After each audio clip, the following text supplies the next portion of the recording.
Alright, finally catching up to everybody else. Kicking off the Final Fantasy Endwalker release.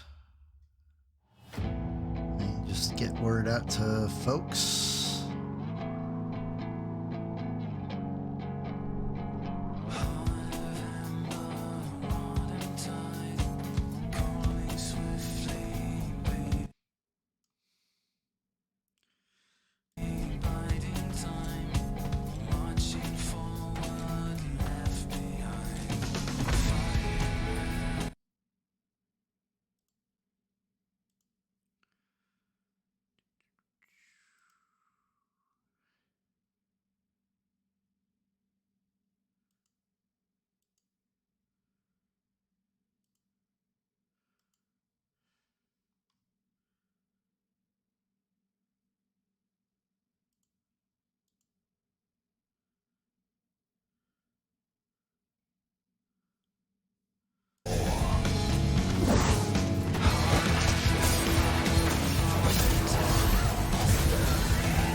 Myself, you know. And I've had enough of this rabble. Come on!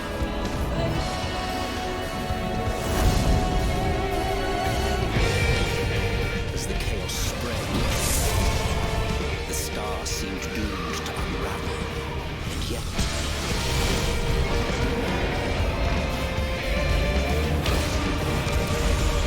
there were those who stood in defiance of that fate.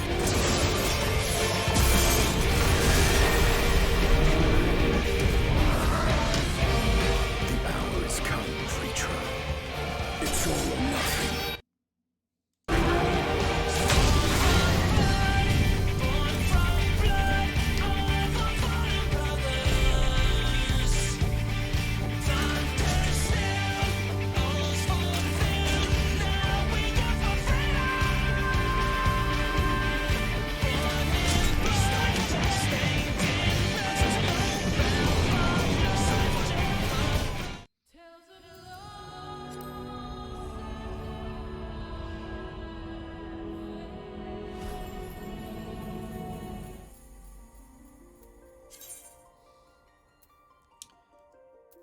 That's not a good sign.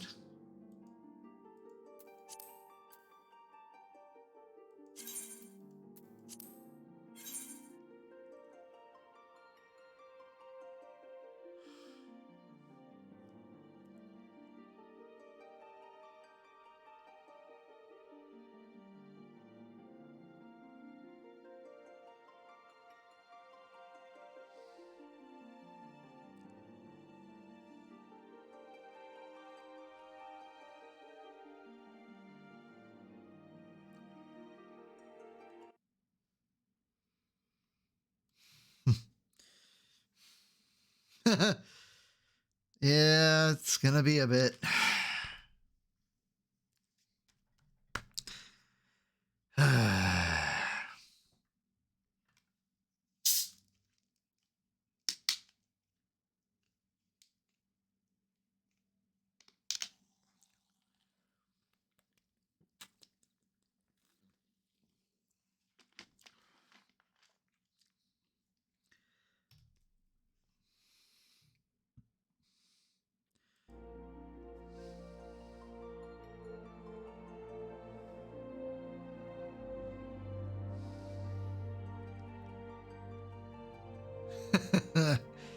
Yeah, that's the curse of a new PC, man.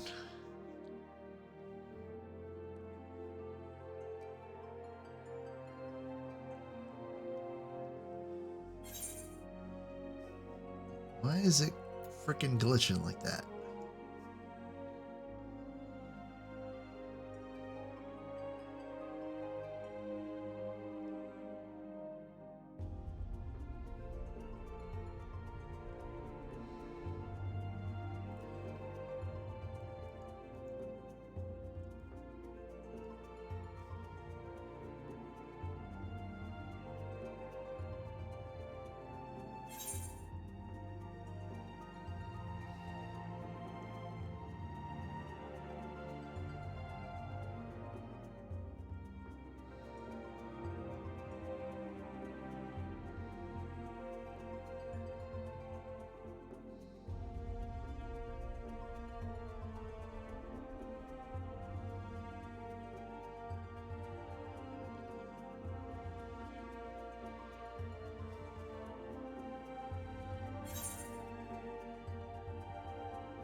You would think that, but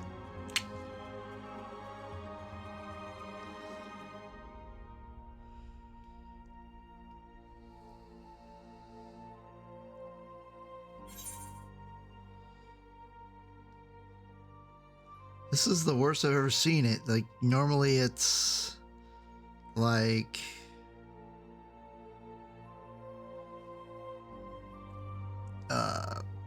maybe like most I've seen is like 40 plus, and it only takes maybe like a minute to hop in.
Oh, no joke. Like, since WoW is in its death throes, it's like FF14 exploded.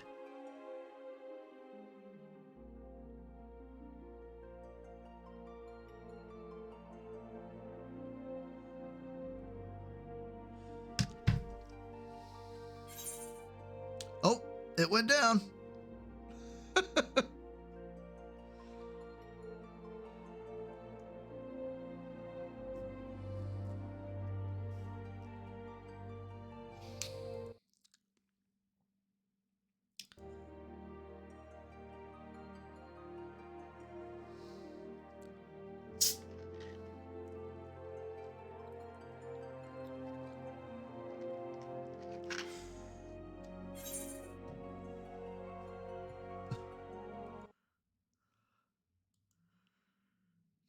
Man, if I did that, my cat would wreck those.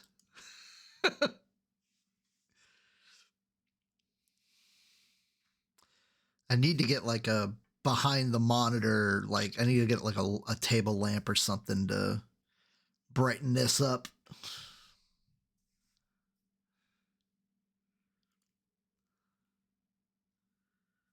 Oh, there we go. That was a huge jump.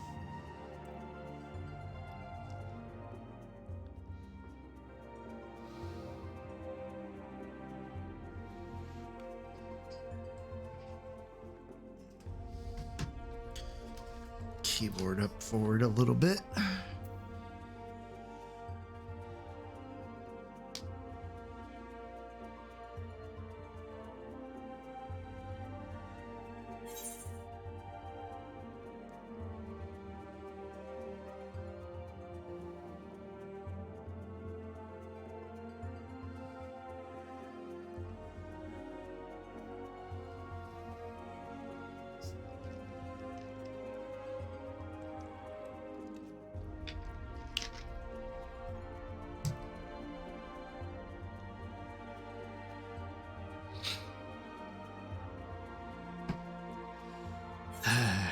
Just hurry up and wait. Oh, here we go, here we go, here we go.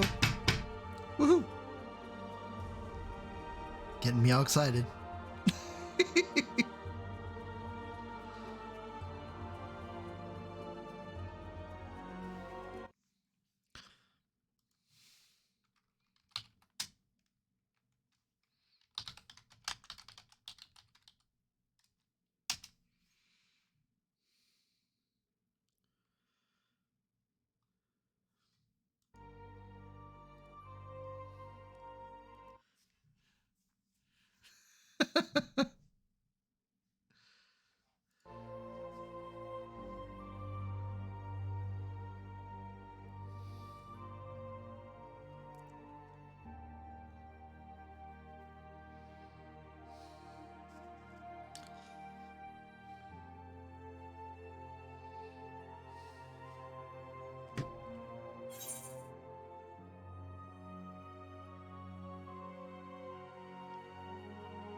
Hey, does the game audio drop if I click out? Like, does it go away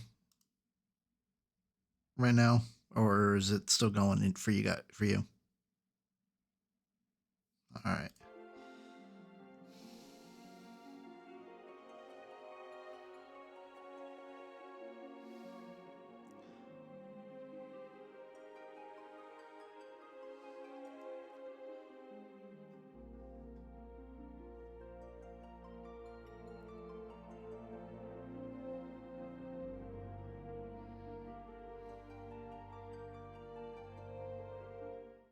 Oh, here we go.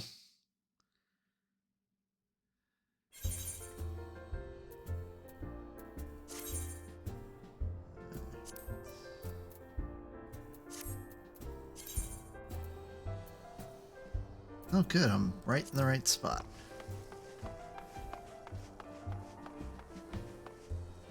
I think.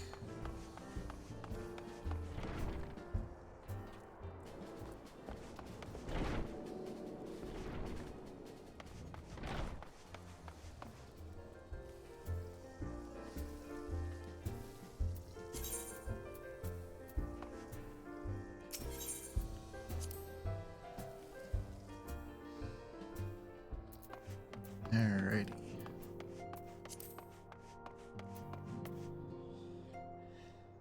And so it begins. Oh, a new weapon.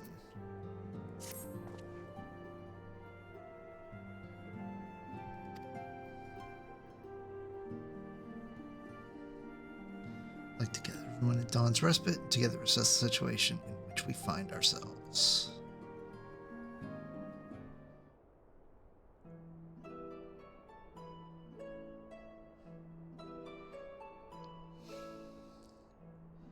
Let's take stock of the facts, shall we? The crisis at hand began with the sudden appearance of ominous towers in a multitude of locations throughout the world. We have since learned that said structures were brought into being by an organization known as the Telophoroi. Telophoroi's stated purpose is to recreate the final days of eons past, an apocalyptic event that would result in the destruction of all we hold dear. Already have these towers of theirs been the cause of untold suffering. Countless innocents kidnapped and imprisoned, their faith perverted for primal summonings. Yeah, you have like no idea who half these characters are since you kind of haven't played since The Realm Reborn.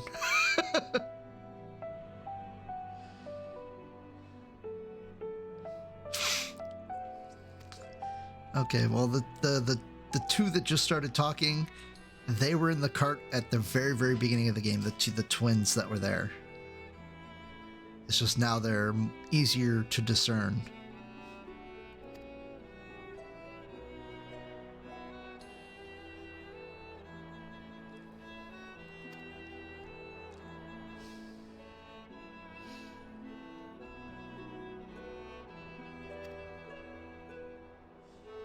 Alright.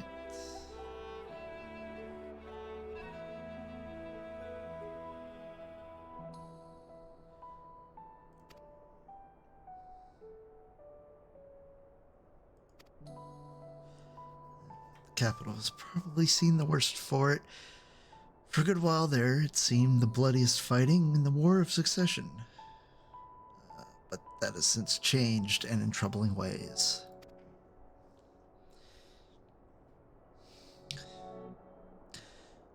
During our reconnaissance, the air was not once rent by the barking of cannons or the cries of discord. 'Twas an eerie fog of silence which did blanket that ruined city.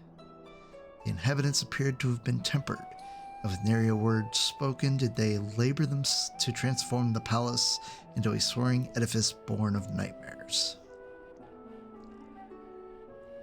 They were indeed made thralls. It seems safe to assume that these events too were orchestrated by the Telophoroi.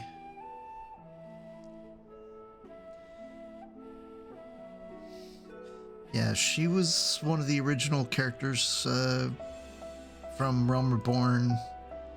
The two guys that were just talking, they were also around during Realm Reborn. This guy was new. He shows up in the Crystal Tower raid at the end of A Realm Reborn.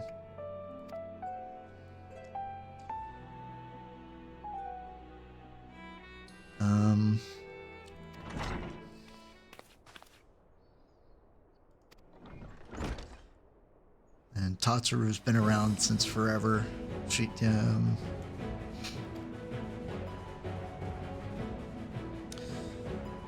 All right, so we're going to Charlene first. That's one of the new zones.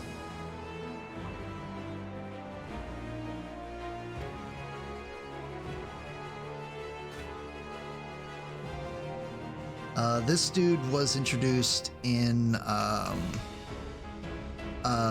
Heaven's Ward. He was originally part of the Dragoon story quest, and then he became kind of a key component in the Heaven's Ward storyline.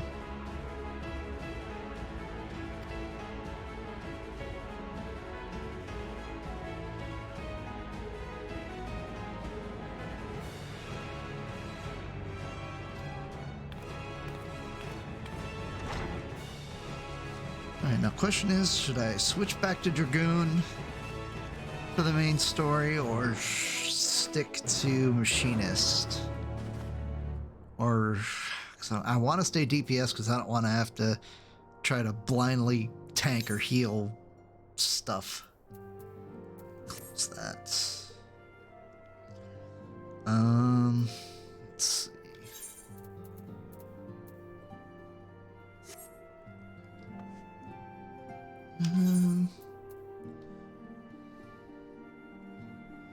You don't have to. No, it's the just playstyle wise.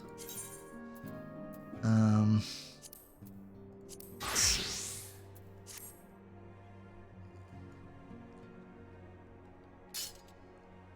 It's the Dragoon. Yeah. I already know about that.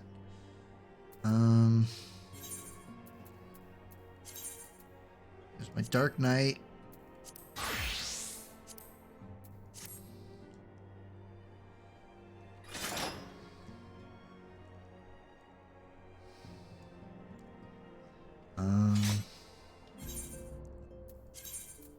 My White Mage.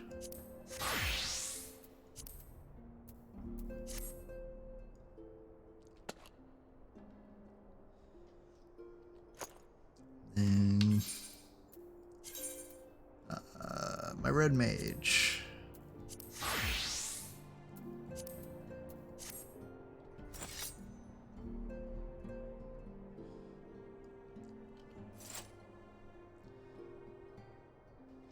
Oh, thanks. I turned down the mic was peaking a little bit when I was first doing the setup, so I turned it down just a scotch.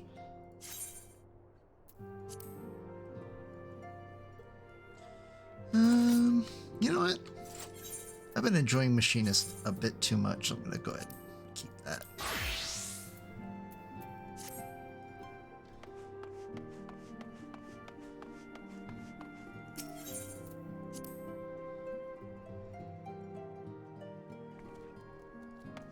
Alright. Go to Limsa.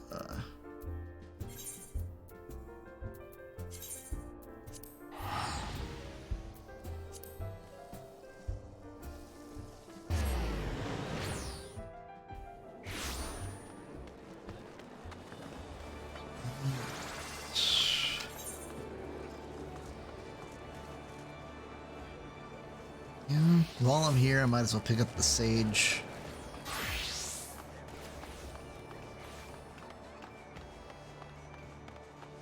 But I'm not gonna do the quest yet until later.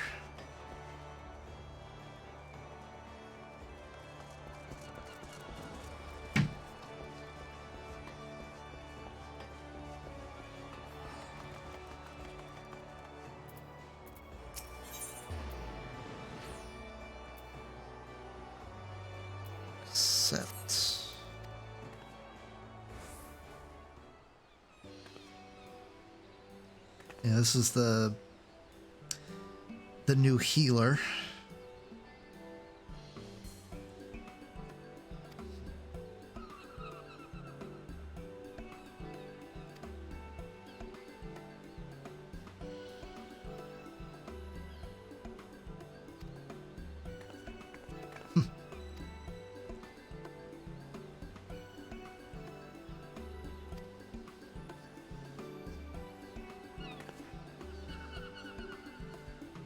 Wala Jinjal, a native of Charlian. Parents, I assume you are an adventurer, or you perchance well-traveled in Eorzea? So I've been everywhere. I swear I heard someone before in any event. It's a pleasure to make your acquaintance. As for myself, I am an operative on a mission from the Forum, our nation's governing body. This being my first time in Eorzea, I studied as best I could in preparation, but there is no substitute for a local's knowledge. Thus that I intend to hire an adventurer like yourself to serve as my escort. The mission is the pursuit and capture of fugitives, and thus it will entail some danger. But you're to be no stranger to such. Might you be willing to assist me in the endeavor? I'd be glad to give you the grand tour.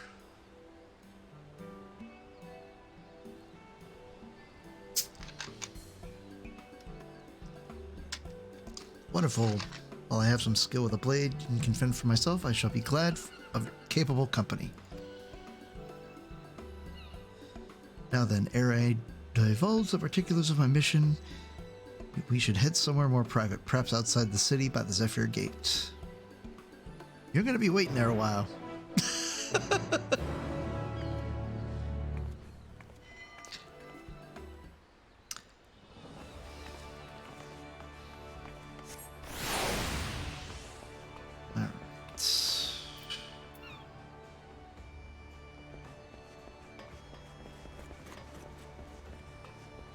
Arcanist Guild.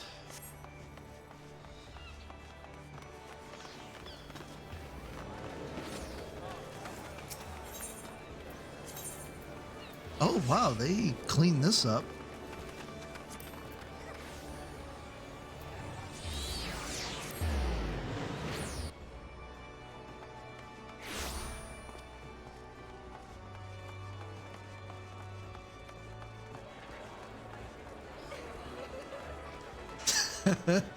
Yeah.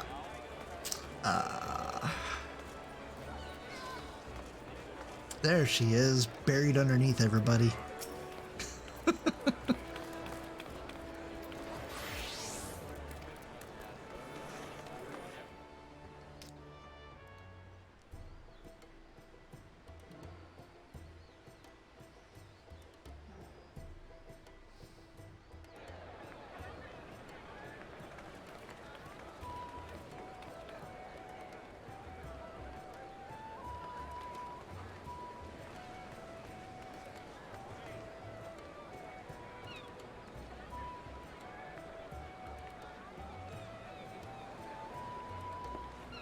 They've almost finished loading our cargo.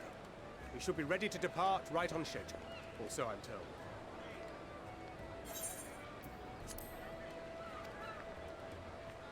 Excellent. 'Tis nice to have a smooth beginning to one's journey, at the very least. It's funny.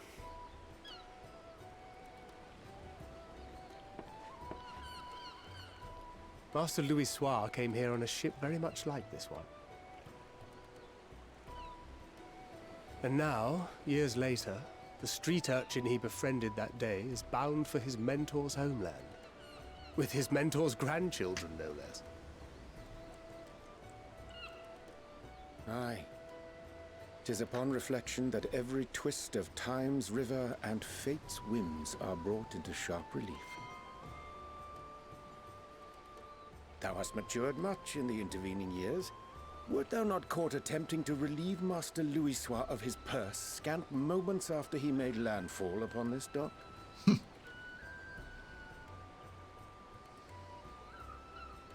Oh, really? Now that's a tale I'd like to hear.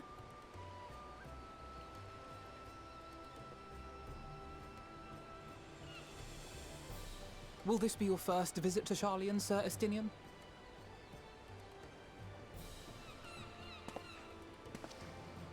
Sir Estinian?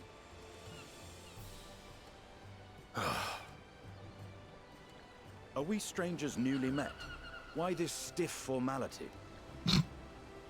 I, merely meant it as a professional courtesy, since we are now colleagues in an official sense.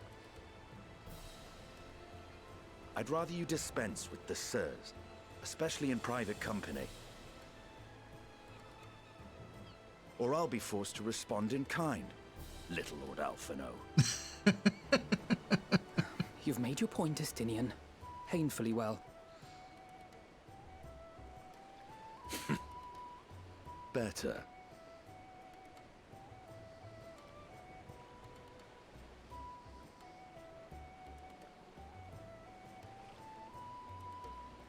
Are you all right, Tataru?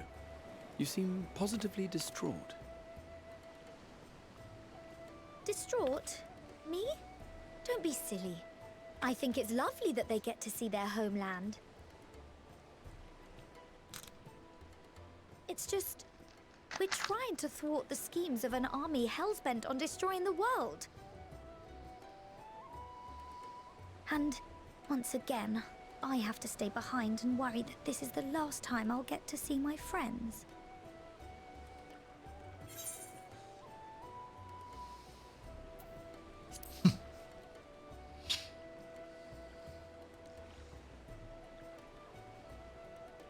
I'll hold you to that.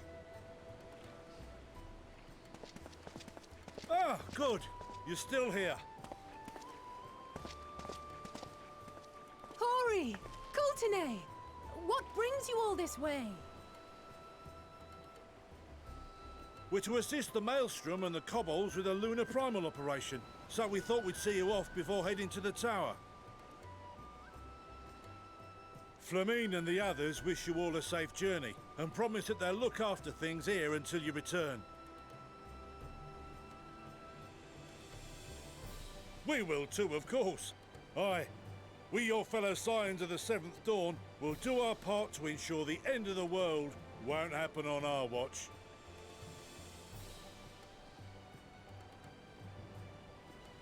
We're set to sail! All aboard for Sharlayan! Alright, here we go.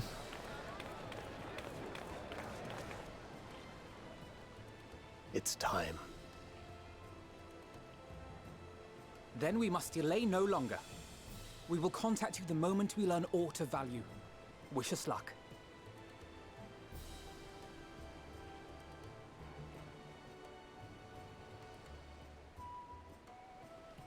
Have a safe journey, and please, please, be careful.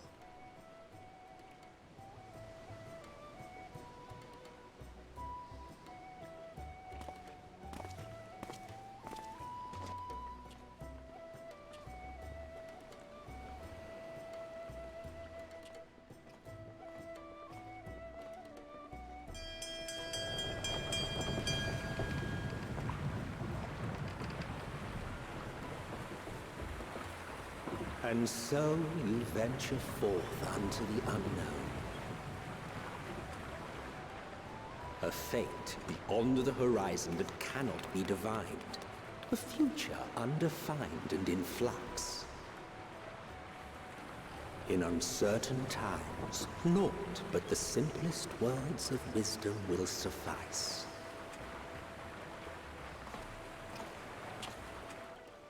That which lives is destined to die. Love leads to loss. Every beginning has an end.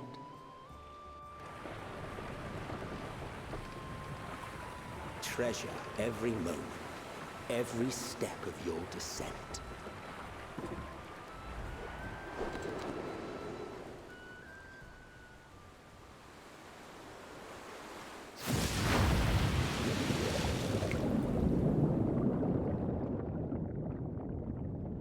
And there, in the depths where souls and stars rest, find your truth.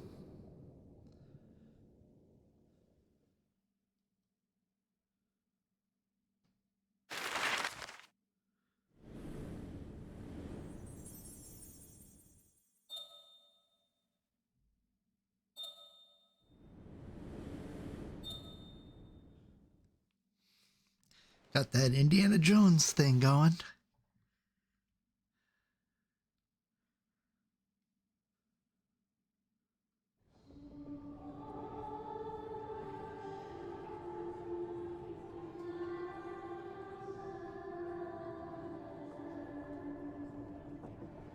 Here.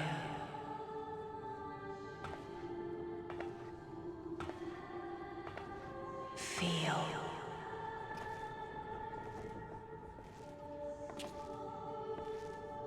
Think.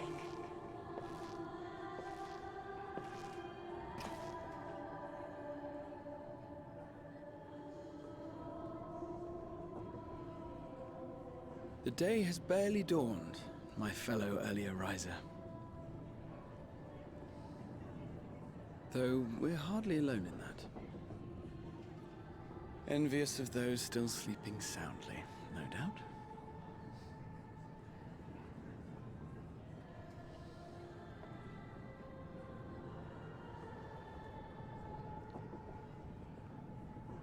Called out to you, you say? I've heard nothing myself.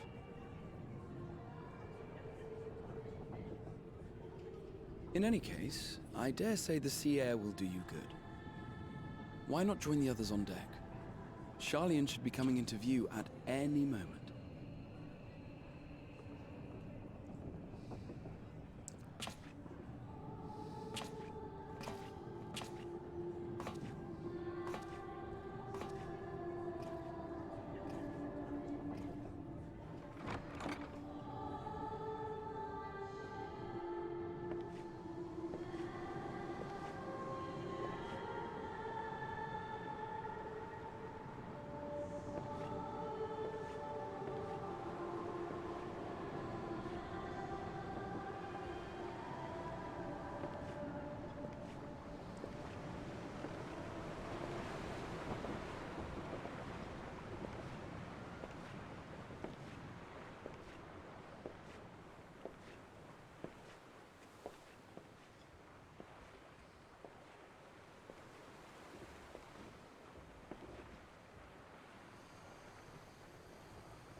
My voice yet reaches you. I am glad. Hear, feel, think. And thus do we meet face to face at last. My warrior of light, guided by the crystal.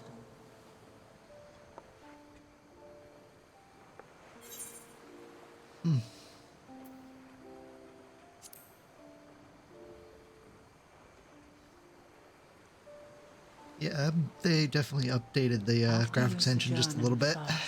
I believe you have your answer. You have gained an understanding of what I truly am, what Eidolon has always been, a primal.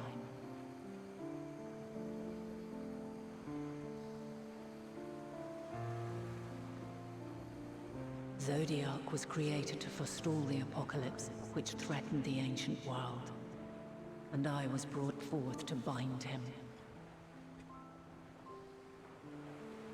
Yet 7 times now, those who would orchestrate a return to that bygone era have rejoined a shard to the god I had sundered. The greater his strength grows, the swifter does mine own diminish. The power to draw your mind into the rift betwixt is no longer mine to wield. Yet though it taxes me sorely, I dare not leave these words unsaid.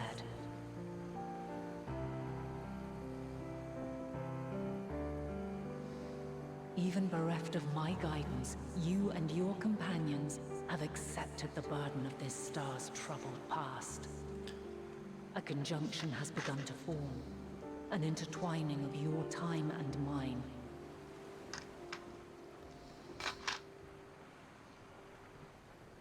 Wheels shudder and turn.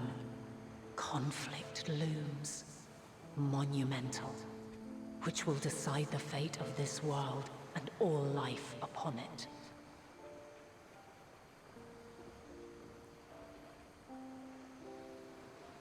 When you truly understand what is at stake, and your journey has prepared you to surmount the insurmountable, Then shall I honor the promise made in another time, another age.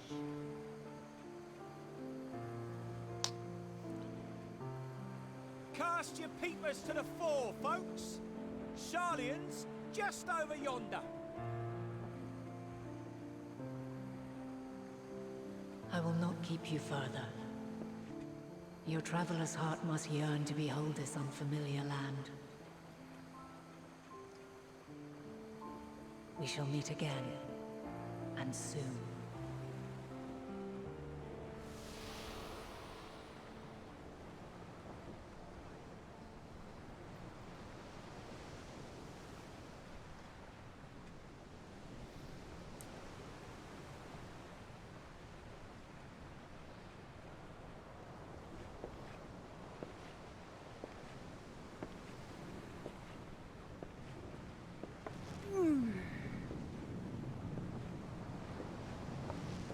Oh, what a fine morning.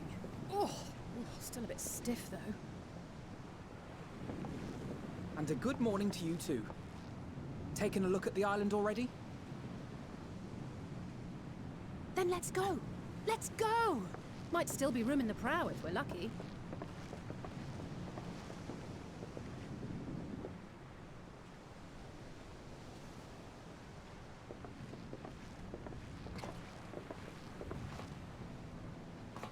Ah, the sleepers have arisen. There she is. Good old Charlian. Oh, I see it.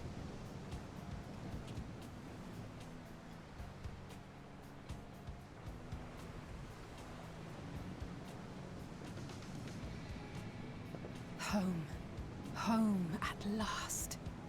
Well, maybe not in Father's eyes, but we'll manage on our own, if we must. You do know you're not alone in this, don't you? Yeah, I think I'm gonna have to crank up the background music As some. Sir Estinian saith, forget not the comrades who boarded this ship at your side. I prithee.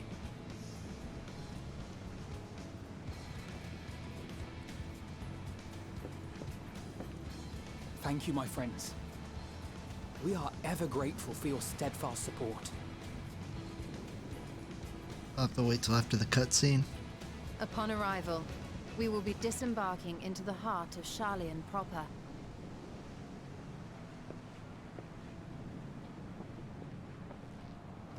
There is no greater concentration of wisdom in all the world. I am confident.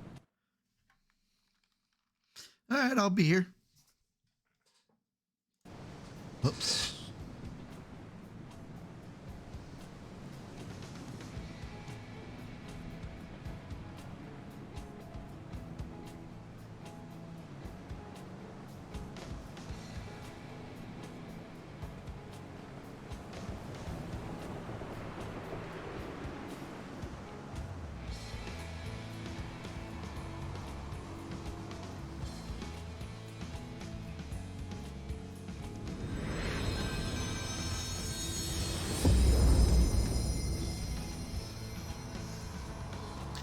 Here we go.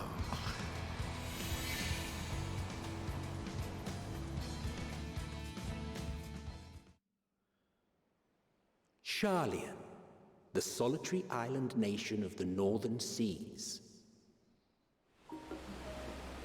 Where under the watchful gaze of Thaliak, patron deity of scholars, academics hoard all manner of knowledge and secrets. Once, they deigned to accept foreign students into a distant colony maintained in the Dravanian hinterlands.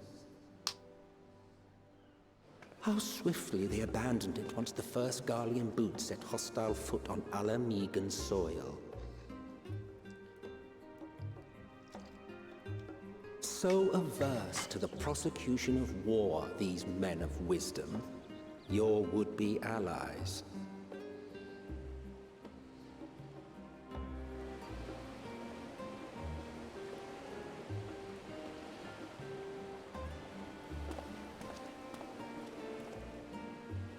I thought they'd never let us off the ship.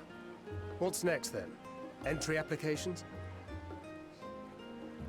Hopefully they find no cause to deny us.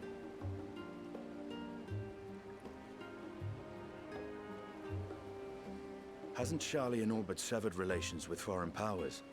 Those of us without direct ties, myself included, may be refused outright. 'Tis true that, as a nation, Sharlayan only forms trade agreements with a select few neutral countries. But from a practical standpoint, an island cannot afford to be overly strict with its borders, especially not if that island's people are wholly devoted to the accumulation of knowledge. If one submits the proper paperwork, with satisfactory evidence of identity and intent, then foreigners may be granted entry. May.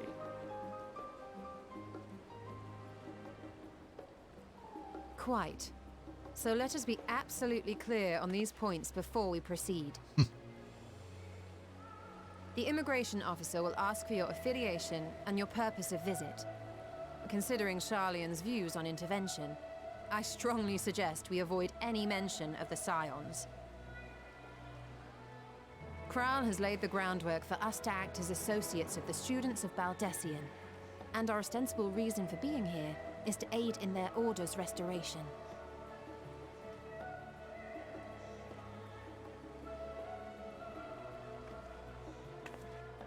Grahatir, it might expedite our progress should an actual student be seen at the head of our little group.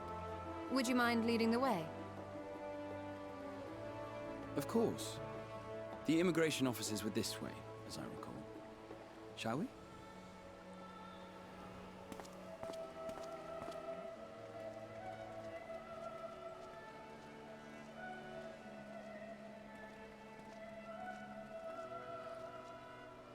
Greetings. We've just arrived and are eager to make our way into the city. Would you be so kind as to process our entry applications? Certainly. I see by your mark you are an Archon. I am. Grahatir of the Students of Baldesian at your service. I was assigned to an Eorzean survey team, but have returned to assist with the reformation of my order. My associates here will provide additional support.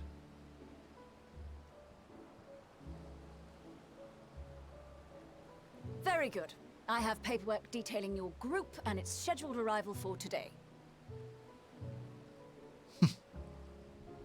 And it seems some few of your companions are also Archons. If you'll step forward, we can process those applications first.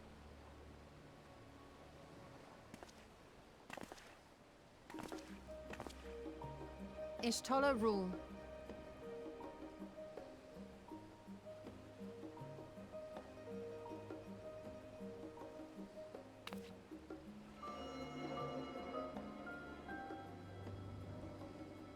See how it glows? That list is etherically linked with the citizen registry kept in the main repository.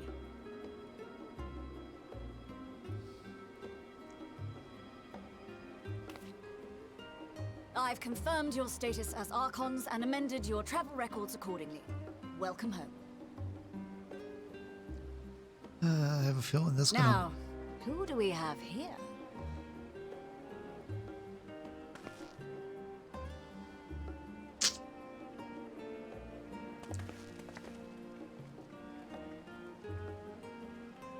Alphino Leveilleur. And Alize Leveilleur. Shit. Your applications have also been approved. Having said that, the streets are abuzz with talk of how House Leveilleur's lord disowned his young progeny. Yep.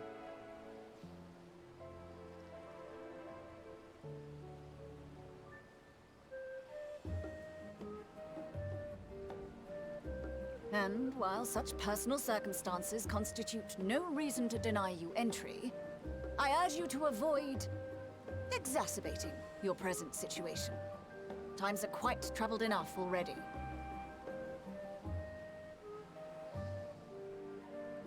We shall keep that in mind.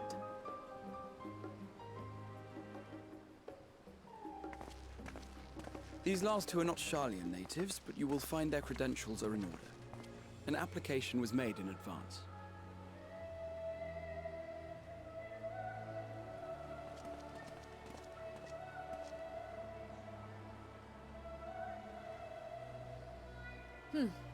Name and occupation?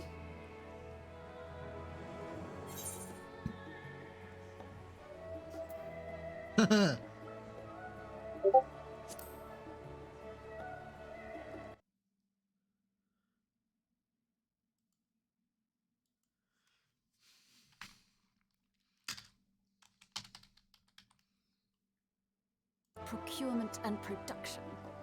You may enter. And you, sir?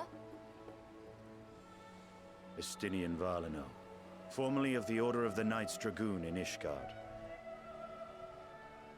Formally, at least. And what, pray tell, is your profession now?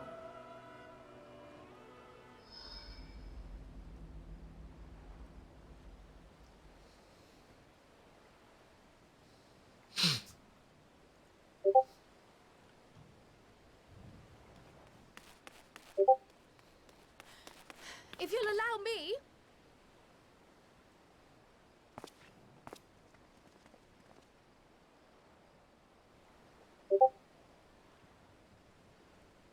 My associate is a mercenary, hired for his strength at arms. Surely you are aware of the dangers we often face on our forays into the wilderness. Mistress Baldesian, if you insist on sponsoring his entry, then so be it.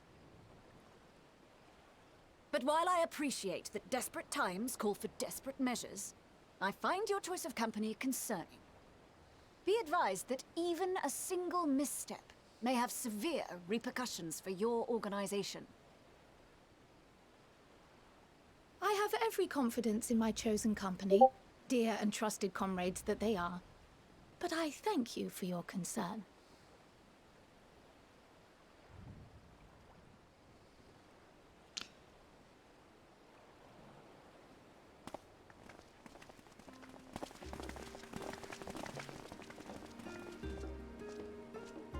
Croyle! It is good to see you. Likewise. Long voyage notwithstanding, you will seem none the worse for wear.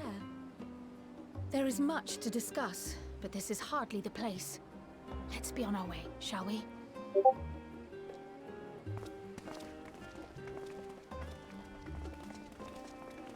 Oh!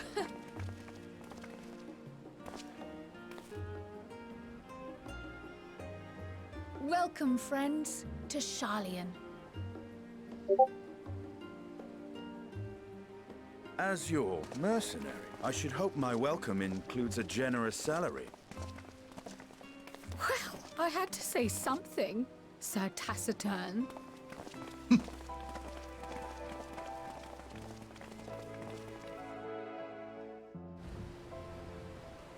Holy shit, finally.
Big audio.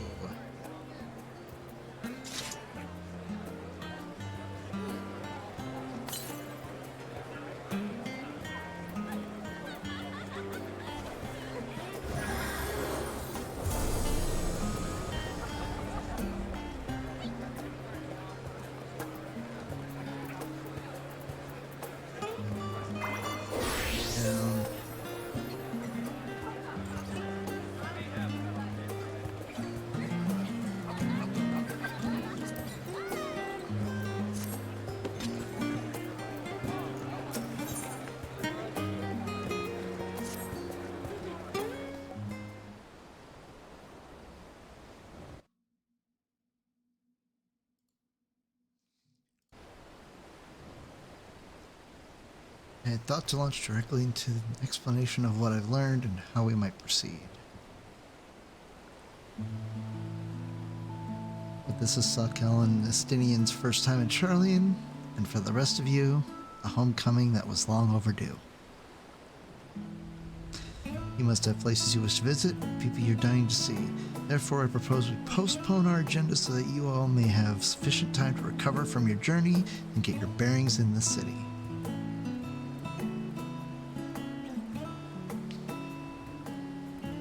Once you've settled in, we can reconvene at the Baldesian Annex. How does that sound? It's a fine suggestion. We may not be welcome at the Levier estate as such, but I should like to nose around the neighborhood all the same.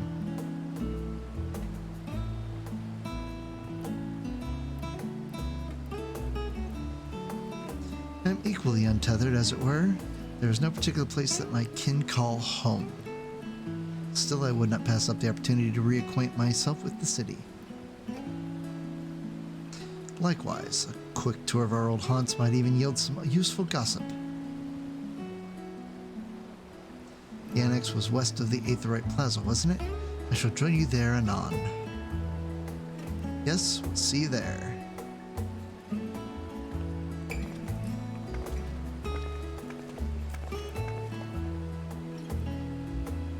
I too have places I would be remiss not visiting forthwith. By thy leave.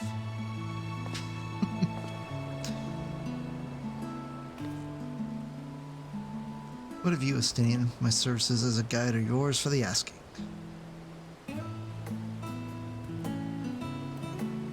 That won't be necessary. Until we reconvene, I prefer to wander as the wind takes me. But I could...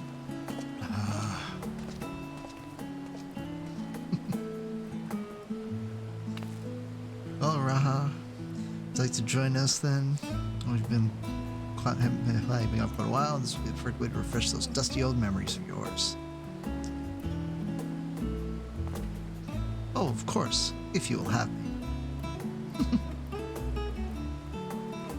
Come, Sakel, Charlian awaits.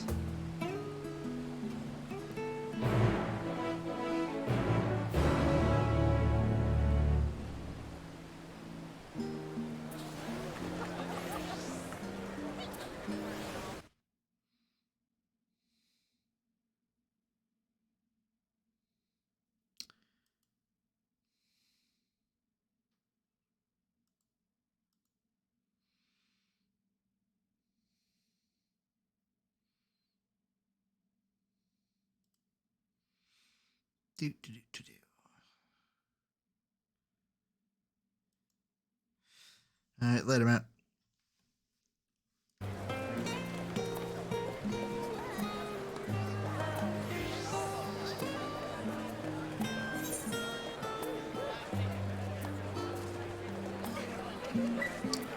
I'm gonna be right back.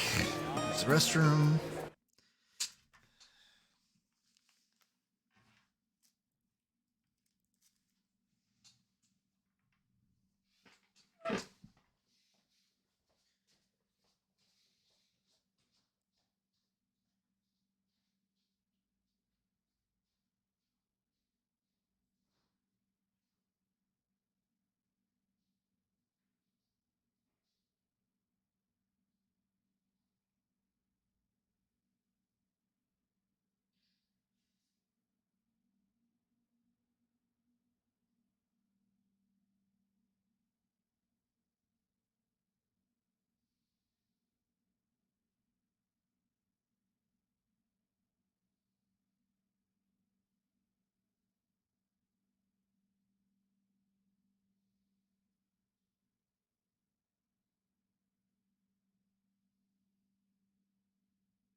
and back.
Bunch of jack-offs.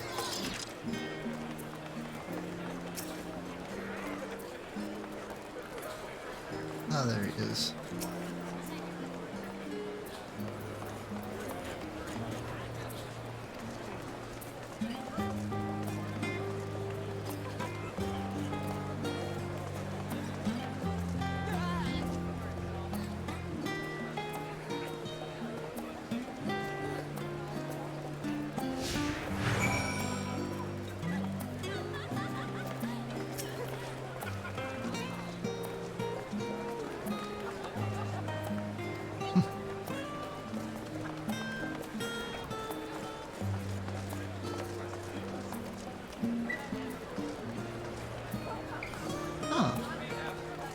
Yay, new mechanics.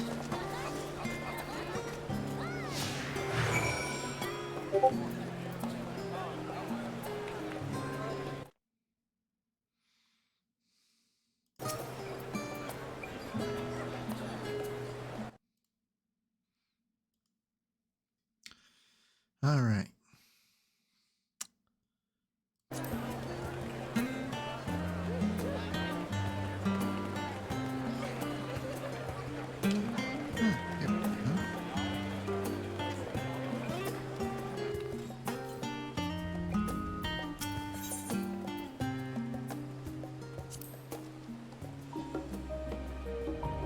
Coming to the assistance of an intrepid adventurer would be highly appreciated. You couldn't undertake any task which pique your interest. Be cleared by the immigration officials, after all.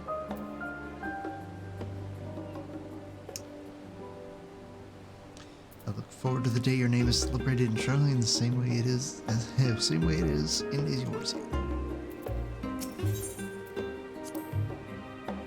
The place is called the Peristo. Style. First stop for cargo unloaded at the docks. You will find the usual necessities for daily living and other importance vital to running an inland nation, but also supplies that further Charlene's pursuit of knowledge, namely large quantities of books, specimens, and samples. Sorting these stacks certainly seems to keep the attendants busy.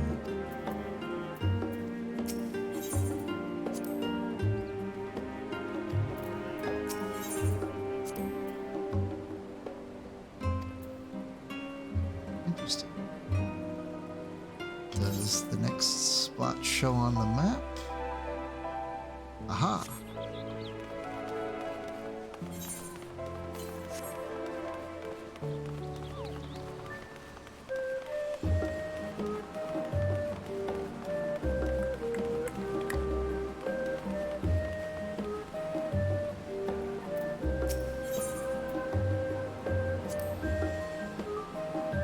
Leading out towards the sea is known as Thaliak Star.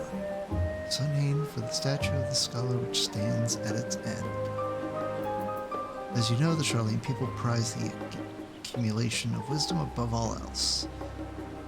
Thus, when Thaliak was chosen as our patron deity, it was more a matter of pragmatism than belief, and alignment of principles, as it were. We may have honored him with a rather impressive sculpture, yes, but our faith is not so restrictive as that of, say, the Ishgardians. Individual Charlians can and do worship the divinities of their choosing.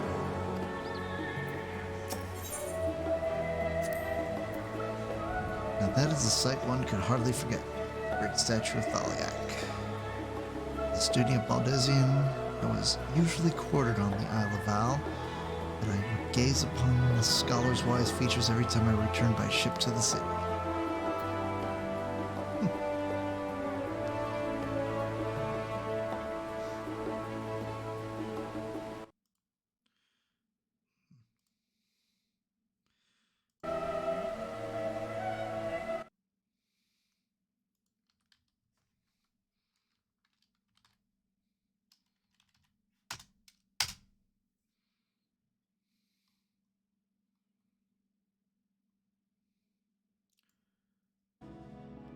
Alright, finally catching up to everybody else. Kicking.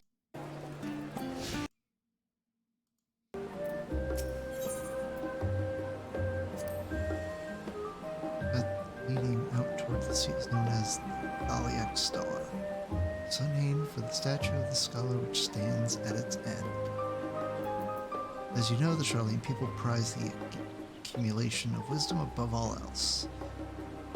Thus, when Thaliak was chosen as our patron deity, Thus, when Thaliak was chosen as our patron deity, Thus, when Thaliak was chosen as our patron deity, Thus, when Thaliak was chosen as our patron deity, Thus, when Thaliak was chosen as our patron deity, Thus, when Thaliak was chosen as our patron deity, Thus, when Thaliak was chosen as our patron deity, Thus, when Thaliak was chosen as our patron deity, Thus, when Thaliak was chosen as our patron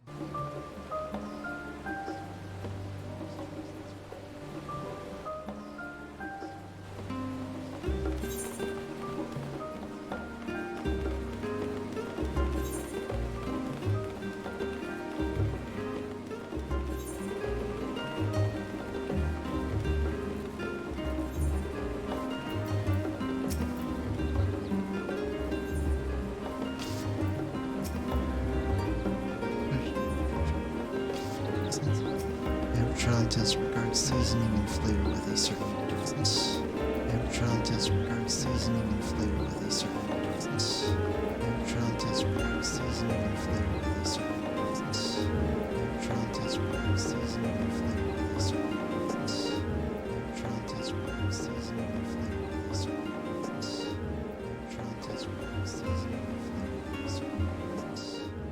Charlatan regards seasoning and flavor with a certain difference.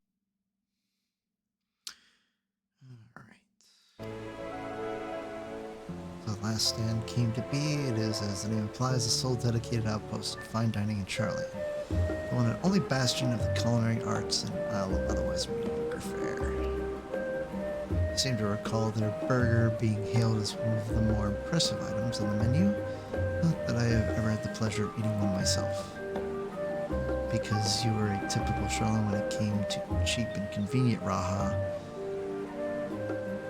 surely Tataru has since taught you how to appreciate a well-prepared dish.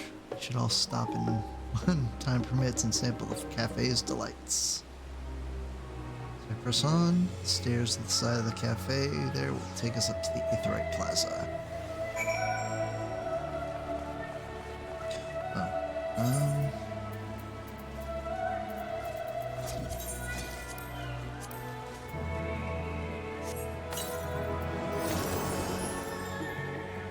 Victorian pistol.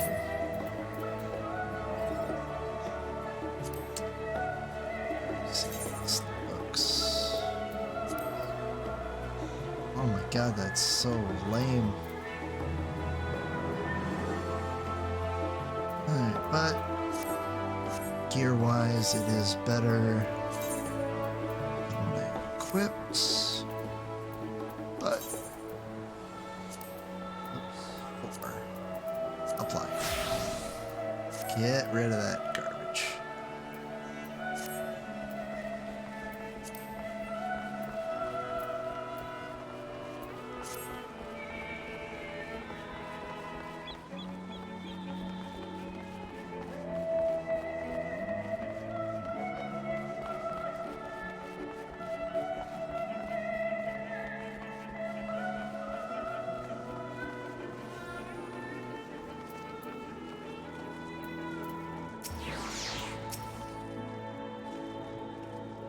unusual shape, isn't it? True, however, it is pretty functioning aetherites. Remember to attune yourself before we move on. Now, being the diligent tour guide that I am, I should make mention of the Confluence, a research facility located on this very plaza. Its much vaunted discoveries are the reason Charlene stands at the forefront of teleportation technology. In deciphering the underlying principles of elegant aetherites, it allowed us to understand and construct what was essentially a lost art. And off we go to our next destination. The path leads northeast to the Agora, Charlene's largest marketplace. Wow.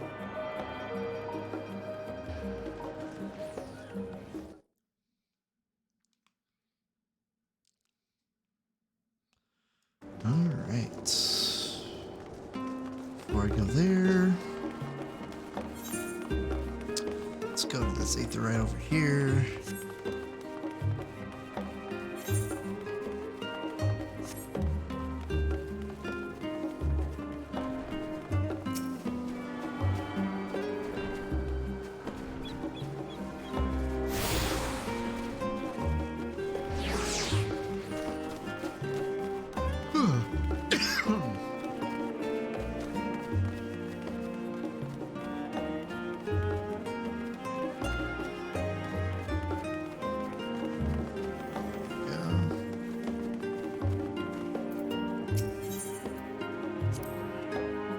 Speaking of aetherites, those teleportation fees do add up after a while, which is why I tended to rely on the far cheaper ferry services.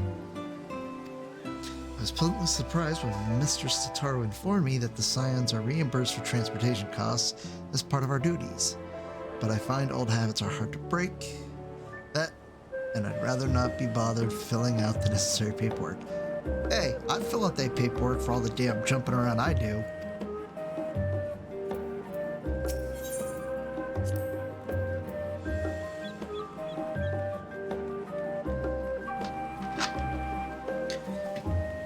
That's the entrance to the Confluence. I have no doubt their expertise will prove useful at some point, so I suggest we remember the way here.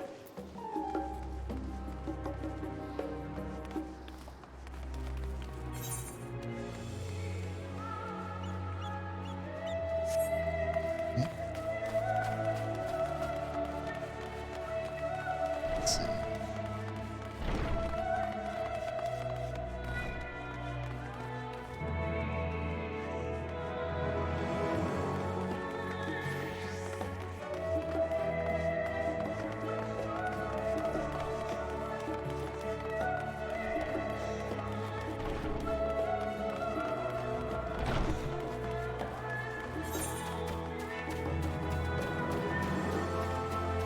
Repairs, all that good stuff.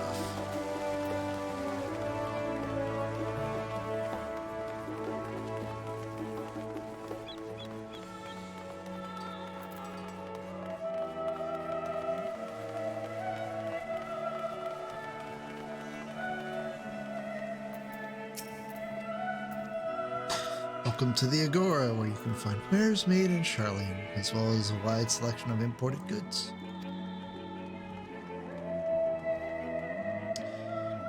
I also used to sell questionable prototypes from the various research institutes, but I think that practice has thankfully died out for the most part. Otherwise, I can think of no better place to stock up for your next big adventure. Now we're selling it. On a more serious note, the next stop on our tour is one of which has particular relevance to our ultimate purpose here. Let's head back to the Aetherite Plaza, follow the path north, and climb the stairs up to the imposing building at the very top.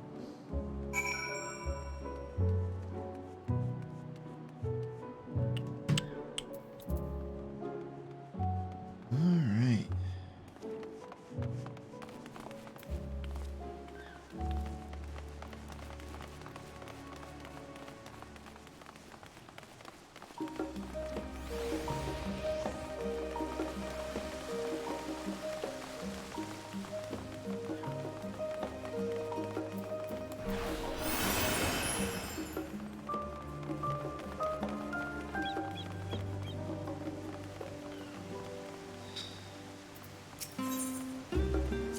discuss the water features. The decorative features are typical of Charlene architecture aside from the research wing. Their headquarters on the Isle of Val were rather simple and rustic by comparison.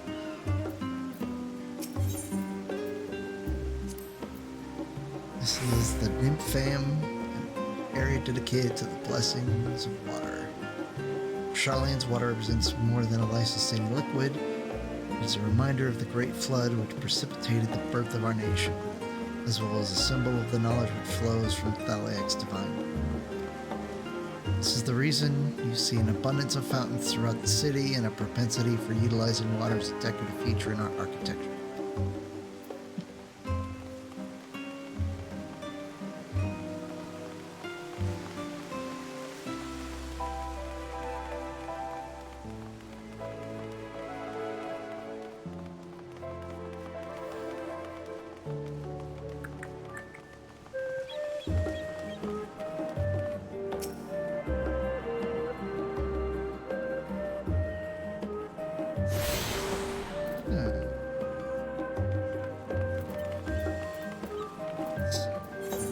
How many people are actually on?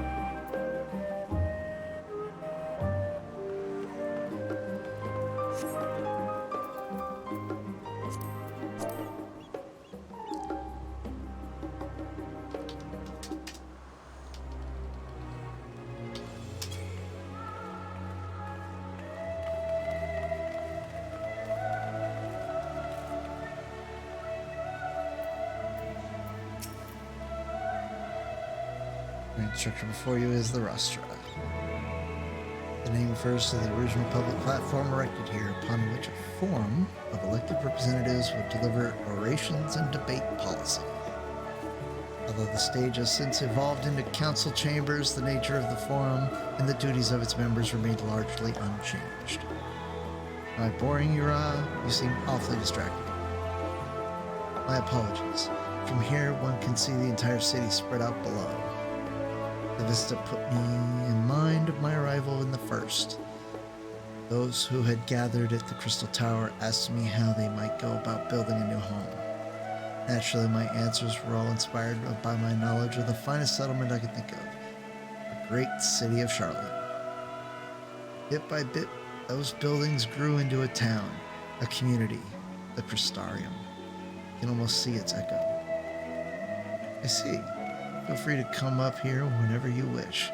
I don't think the counselors would object to you simply enjoying the view. Such memories should be treasured. For now, however, the tour must go on. Our spectacle of sightseeing concludes with the fittingly named Journey's End.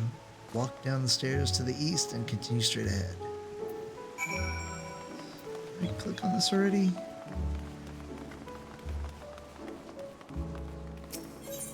Okay. Okay.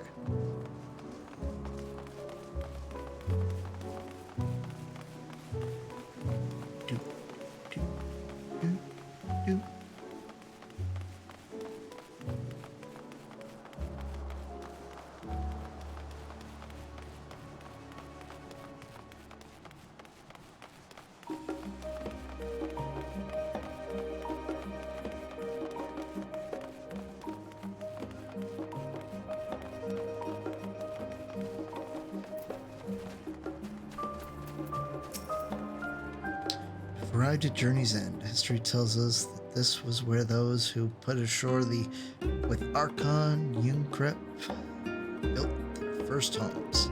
In the present day, it serves as the residential district for the most important officials and the oldest Charlene families. You'll see that one mansion is clearly larger than its neighbors. That estate belongs to our friends from House Leveilleur. All things considered, we should probably keep our distance for the time being. That will bring our little Charlene tour to a close. I hope it has proven to be an entertaining and enlightening experience. Now, shall we head directly to the Baldesian Annex? You remember the way, don't you, Raha? Let me think. We head down towards the harbor, cross the bridge to our right, and follow the path below the Aetherite Plaza. Correct. After you, Sakel. First things first. 2 Aetherite shards.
do something.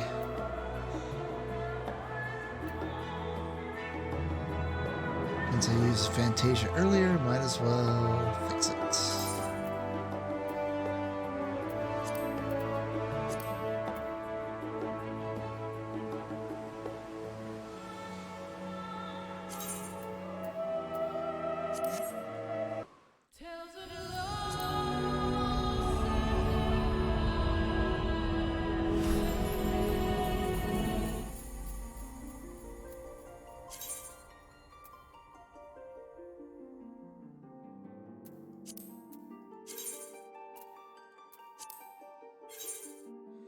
Oh, fuck me.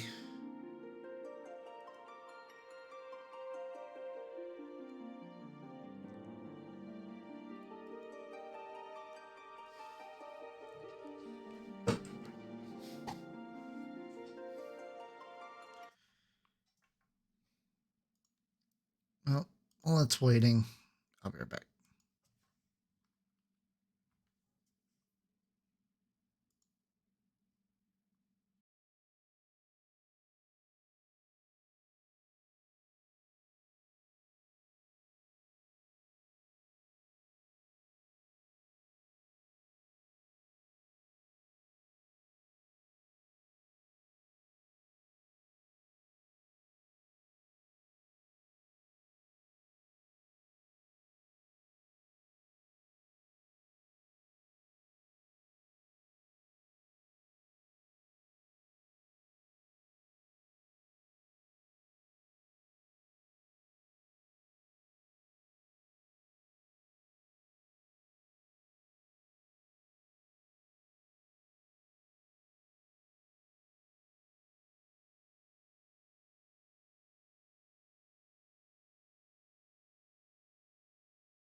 almost back on.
Oh, come on, really?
finally back in.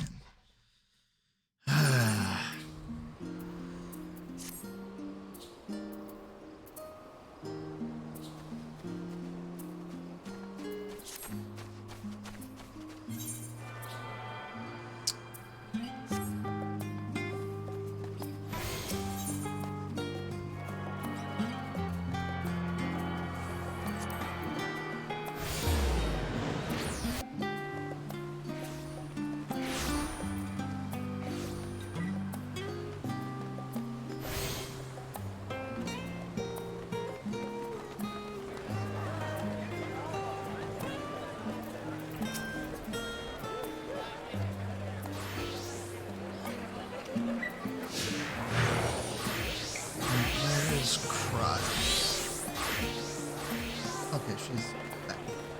Well.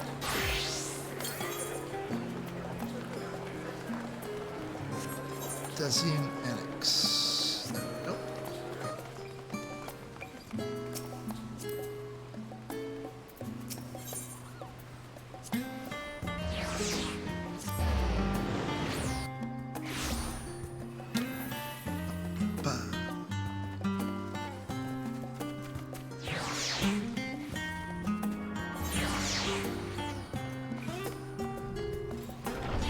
Oh, god damn it.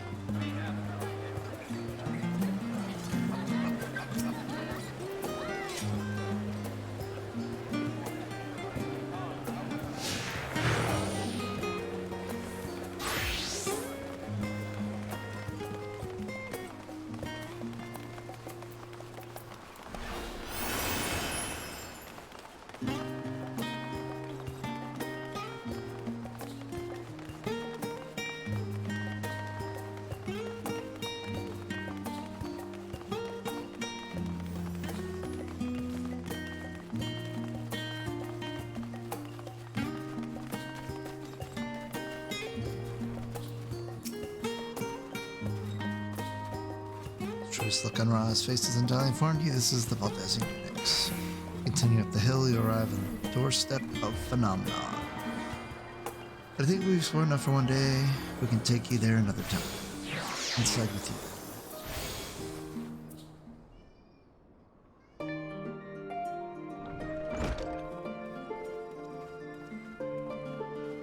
Buddy.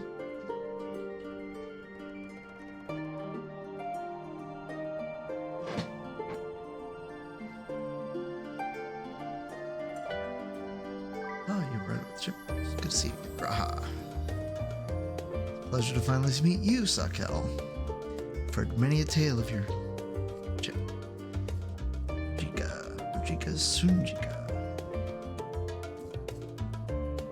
Straight officer of the students of Baldesian, she's the daily business annexing may call me Yuskan Ejika.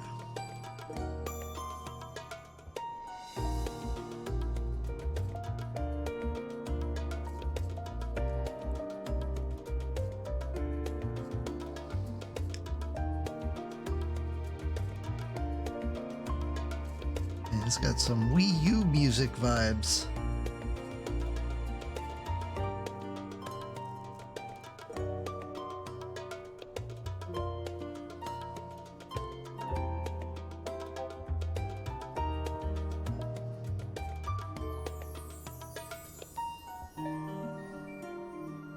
The annex here was built to provide lodgings for members who will be engaged in such activities. Ever since our former headquarters, along with the isle itself, vanished, the annex has served as our base of operations.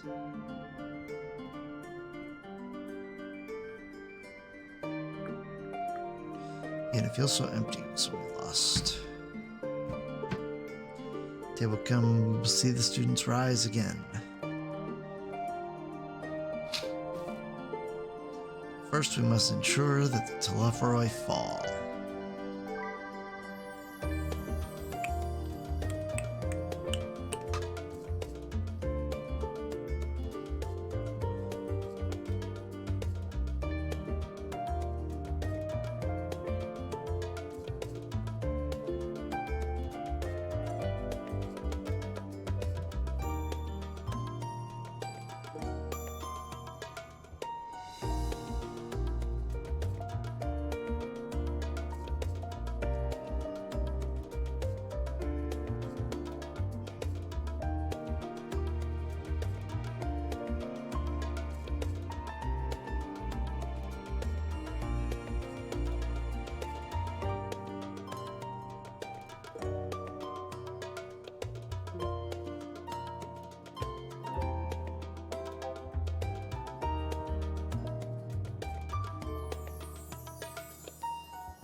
Yay, no people!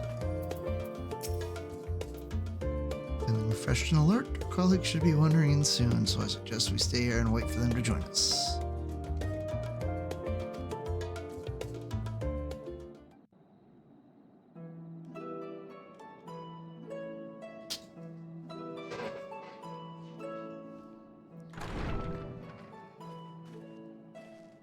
Pray forgive me.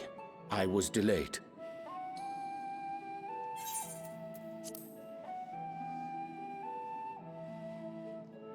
It's fine, Urianger.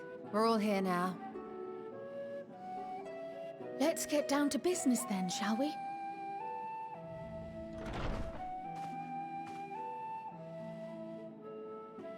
Come what may, we must prevent the Telophoroi's plans from coming to fruition. At present, I see two paths for gathering the information which may aid us in achieving that goal. The first involves an investigation into the change which has come over Sharlayan, not to mention the recent inscrutable behavior of the Forum. As most of you know, the 99 members of the Forum are elected from the general populace. This alone guarantees a plethora of opinion with regards to foreign policy. The bibliotheques, for example, are a group of conservatives which would have Sharlayan focus on recording history, while remaining entirely uninvolved in the making of it. And at the other extreme, we have advocates for proactive diplomacy and direct intervention. My grandfather Galef was one such member, as was Archon Louisois. Yet despite our diverse factions and philosophies, the recent vote to deny Eorzea's request for assistance was unanimous. Even more concerning was the fact that many cited other, more pressing duties as justification for their recalcitrance. Fortuno's refusal in Gridania had those same undertones. 'Twas as if, having stared unblinking into the face of impending doom, he had simply turned away to pursue something more important. But what could that possibly be? A mystery indeed, and one which I ask for your help to solve. Our future may depend on it. As for our second potential path, it concerns a request made directly to the students of Baldesian.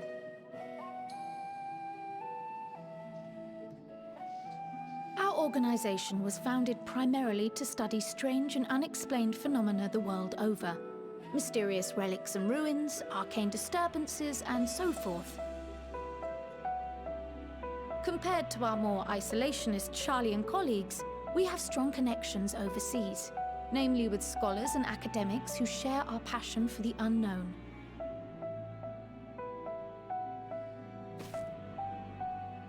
The request in question comes from one such acquaintance, Nidana, an alchemist residing in distant Favnair. Her missive describes the sudden appearance of a tower, and the subsequent summoning of what I can only assume is a lunar primal.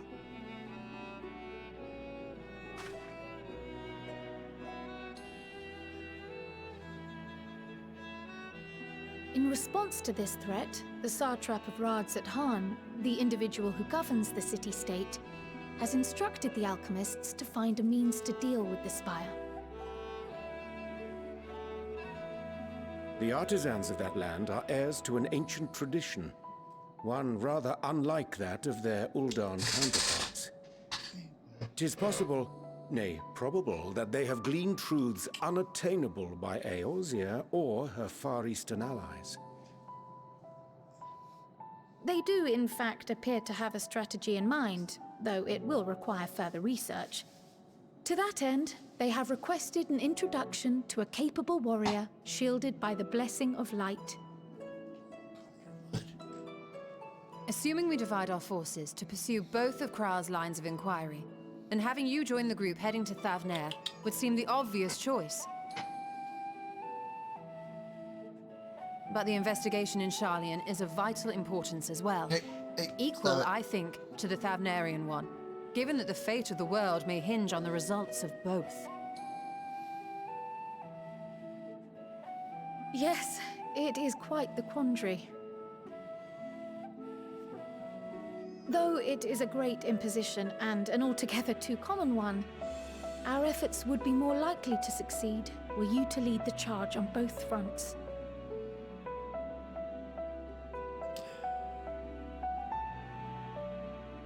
You are indeed our champion. As to which task to tackle first, we will defer to your decision.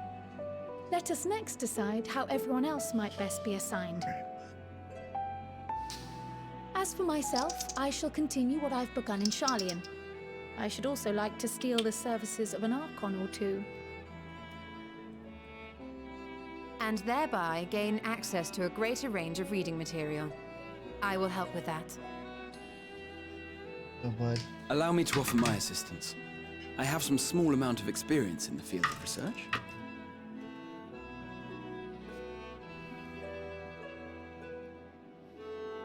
Alize and I would also like to help, if you would have us. Anything to understand even a fraction of what our father and the Forum might be thinking. Of course, the more the merrier.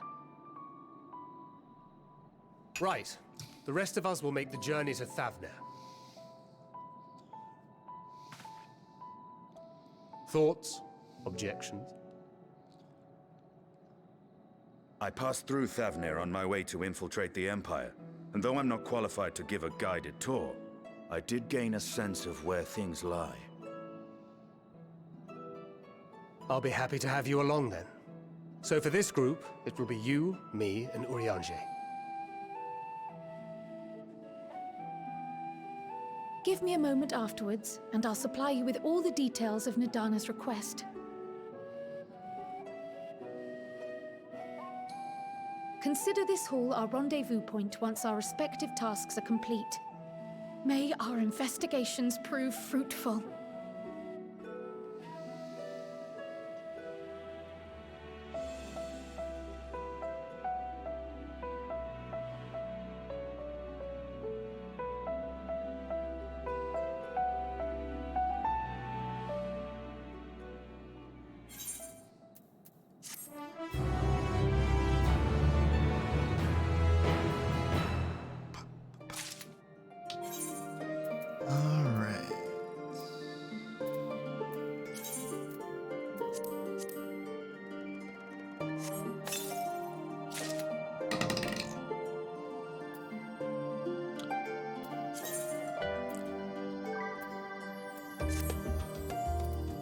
That's actually kind of a cool jacket. Can it be dyed?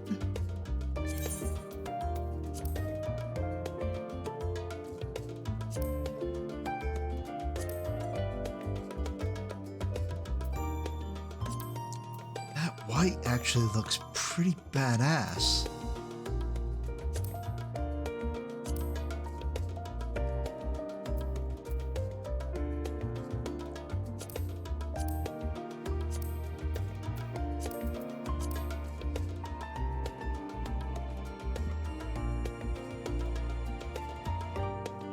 Honestly?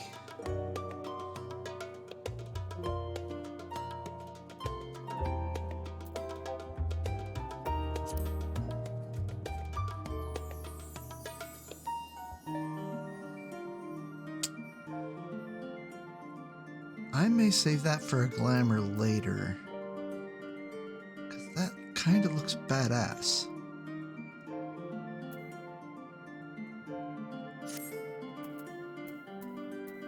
First,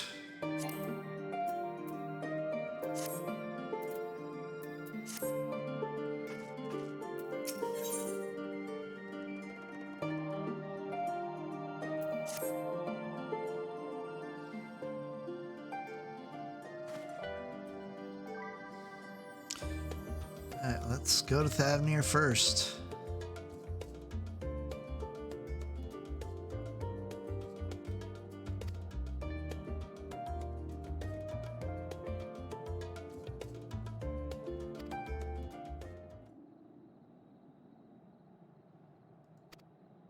Uh-oh.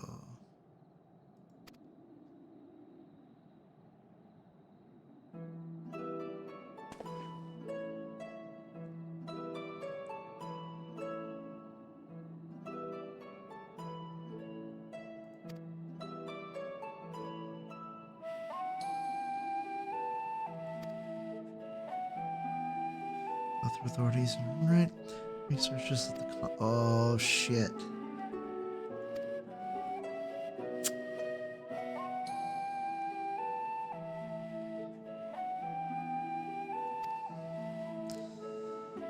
Confronting Moonbreeder's parents. Oh boy.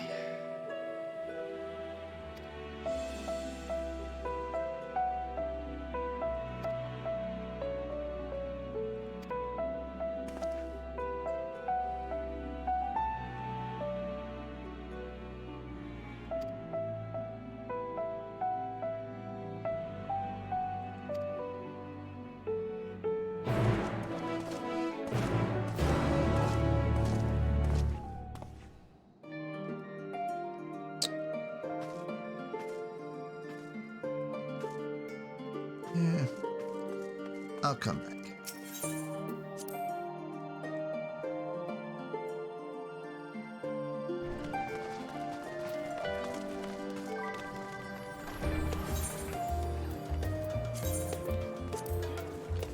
Fixed.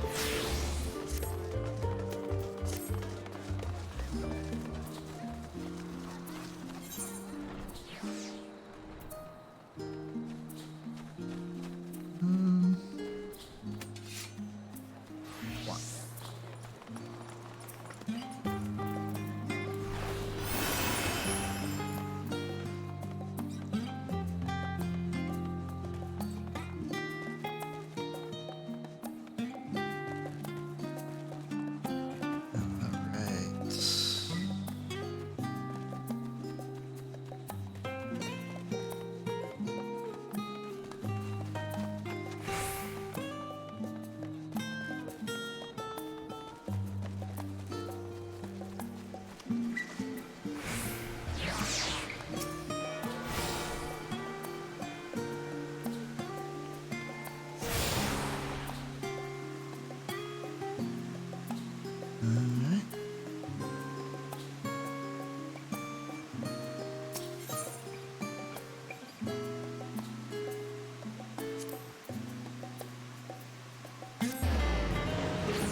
Doesn't open.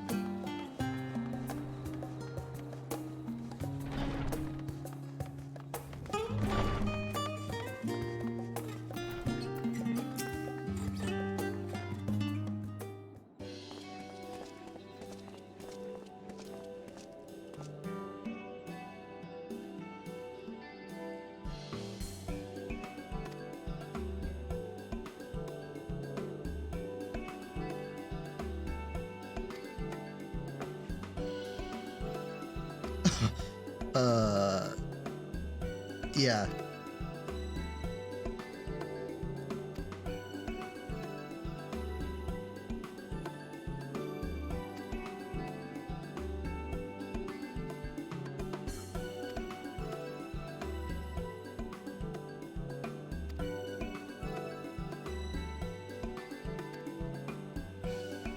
Way to teleport instantly to places you've never been. For long years, we've labored to make such travel possible that people might move about more freely. Done it, we've created a new kind of aetherite that doesn't require attunement. Oh boy.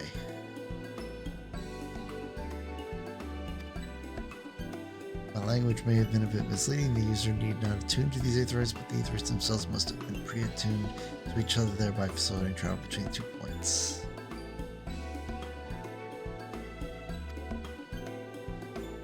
just so happens that our first test pair of Aetherites, one has been installed here in Charlie and the other in Yeromad, port town of Thavnir. As we know, our nation has long maintained strong ties with Razat Han. Indeed, we owe much to the breakthrough, to the contributions of the alchemists. So to sum up, we are to test these Aetherites. How fortuitous for you. I should mention that an accident has impaired my ability to channel Aether. Will this be a problem?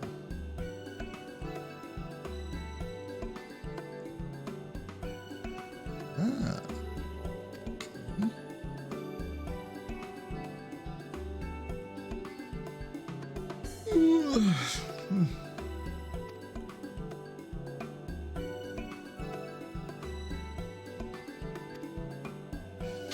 Comes but we actually struggle to find test subjects. Most people seem to have an unreasonable fear of their souls gradually disintegrating as they drift helplessly in the life stream, in the statistically unlikely event that something goes awry.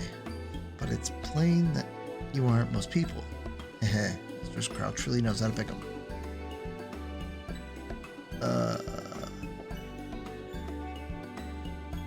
Our Master's Wolfson and Mistress Bloida.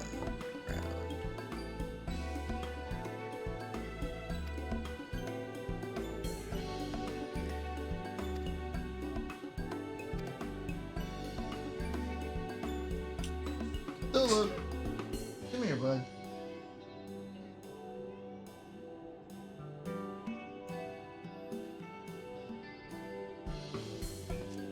Yes, hello.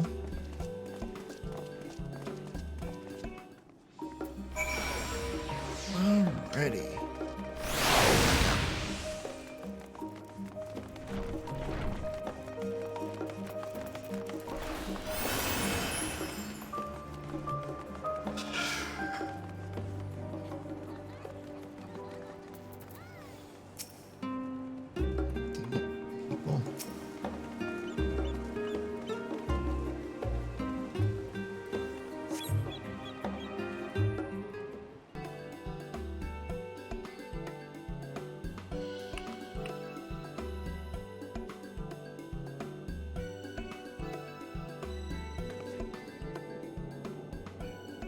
Right, we're all set. Just the four of you, was it? 3. I'm already attuned to the crystal in Thavnir. You are? Oh, I would have preferred more test subjects. Oh, well, never mind. If our 3 travelers could line up here, please?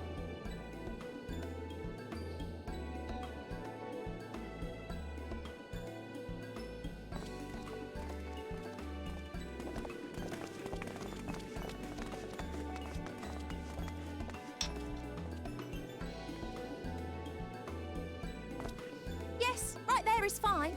Take a deep breath, and I'll soon have you soaring through the ether.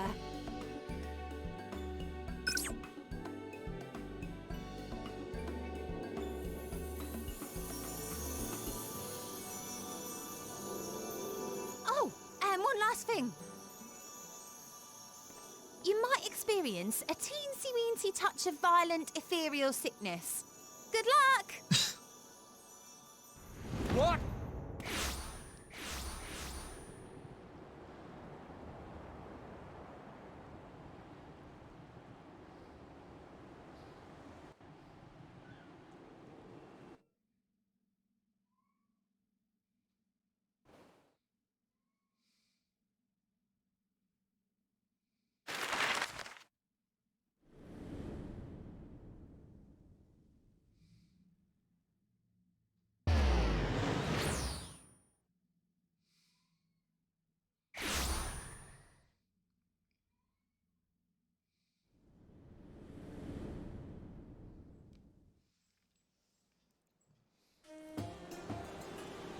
Thavnir, home to city-state Rads at Han.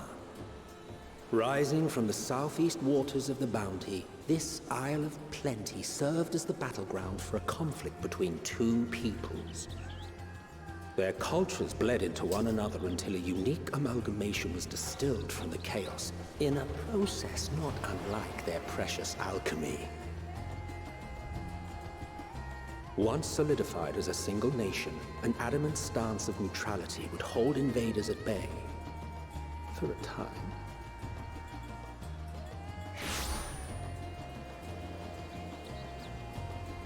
Now across this vibrant isle creeps a fog of malice. What choice do you have?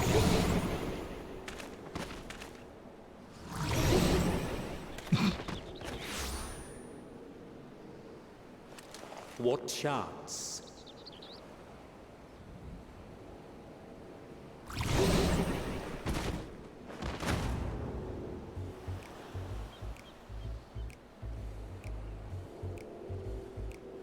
Against such an insidious foe.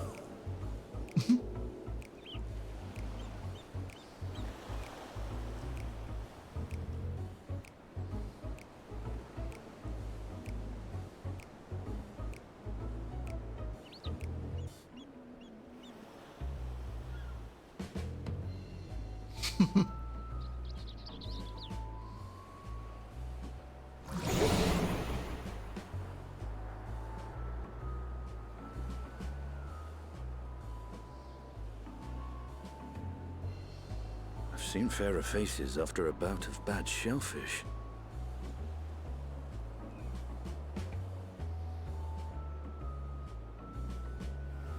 Let me bring you something to drink.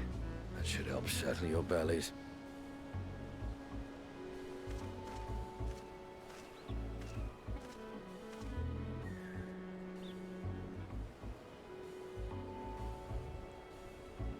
There was a note with Kryle's instructions.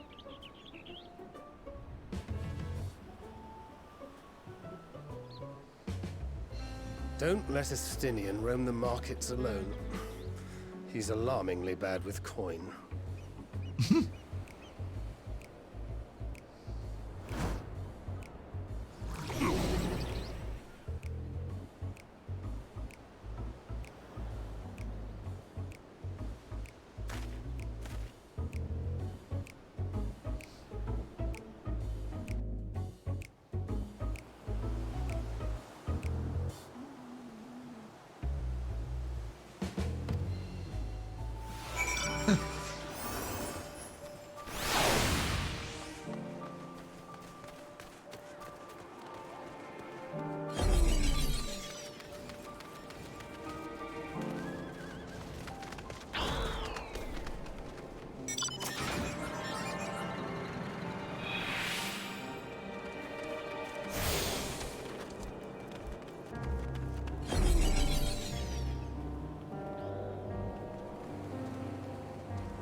Whoa, what?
Oh.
Alright, what is this?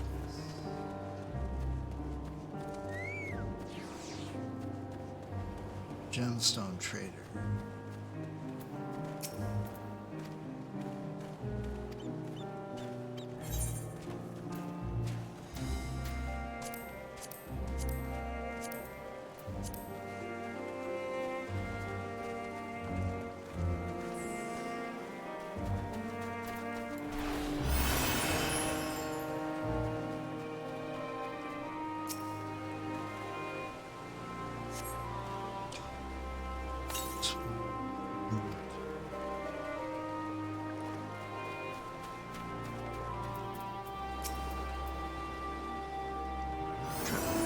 You're a rare sight in these unsettled times. People indicating a wide burst since that accursed tower suddenly appeared on the mirror.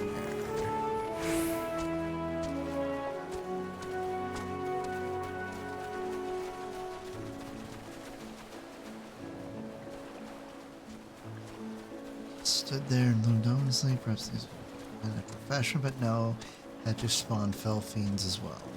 Still have our lives thanks to the radiant host, but business is as good as dead. What'll become of us? Only the gods know.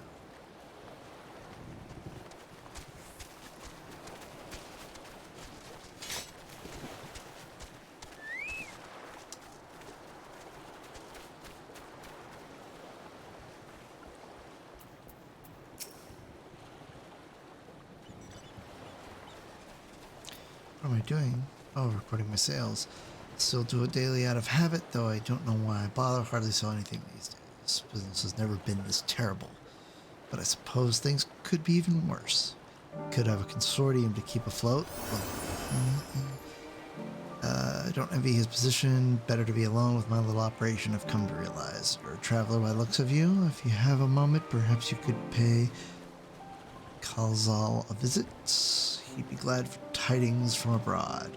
Like his night, you find him at the Saltwind Sails, Harbor Guild building across the water from here.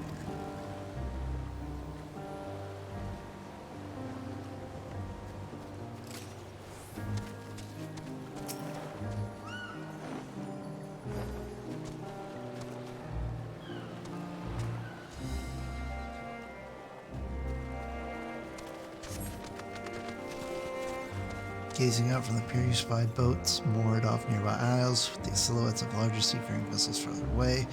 Compared to other ports you visited in the past, they appear to be very little activity.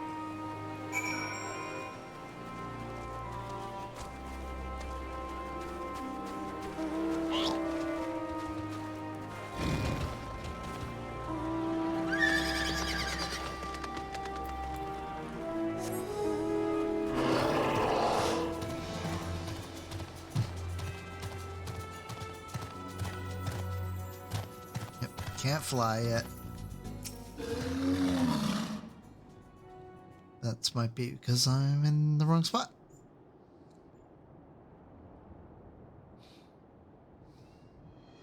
The Damascens aren't coming, but we already have everything they ordered. What are we supposed to do with it? I don't know, but yelling at me isn't going to help. All I know is that their plans have changed, and that's that. Look. Knows what happened. The Empire is at war with itself and the provinces are in chaos. And then there's the tower sitting on our doorstep spitting out monstrosities. The city has its defenses, but we've been afforded no protection out here. We can't blame foreigners for not wanting to take the risk. God, but this will be an enormous loss. Alright, forget about the Damascens. Surely some ships are still coming. We have fresh produce, handicrafts, medicines, all the perennial Hanish favorites. Our consortium works closely with merchants and artisans to supply only the finest wares. Quality is guaranteed. I know all these things, Kalzal. I do, which is why I regret to say I have nothing for you. All voyages have been cancelled or indefinitely postponed. And you are? Bloody warrior of light. Please tell me you're a merchant. I see, that's a shame. I'm sorry, but we're discussing important matters. If you need something, please talk to one of the others.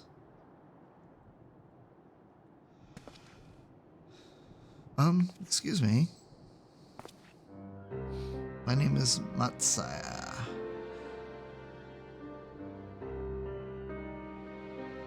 Here to see Kalzal. Well, it seems he's busy. I'll come back later then.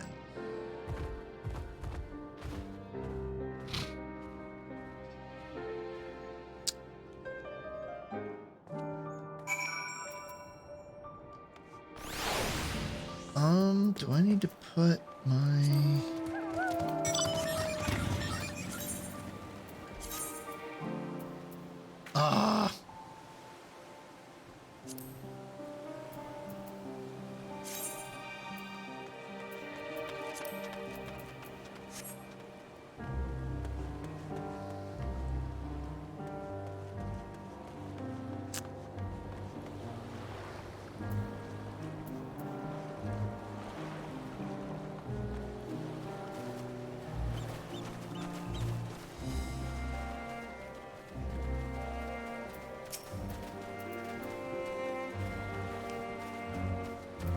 Yes, can I help you?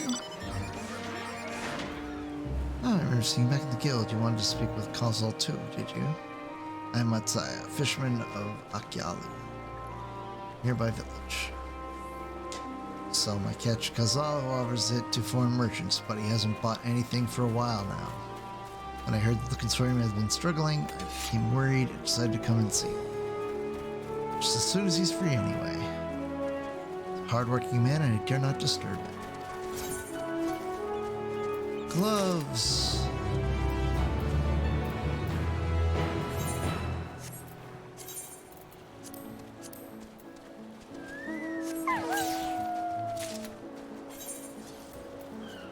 Recommended gear. Ugh, those suck. Oh, what? God dang it. Gloves suck.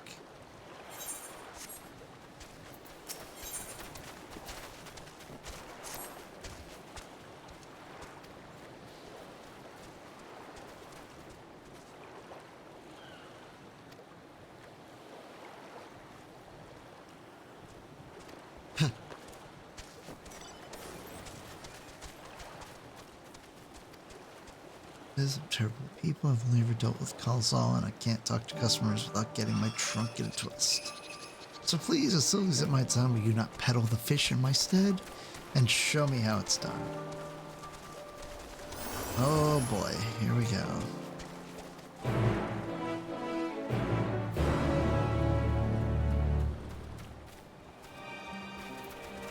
The events you follow cannot be skipped. You may wish to cancel any pending duty finder registrations.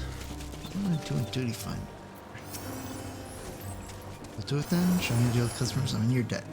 Please write peddling message to show, say, 3 people here in Yedlamad. Observe.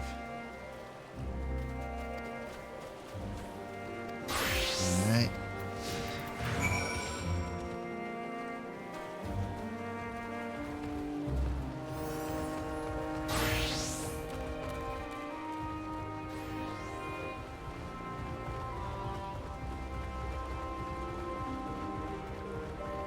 Aruna.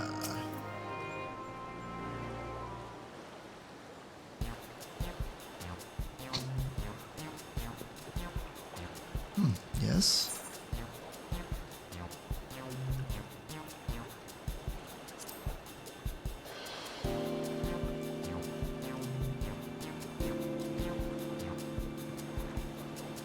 Yes, with the tower. Good. Trampling over each other to get now back to with my life, such as it is. I chose my time will tell.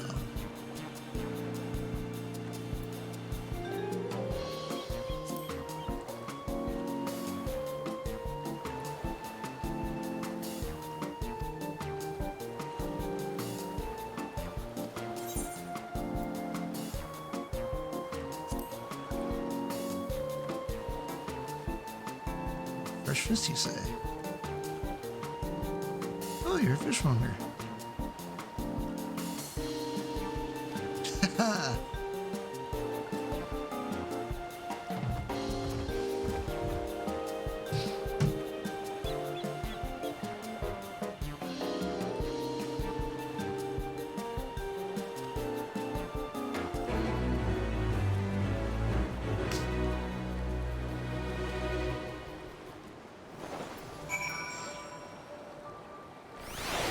Alrighty.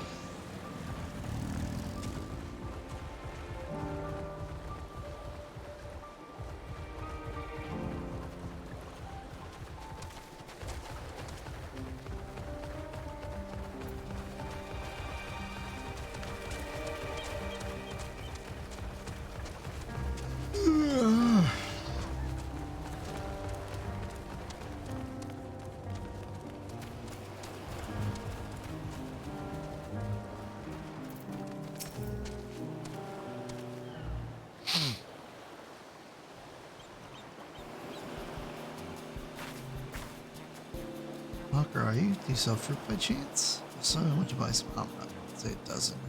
You don't.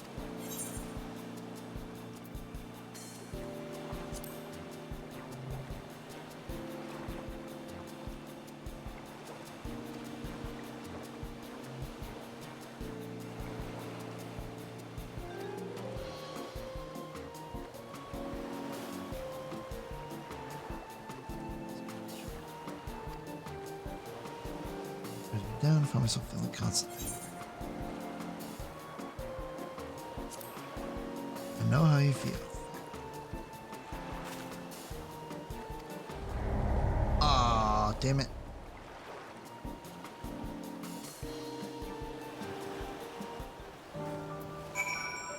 Ah.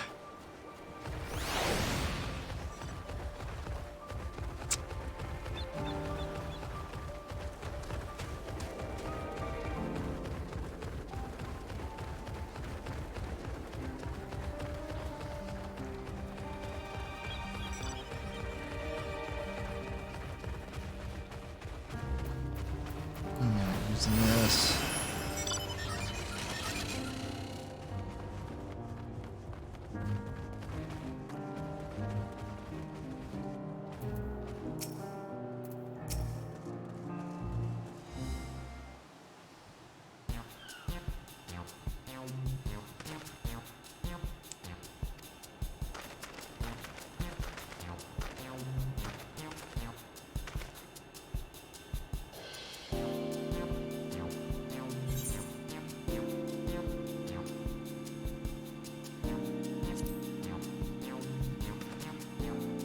Oops. Yeah, I thought so.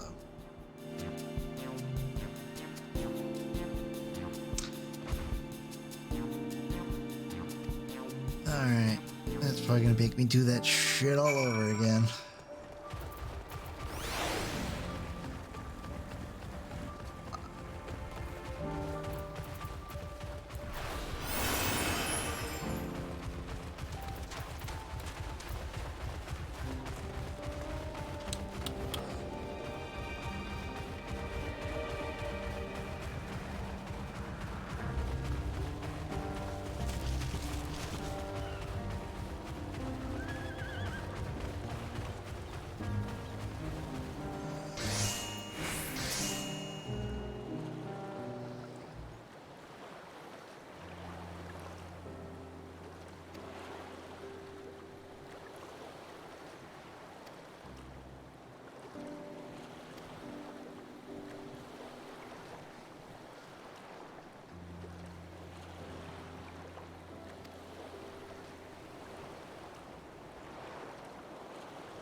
Really sorry. Now you must pedal your own goods. By yourself? Can't.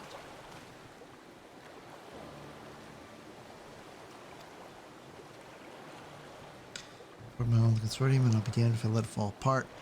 My friends and family depending on me, and I won't fail them. The sisters as my witness.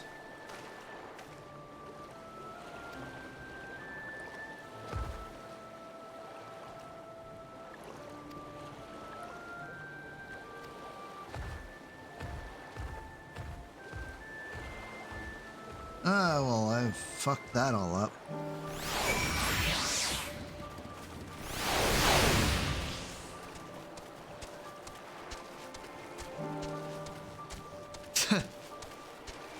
Yeah, that's the new beast race that you can gain rep with once you unlock it.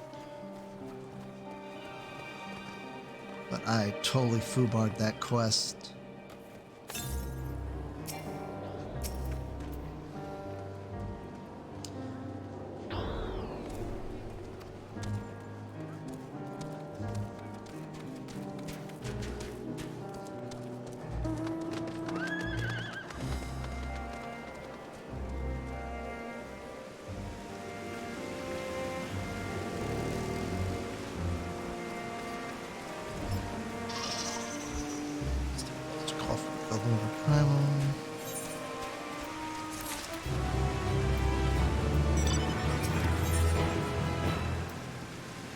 Importance occurred to us. The Metsia fellow you were helping, he's Arcus Sodar, is he not? Apparently it's exclusively his people that are being kidnapped. Should he be traveling alone? Summoning his perpetrators aim at the stand to reason that Arcus Sodara would be the primary targets, for 'tis the faith of their ancestors prevail in this land. Oh boy. So what primal do they summon?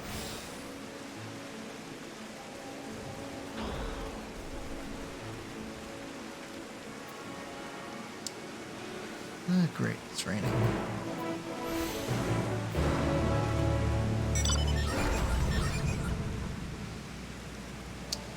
Alright.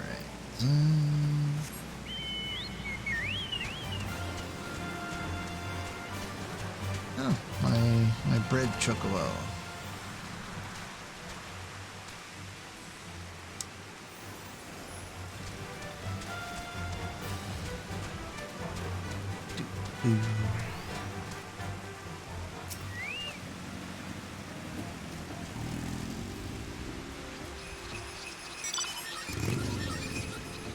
The elevated ground up ahead may provide a better vantage point. Right.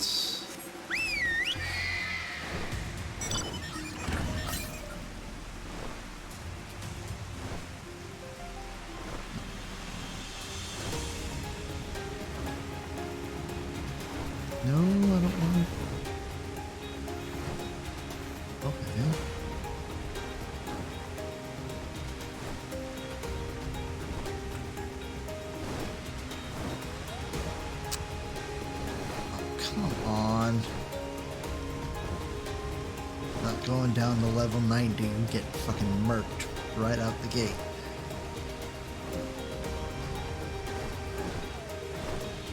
No, I haven't unlocked. It's an obviously new zone, so I haven't unlocked flying yet. So everything is a ground mount for the time being.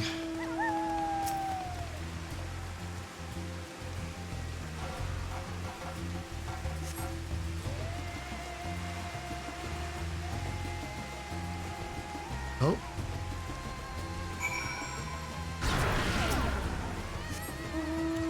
What the hell? Oh, man.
What do we got going on here? So we're understanding that strange fiends have emerged from the tower. What can thou tell us of those beings? Not much, I'm afraid. I have no idea what they are, but I've heard that some bear an unsettling resemblance to our divinities.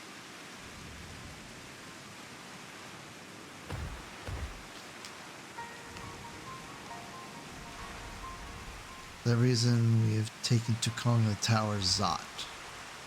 House of Divinities in the old tongue, it means. But they are not true divinities. They're monstrous imitations that bring only death.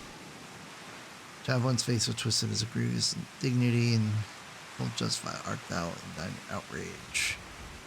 Know that 'tis for no other purpose but to neutralize the tower that we have journeyed to this land. Time we may have forged contend with the false gods, thus we will learn all we may about them. Tell us thy divinities and their true nature. Come all this way to save us? Really? I think I had you peddling fish. To answer your question, yes, of course, we'd gladly tell you about our gods. We, I say, because I'm a terrible storyteller and I ask my fellow villagers to do it. So please come to our village. We're good, God-fearing folk, all of us, and we'd be honored to share our knowledge and fish. Sayest thou? Shall we pay a visit to archaeology? Or just follow the road west down the hill, you can't miss it.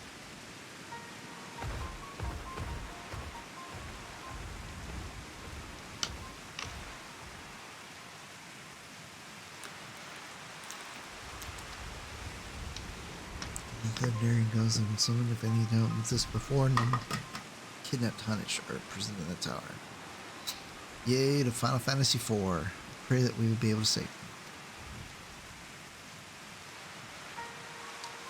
Though indeed taking along and confronting their false gods, like as not, I, as you said, would not study the rules and traditions to archaeology.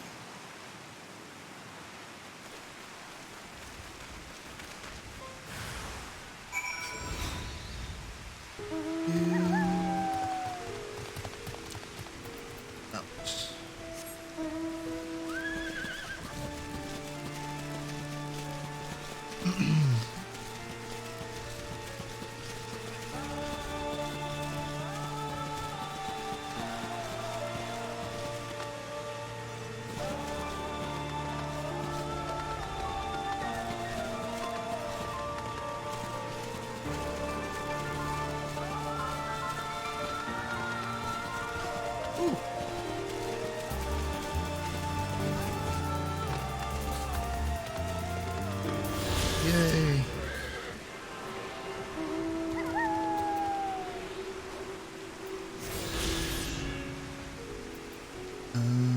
Travel with the Kurtz.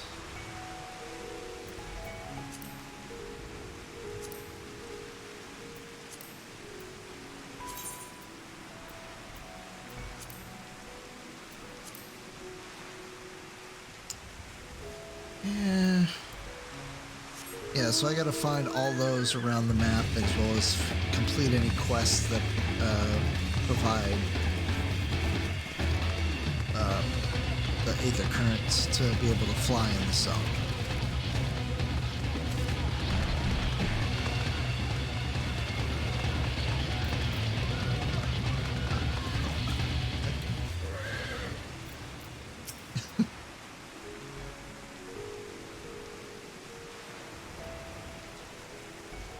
For futures around, do the same. If anyone was to tell you about our gods, but then just start with Kanga, old Hasabi god. What is it?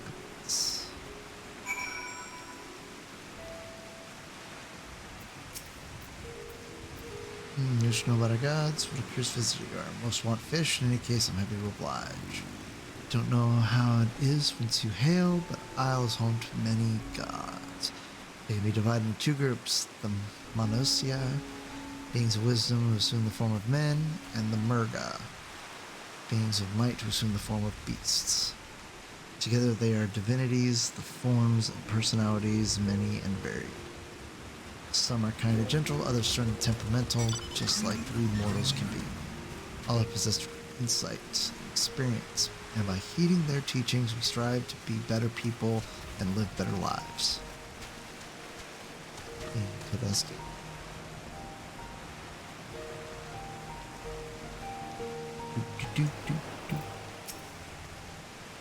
Just learning about our guys, you say?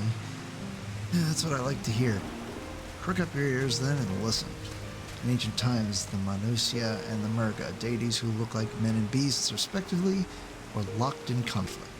Eventually, seeking the wisdom of the Monosia, the Murga cast aside their own heads and took up those of their foes. Likewise, the Monosia coveted the might of the Murga, and so they too resolved to trade heads.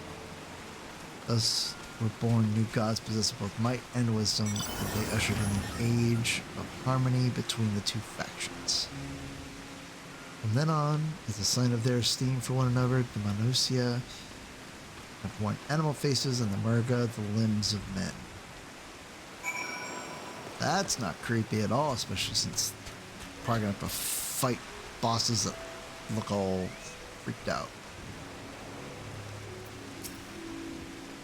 There you are, learned a thing or two about our gods, I trust. While you're off talking to the others, I remembered something that may be of interest. If you could let your friends know, I'll go and fetch it from my home at once.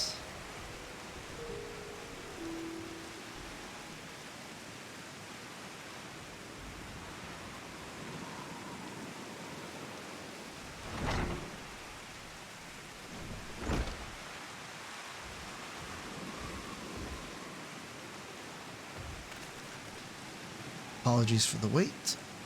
I wish to show you this hanging scroll which depicts 3 of our most revered deities. By all means, we'd like to see it.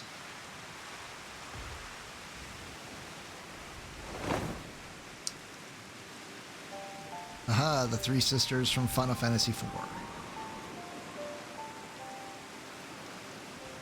Central one is Cinderuva, the goddess of wisdom. Alchemists hold her in the highest. To her right is the middle sister Sandaruva, as a goddess of wealth. She counts many treasures among her followers. And on the left is Mindaruva, the youngest sibling. She presides over the crafts and so is beloved by weavers. Although each is worshipped for different reasons, the sisters are usually portrayed together in these works. People keep in their homes for good fortune.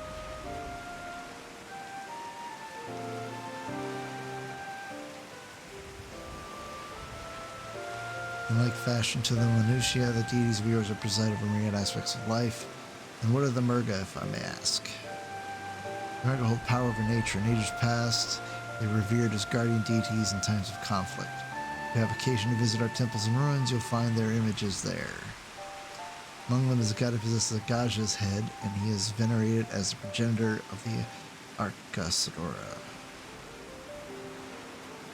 Then there are dragons. They occupy a special place in our history. You worship dragons too? It's said that an ancestor of the satrap, that's the ruler of Razadhan, forged a covenant with a dragon divinity in ancient times. This divinity has since acted as the guardian deity of the satrap. Legend holds that if ever the satrap is in need, the dragon ally will fly to his aid. Dragon ally. Seems to be a terrible story, but nothing could be further from the truth. The passion you bear for your faith is plain to hear. I am confident that the information you've given us will serve us well in our efforts to deal with the tower.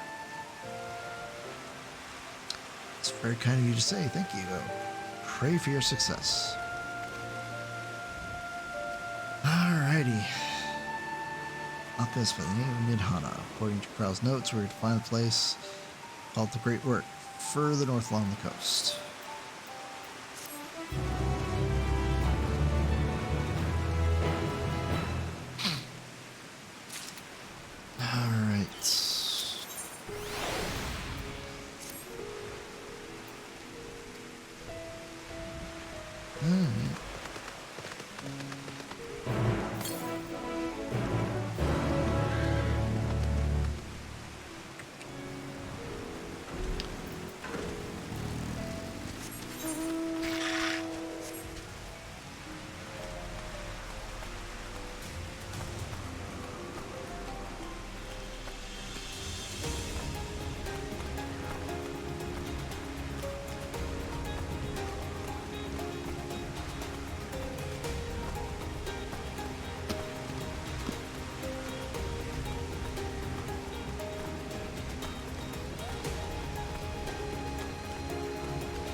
There's another Aether right over this way. But can't get up there. Gotta go around.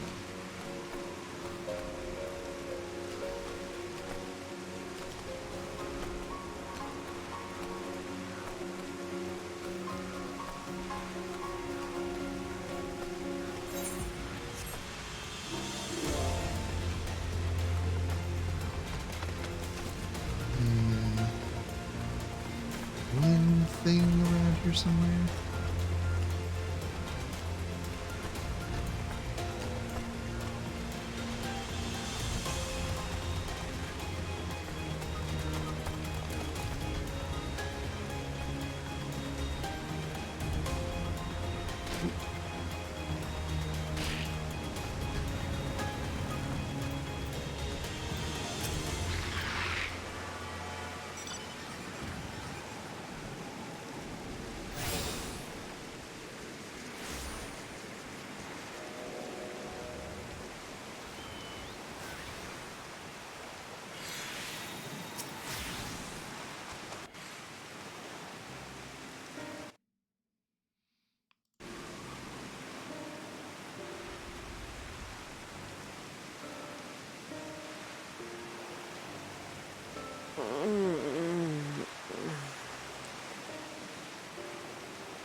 What happened here?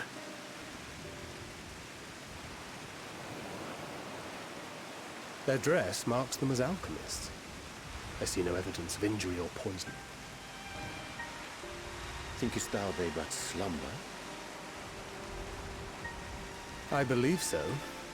Whether it is by choice is another question entirely.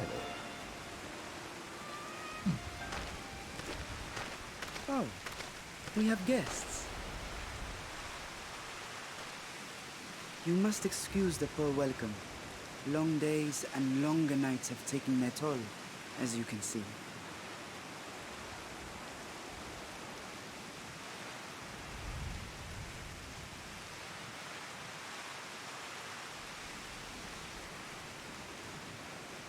I am Vashan, servant to the satrap. My task was, in fact, to wake these good men and women, if you will allow.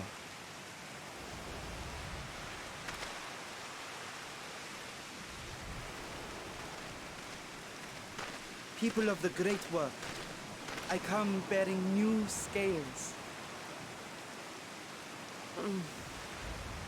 Scales? We have new scales?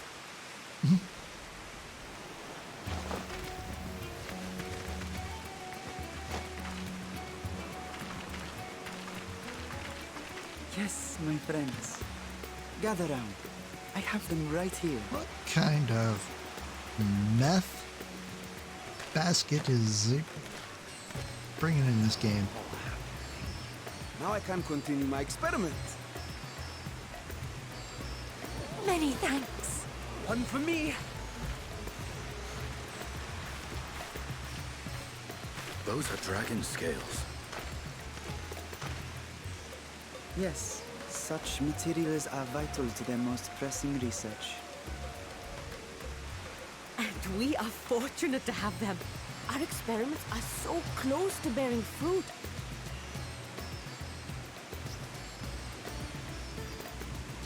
Soon we will have a talisman capable of nullifying the etheric emissions from that accursed tower.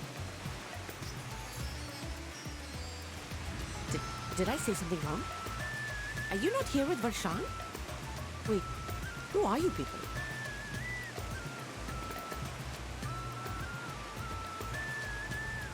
Of course! You're the one Kryl sent. The warrior of light we've been waiting for. Ah, this is a day of celebration. Praise be to Cinderova! The winds have shifted. I feel it. The end to our toil is near. I feel it too. My head hasn't been this clear in days. Tell me, how did you acquire those scales? Curious that it concerns you so. But worry not. They were freely given by the dragon with whom our satrap has forged a lawful pact.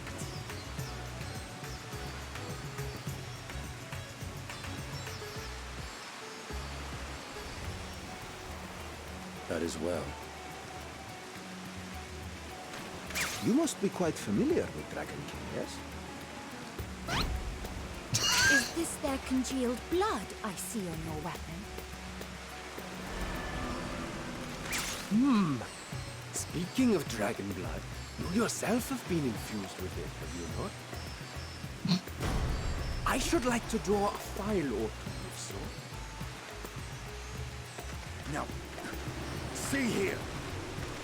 Come along, come along. I must insist that you visit our laboratory. Cease your shoving, so help me.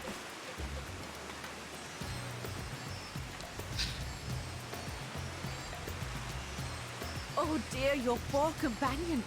What with the new scales and your timely arrival, my colleagues are a little giddy with excitement. No harm will come to him, I promise. Meanwhile, You shall we talking find about a quiet place Estinian? to talk? As you may have guessed, I am Nidana, the alchemist who sent the request to your Mistress Kryl. We have workshops across the nation collaborating on this research project. But it is here, at the Great Work, where I collate our results. Come with me, all of you, and I can explain the crux of the situation.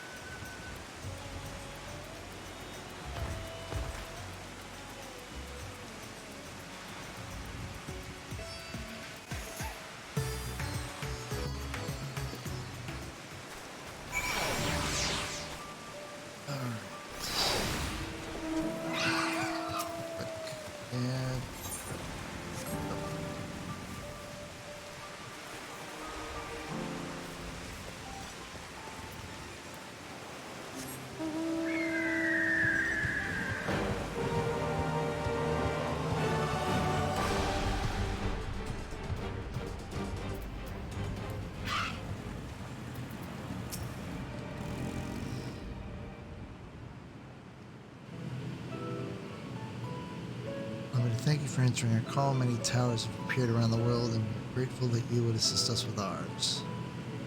Though Grail herself is tied up with another investigation, Suckhell is an eminently capable substitute and will spare no effort to aid you. So if I understand correctly, you seek to make talismans that can nullify etheric dimensions. Indeed we do.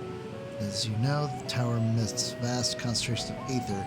One cannot go anywhere near it without being tempered. Oh shit.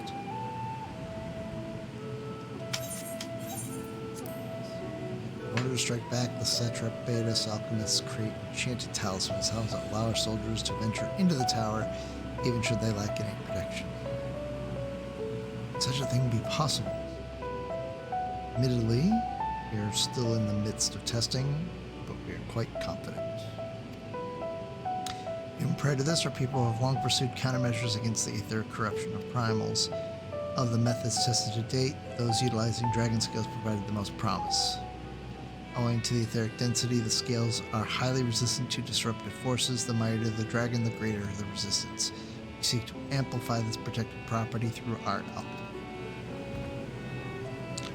Thanks to the scales provided by His Excellency, we have been able to make steady progress with the talisman. Soon we'll be ready to conduct a field test, and here's where you and your blessing of light come in.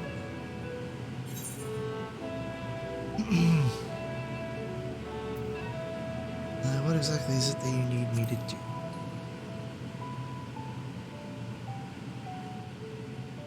Another compliment, I assure you. We only ask that you serve as an escort. I will explain in greater detail later, but you will be venturing into the tower's field of influence. And so for your own safety, I would first test how well your blessing shields you, with your permission, of course. In that case, Ariandra and I will find other ways to make ourselves useful. Seeing as you all work to the point of collapse, I suspect you could do with more hands. We'd be grateful for any assistance you could provide.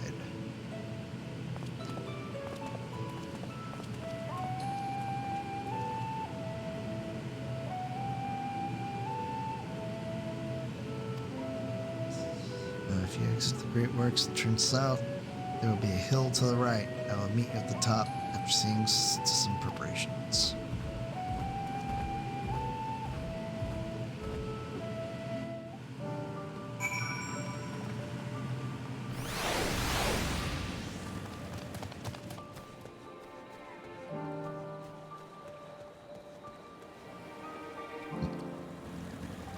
Is there a repair? No.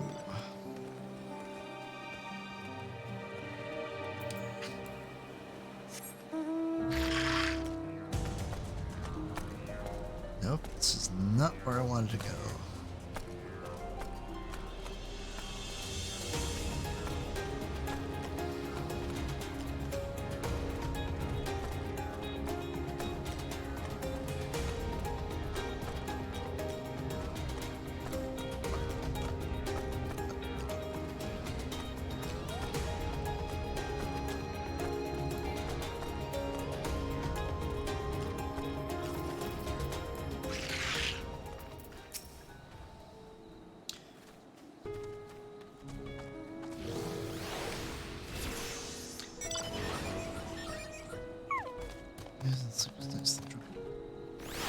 The lantern presents to the gods as an offering. Take inspiration from the tradition. I'm getting to it. Holy crap. There's not much like it. There's a lot of exposition stuff so far.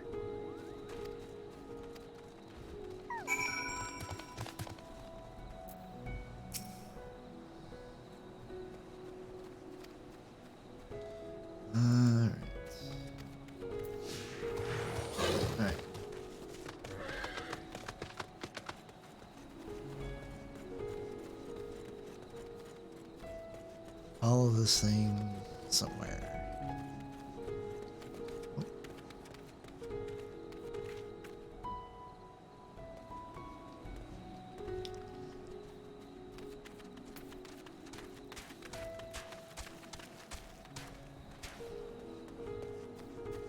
Alright. Please stand back.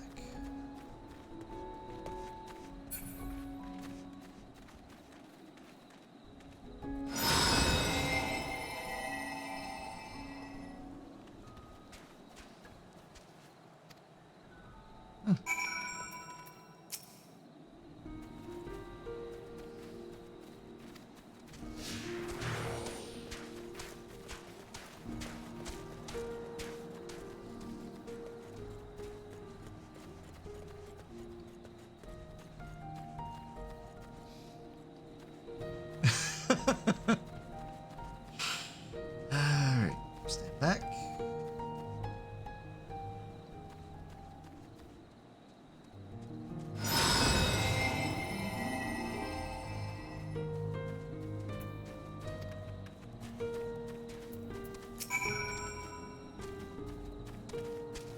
So just making Bell integrity holding. Jesus.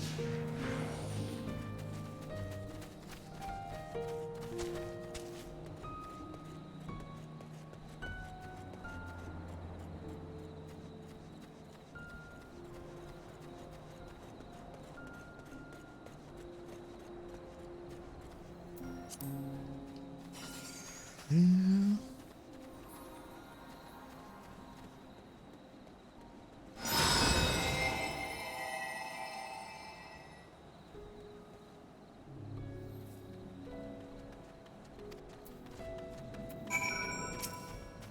That's the last one.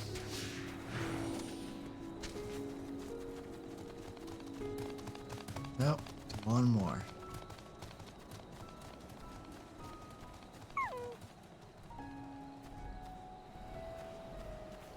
Oh, and back.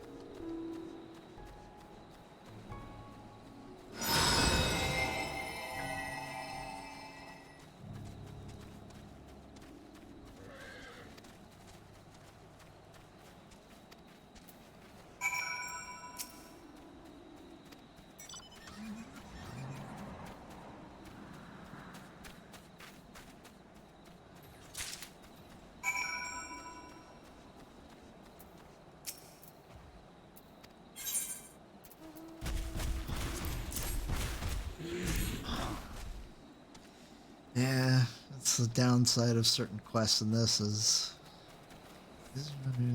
perfectly fine. Strength of your blessings beyond doubt. There's no risk that the tower will corrupt your ether. This, we can request your aid for the task ahead with the parts. I'm guessing I'm gonna be going into the tower here pretty soon.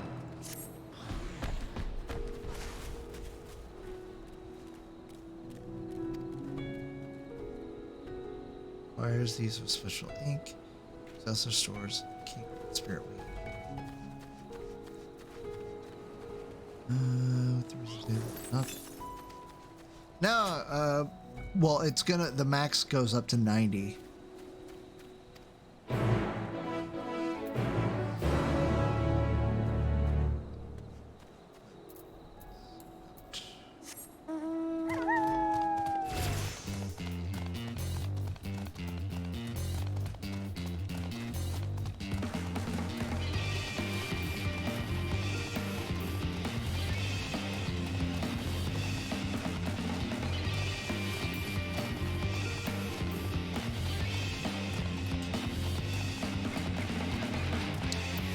Some people, some of the other streamers I've seen, they like cleared their job tree and stuff, and then did like every quest, every like side quest in Shadowbringers, and prepped it to where once once everything was unlocked, they just turned everything in for a big XP boost.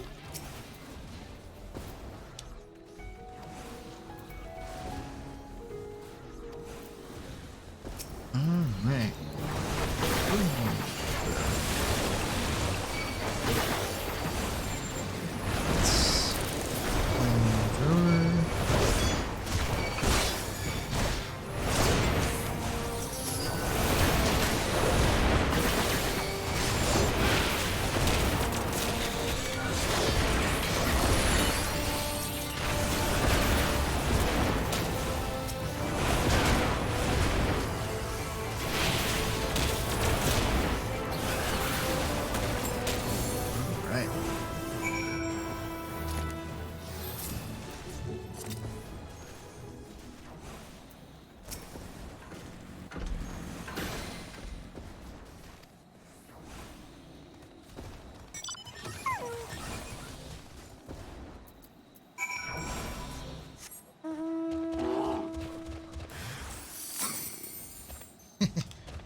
35.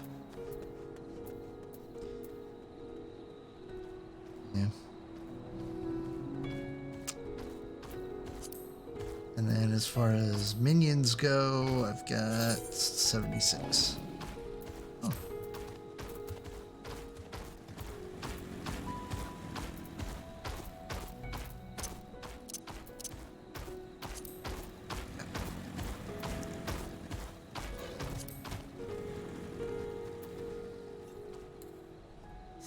Yeah, there's another one that I want to get, but it's like, it's a good, like, month grind. They're just for show.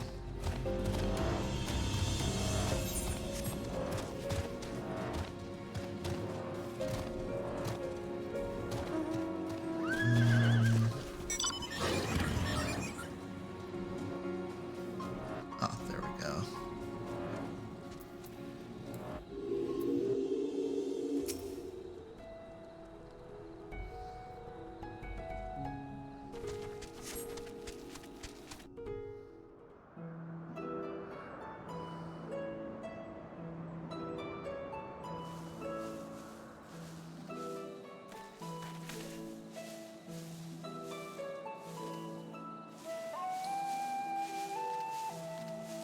Yes, that would be Radzad Khan.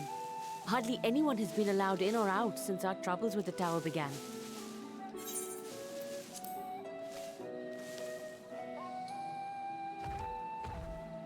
The faithful citizens huddle inside the city walls, and commerce has all but ground to a standstill. I pity the satrap, the trials he must be facing.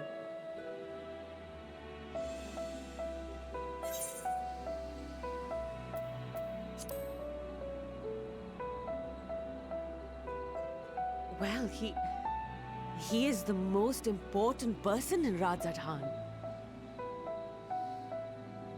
Long ago, this island was home to two tribes of Matanga, the Gajasura and the Arkasodra. When the Aura came to these shores, it was the Arkasodra with whom they joined forces. Together they defeated the warlike Gajasura, forcing them to flee Thavnair altogether. Peace and prosperity reigned for a time, until a clan of Hjord from the mainland decided they wanted the island for themselves. It was a direct ancestor of the present satrap who arbitrated that conflict and welded the warring factions into the nation we know today. And ever since, a member of that esteemed lineage has inherited this somewhat unique position.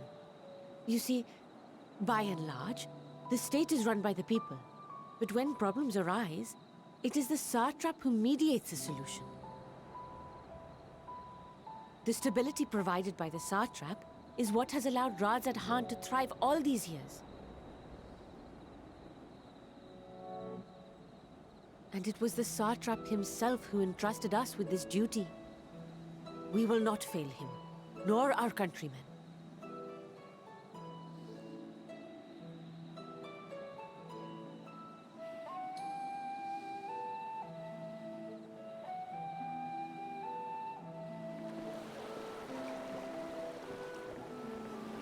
What is the delay with the vessel? I told you I need to adjust those ratios.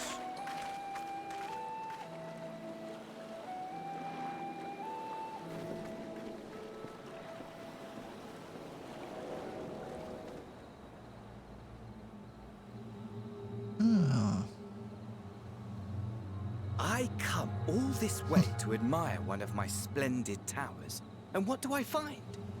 Fools attempting to ward off its tempering influence with magic trinkets.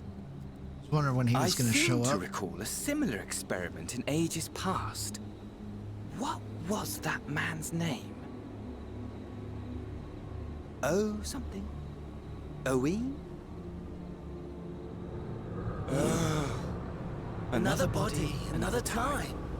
Who could be expected to remember every trivial detail? Allowing them to construct such handy talismans would be counterproductive to my plans. And yet, I find myself deathly curious. How will they manage this feat? With the limited knowledge and resources at their disposal?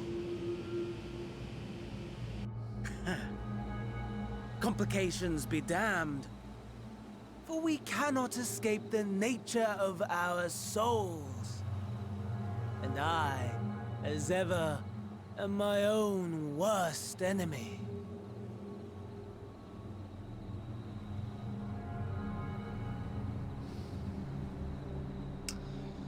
Alright, shit's about to hit the fan.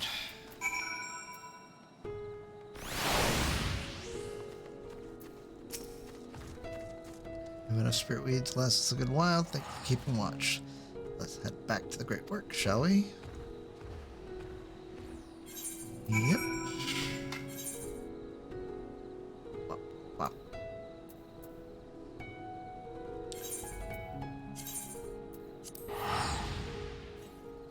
Fuck running.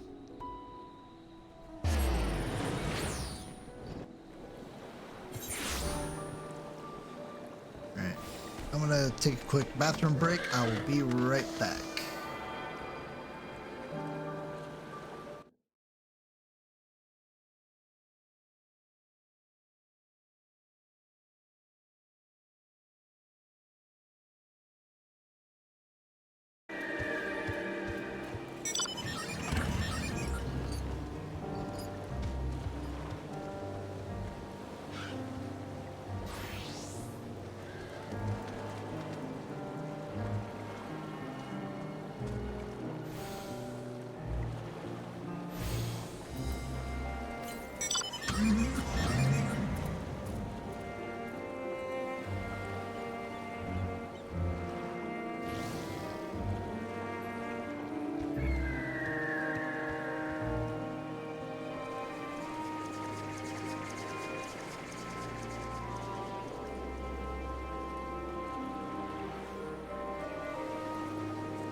Alrighty.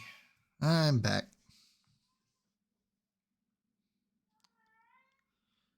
Where am I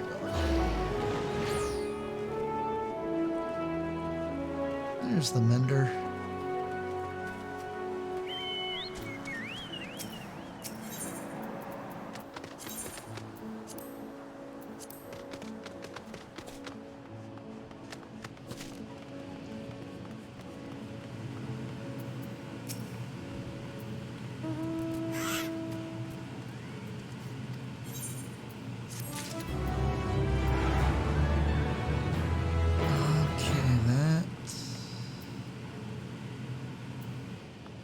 this quest and then go get that food plus.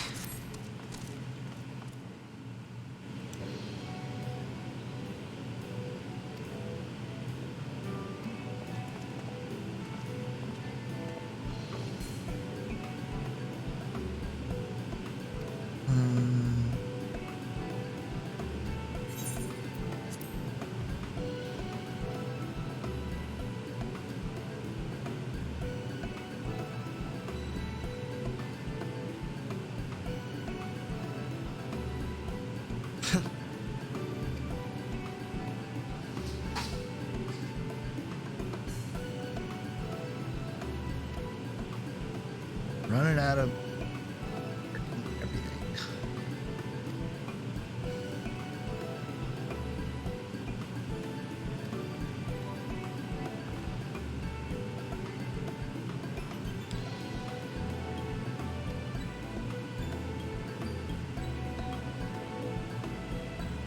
Alright.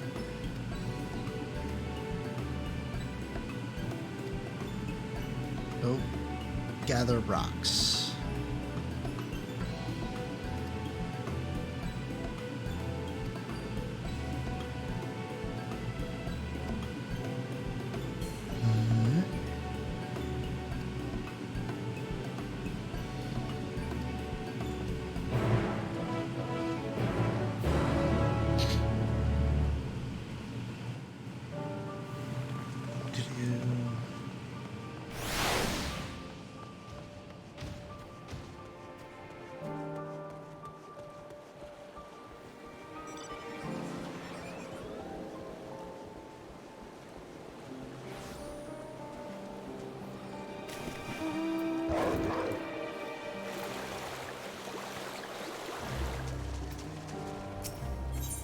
Yep, thought so.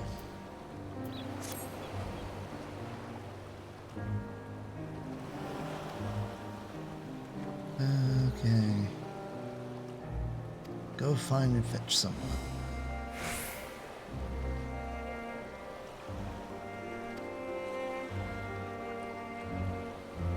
Alright. There's that. There is this one. All the way back up there. Great.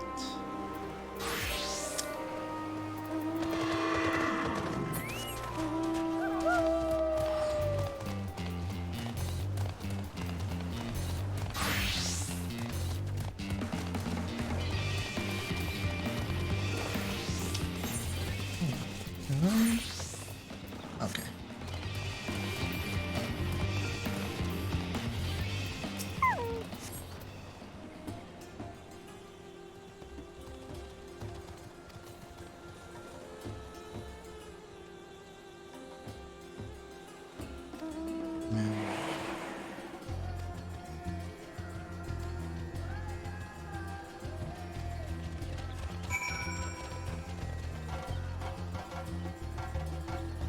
Speak with them again.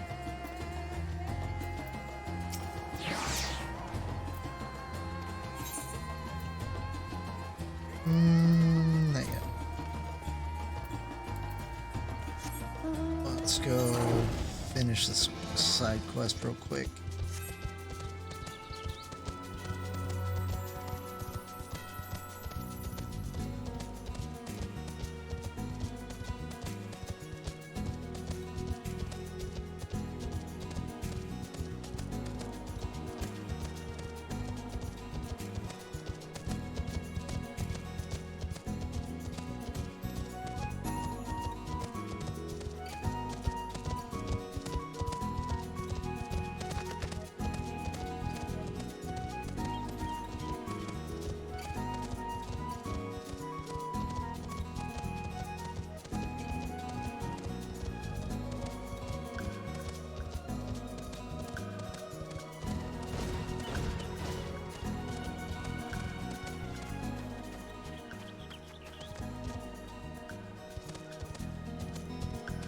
Wait, where the hell is she?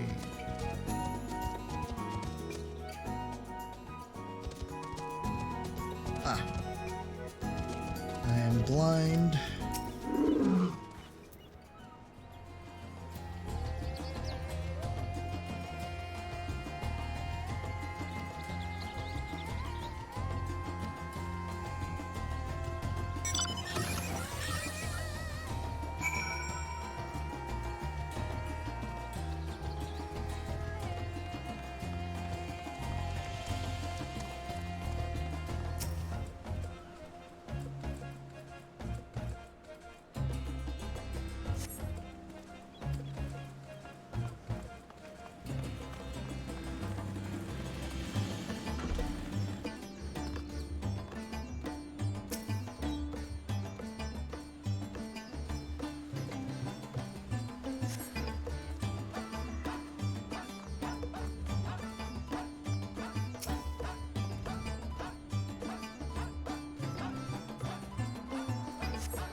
back.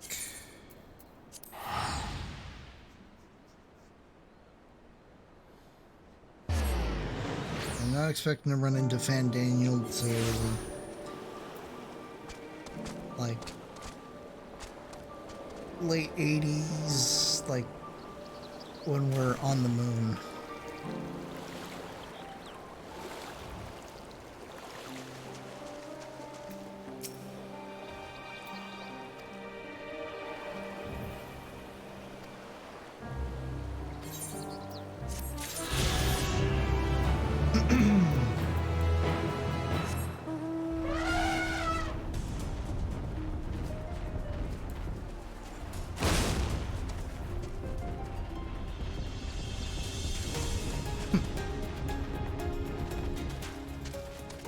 No, that's new to this story. Like the very end of the arc, like where's the, let me see if I can see the towers. I can't see it from here, hold on. I'll wait till I get to higher ground. But all the towers are feeding ether up into the sky or whatever, and that's gonna be the, I really hope I get one of these mounts.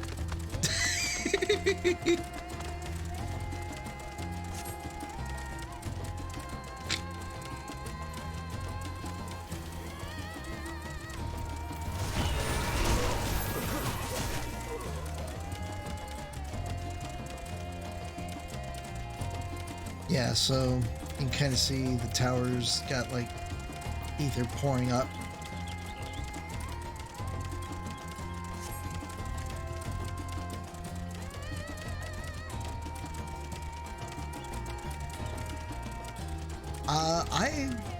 What did they? He named it specifically what it was. I just don't remember what the heck it's. It's a freaking random dodo.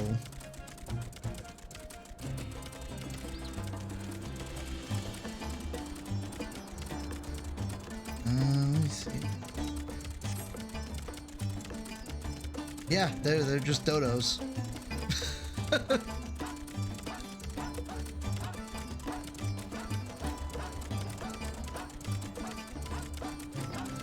I have a feeling these might, you might be able to get one of these for doing like the beast quests, like getting the rep up for the new beast quest.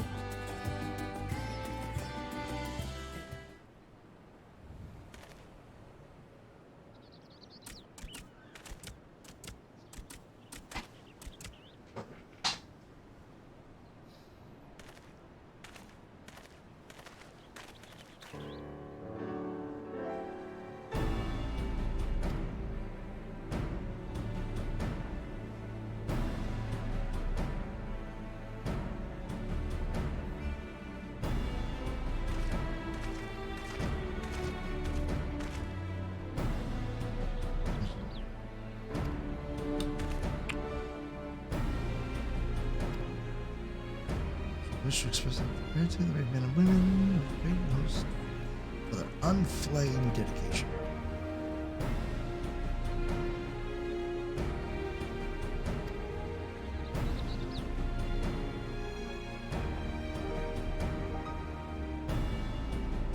Well, the past few days, this remains the front line of battle, no place for children. Predecessor too often traveled alone. It's been, what, 2 years now since you took over? Or how that fellow was faring. Those before him, he went on to represent the satrap in foreign lands. Wherever he may now be, I am certain he is well. As for myself, I surely that all I do of my own volition and gladly. I pray you do not think ill of his excellency.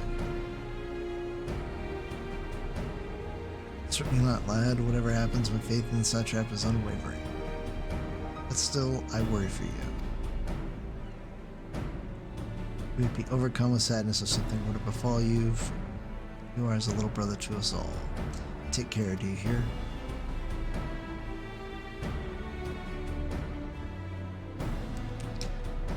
Yeah, spent all that time talking to the kid. Just ignored I'm just standing here.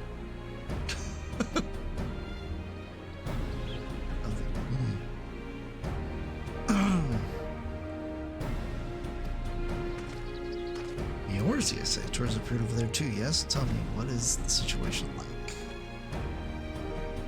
It's just you exchange information with a soldier. Both parties will seem to learn something of value, I believe.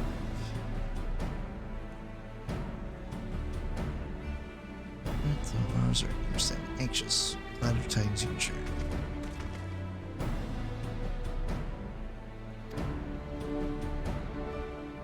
Oh man. I should not be this sleepy.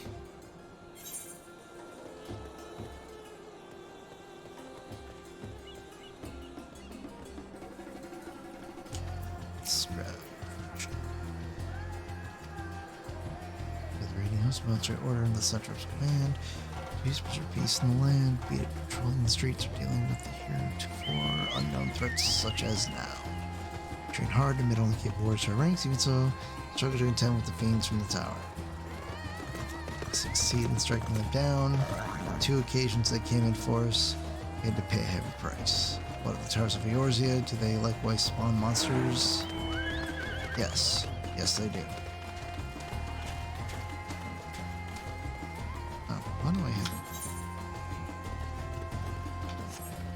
to close the map? That's just getting in the way.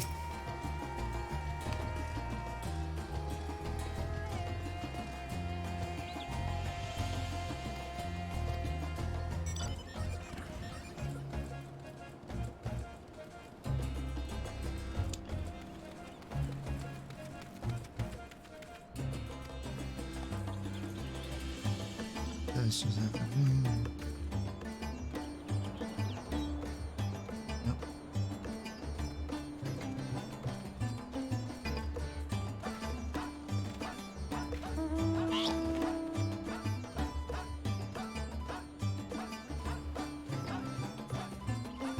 Second.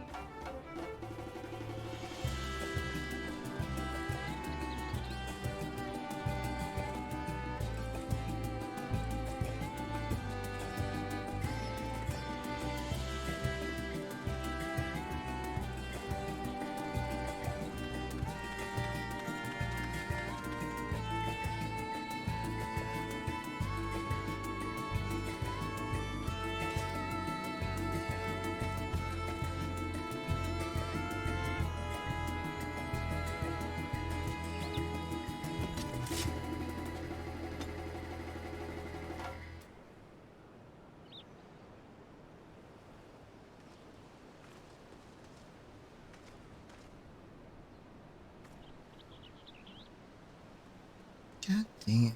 Hold on a second. Check something in my browser.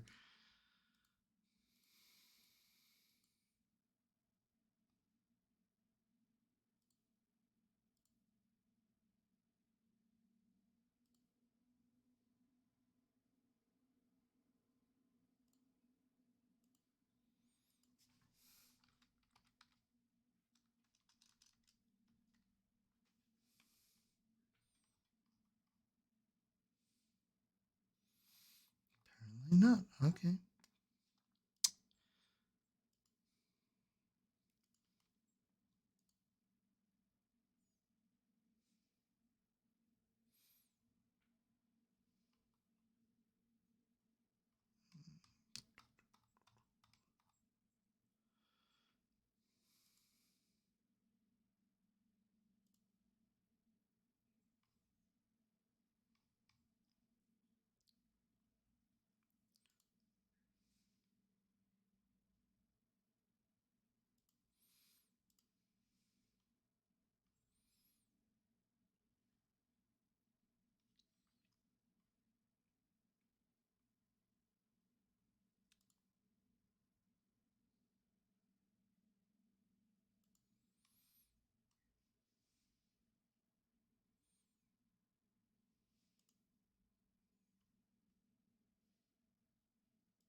Following an apparent safe from its influence at this distance, but go too far into the water and you expose yourself to its corrupting. Now, aren't you? How are you going to return your homeland?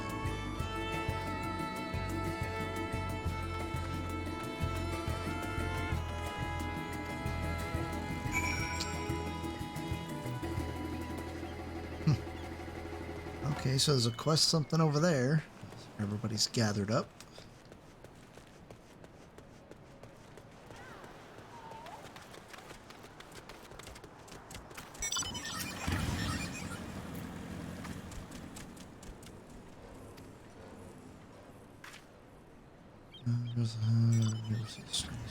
News from abroad.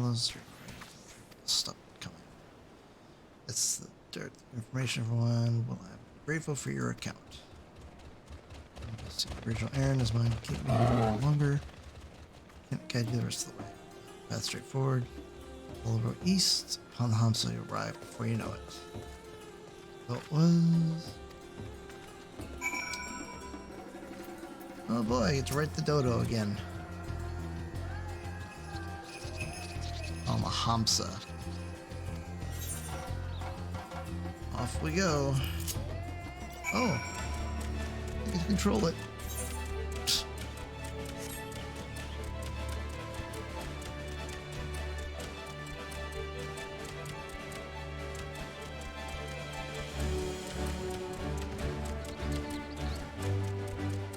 Oh, maybe if I'm lucky, they'll actually give me the mount for free.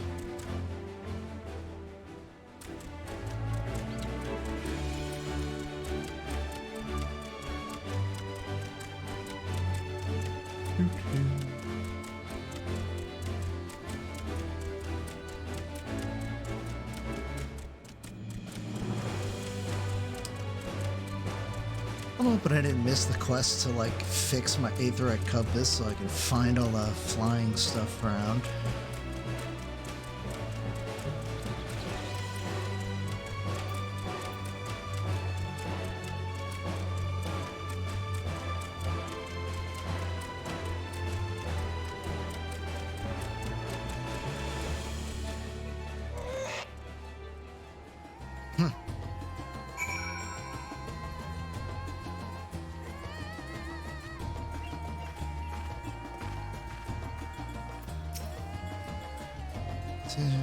I am Zenuha. It's something you require. Give me the rocks. Ooh.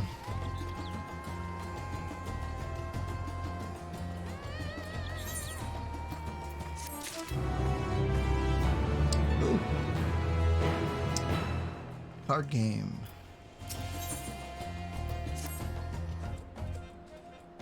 Yours, like a person's gone. Aside for Alchemist friends.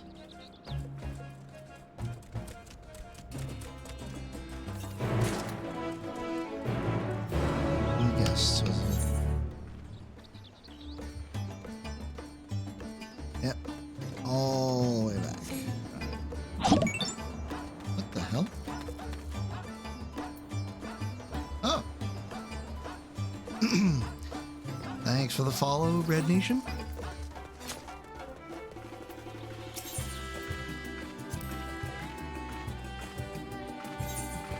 Let's see. All open sudden death. Okay, so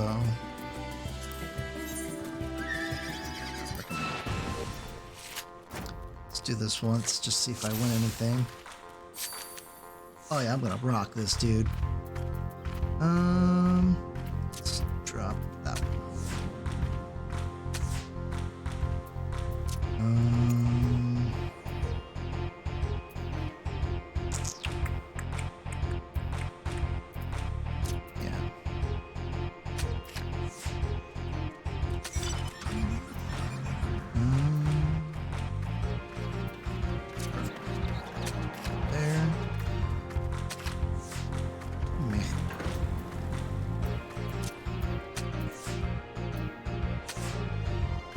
Mine. I win. Ah, you bastard. I'll come back later.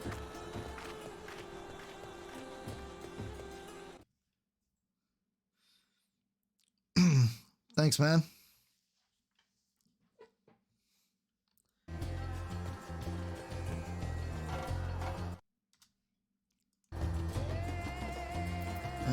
Teleport. Savard. Great.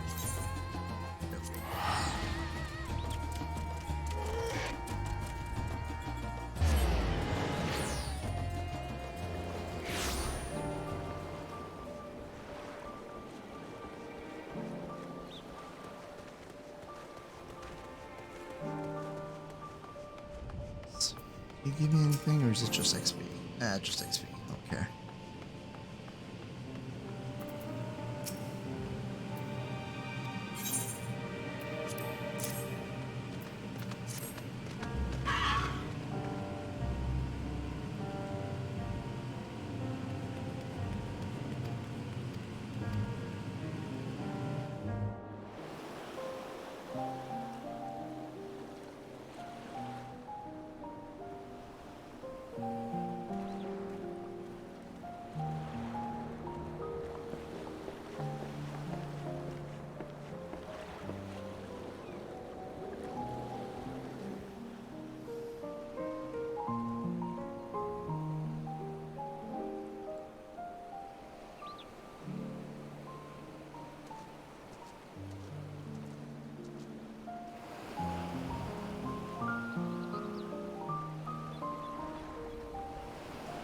I see our taskmasters have allowed you a moment's respite as well.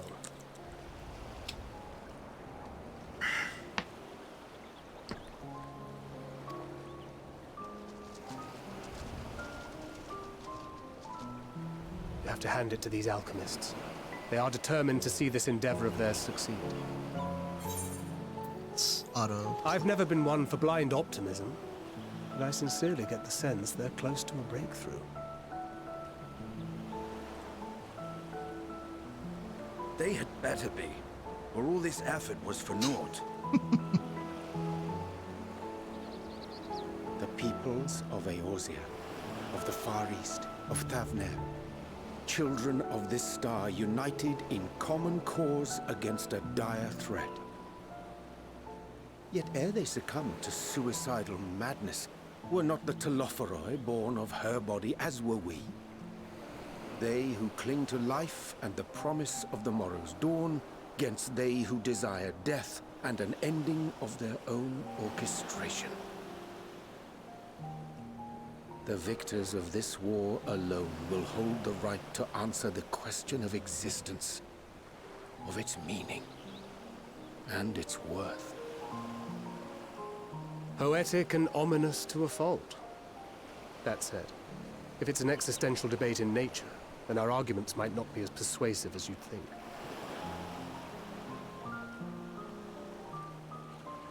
Fandaniel wants to die and take everyone with him in an orgy of pain and suffering. An utterly vile and unforgivable idea. And yet, when spat upon by fate and wailing in the deepest pit of despair, who among us can say they have not entertained similar thoughts? There are nights black as pitch, bereft of hope, and no words of comfort can reach you. And it's all you can do to grit your teeth and choke back the bile. The more you see and suffer life's injustices, the more difficult they become to bear. Vengeance is nurtured in similar soil. Though your anger has a broader focus, the sentiment is much the same. A fervent desire to destroy others, to see them drown in torment, as you have. That about sums it up. The will to endure is not always as strong as the urge to burn it all down and salt the earth. Survival be damned. It's a struggle, often close and brutal. Indeed. Well, I, for one, shall pray survival proveth more appealing in the end. As will I. Besides, our chances are much improved when we've the company of others committed to the cause of life. Our vengeful dragoon here is proof of that.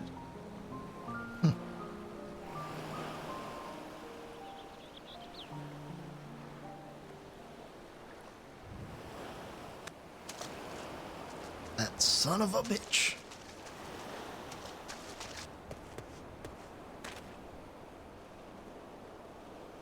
What is it? What did you see?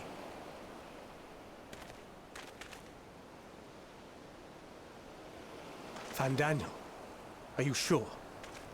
If he knows we've been working on a countermeasure. It holds. The vessel holds!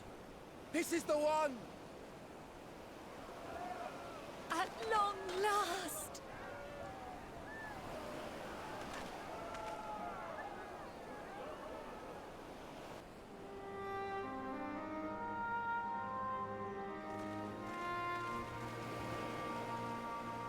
Look! We have finally created a talisman strong enough to withstand our experiments. We've named it a warding scale for the time being. With this in your possession, your soul should be completely shielded from corruptive ether.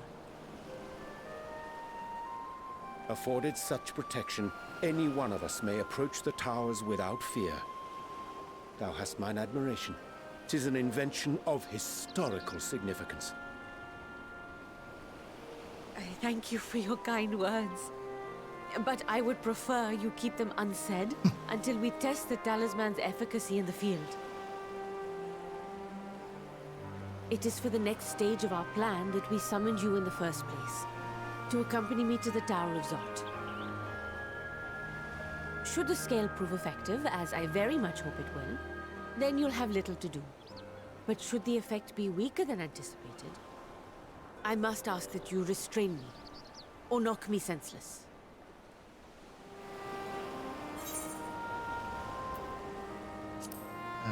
Yeah, don't be an asshole to the new people. Either way, we are fortunate to have you with us.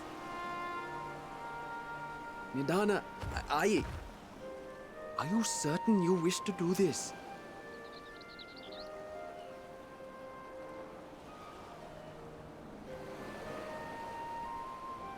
If others are to trust our creations, then we must have faith in them first. And as the senior researcher, it falls to me to lead by example.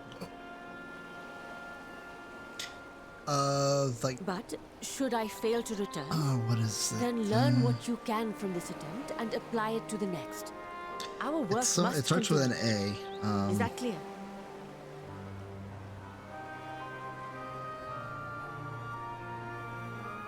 We'll keep an eye on the place while you're away. Assuming Fandaniel is lurking about, there's no telling what mischief he has in mind for us, or you. Be on your guard.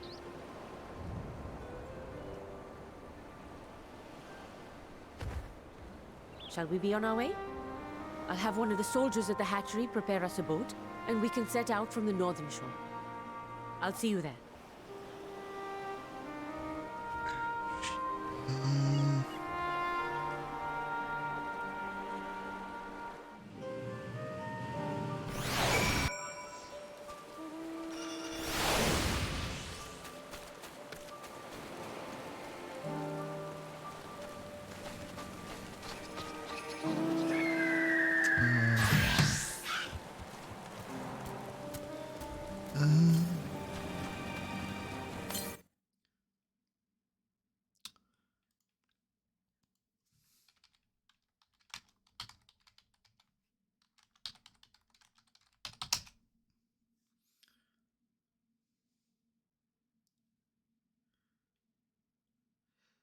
They're called the Matanga, or at least that's the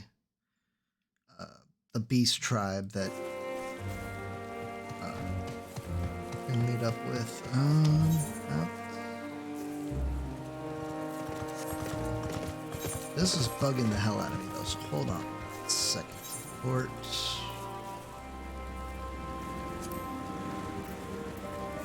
God dang, they upped the freaking price of that. Hold on. I'm not playing that game.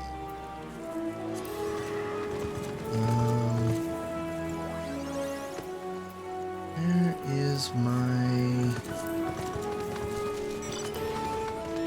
There they go. No, that's not...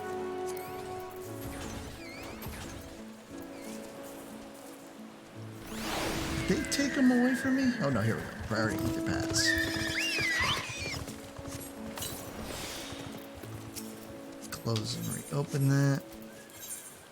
Much better. Frickin' 1,300 damn gold. Yeah, yeah, Arxidora.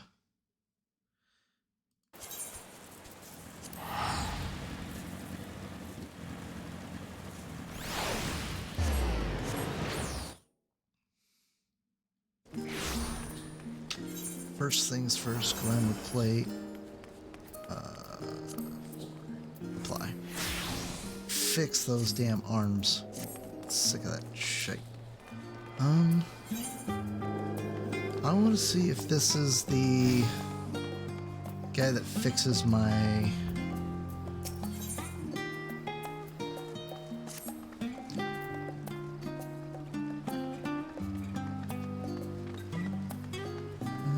Need to track you down. Who's the guild staff hunter now?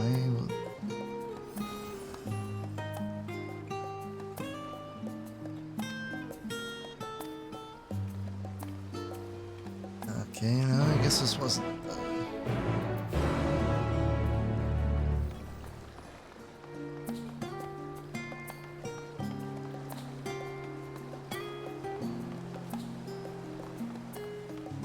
Okay, so this just unlocks the hunting board.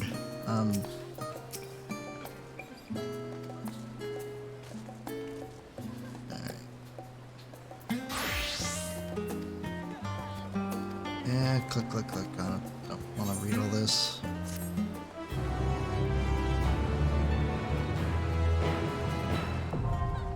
So let's see. New quest available 83. Let's see what we've got. Another minion. Wings for the back. Materia. Okay. So they're hiding everything.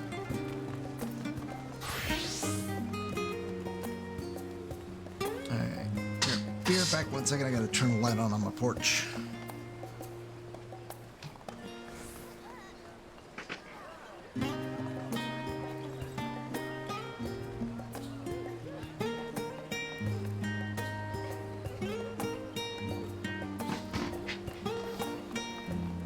Alrighty.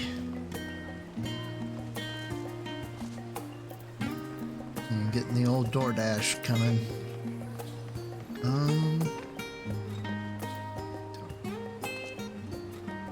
Stavnir.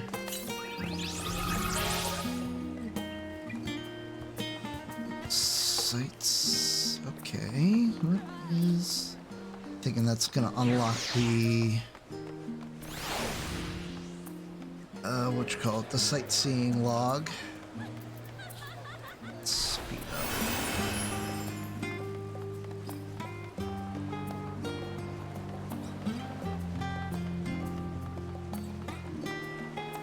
Hoping that they're more the quest to fix my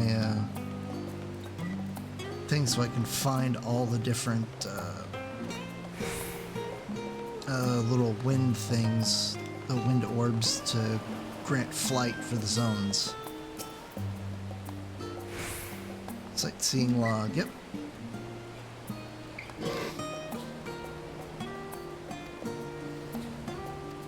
Yeah, I still gotta go back and do all of the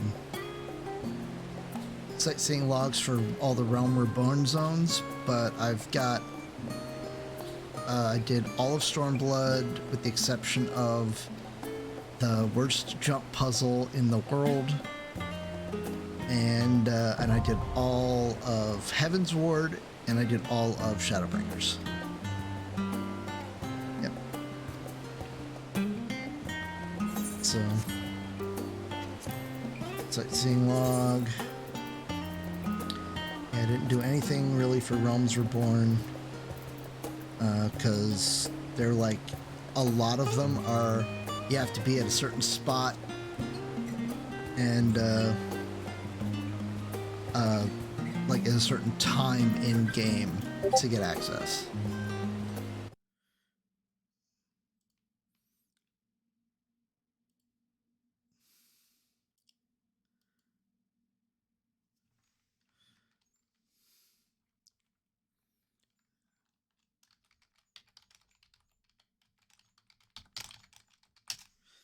One of my buddies is looking at jumping on.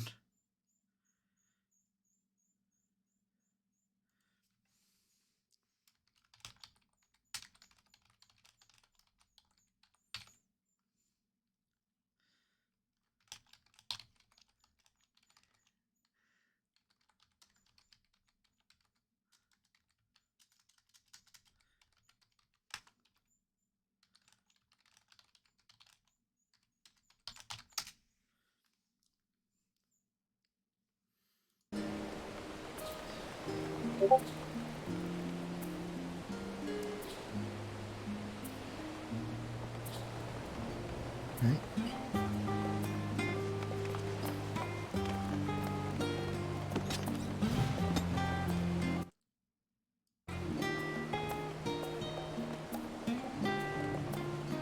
Oh, right on. You gonna do that for your Thursday stream?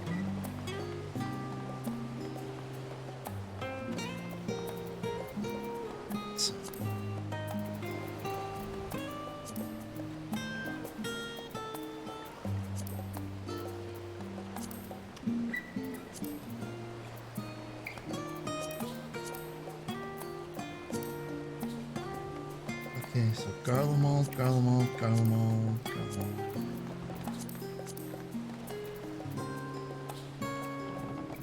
Dawn's Journey.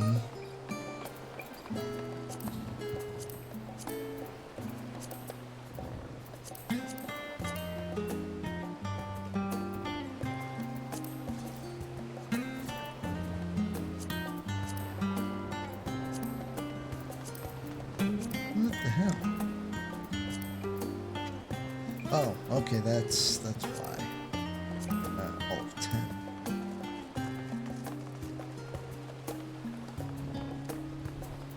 So 1, 2, 3, 4, 5, 6, 7. 7 in Old Charlotte. Probably super high up somewhere. But if you want to see like crazy jump puzzle, look up Kugane, like Final Fantasy XIV Kugane Tower.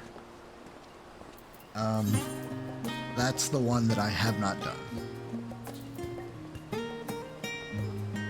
I've gotten close to the top, but there's like parts where you have to kind of, it's like once I change my race and stuff, when things calm down a little bit,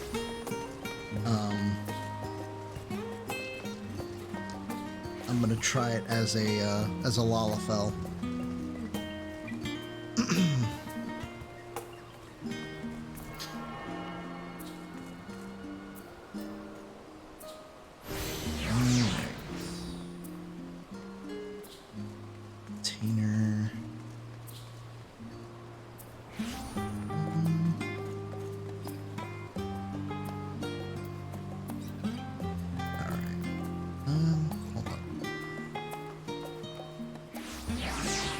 Well, it's not so much that like everything is the same, but as a smaller character, it's a little bit easier to see the jumps that you need to make. It does adjust the camera angle to a lower perspective.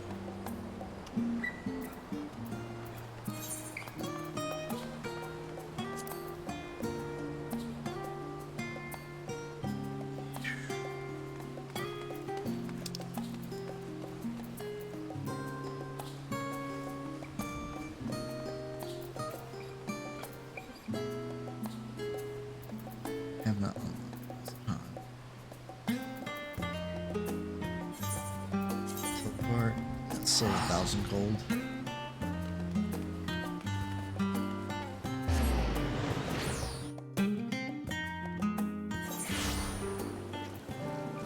Okay.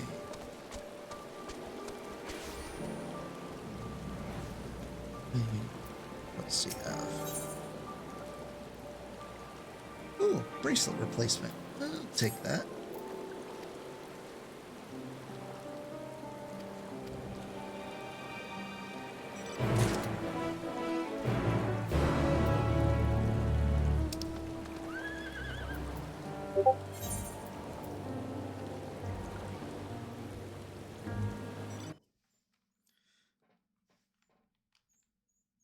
Oh, whoops.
Yeah, like I went to go change my race and screwed something up because it won't let me fix it. And oh, wait, another blue.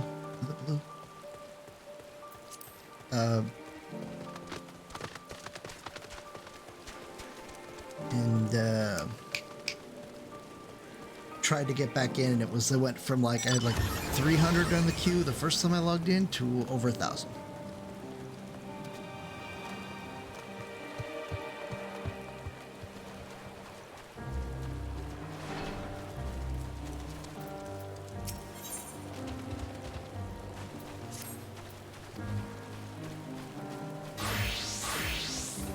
Care about reading.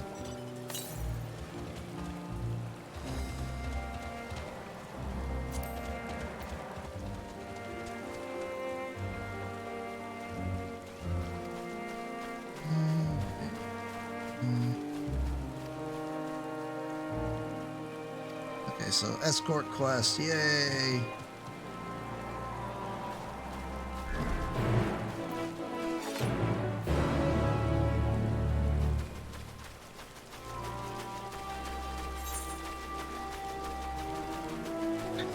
Yeah, I worked a half day today, and I was like, yeah, I'm going home. There ain't shit going on at work.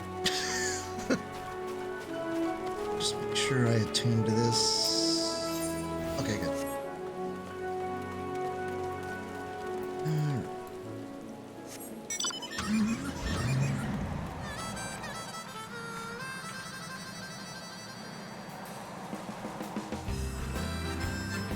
Ah, can't drift, damn it.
Alright, man. Take it easy, and I'll be streaming all weekend, so feel free to come back anytime.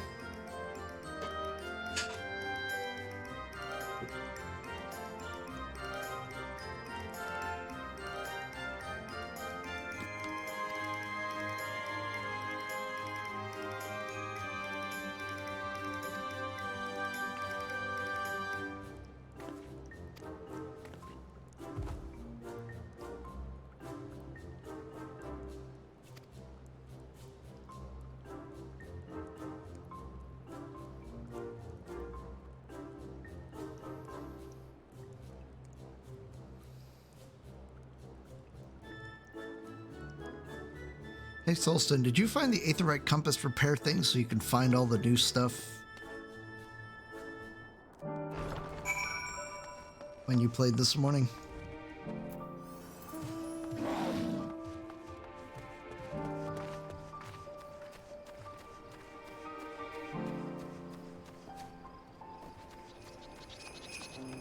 Ah.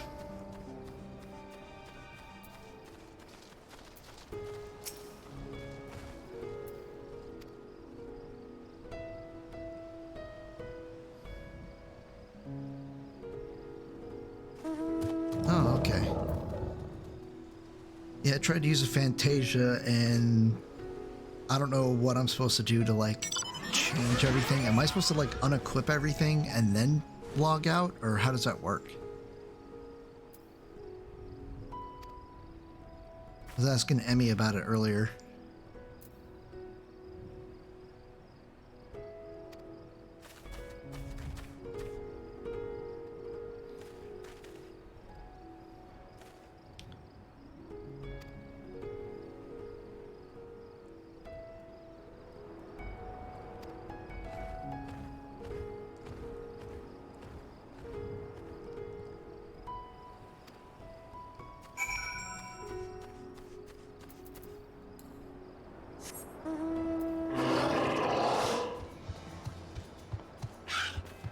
Okay, cool. That's what I screwed up, because I just, like, logged out as is.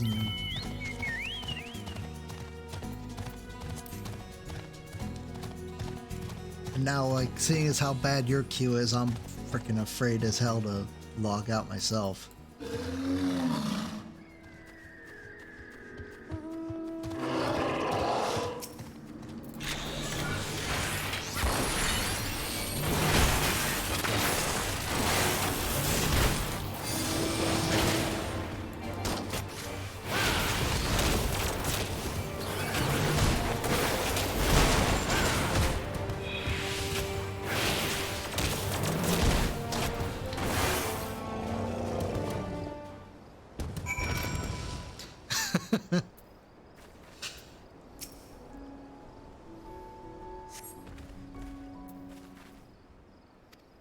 Yeah, because I'm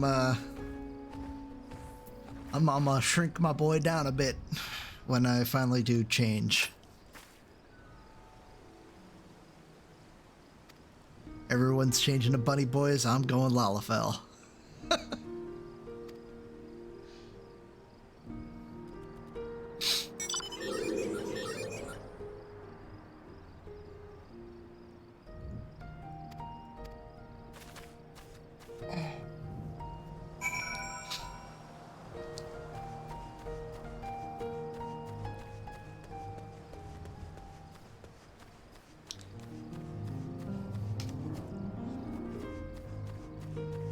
Yeah, I ended up, like, I've already got him, like, spec'd out or whatever.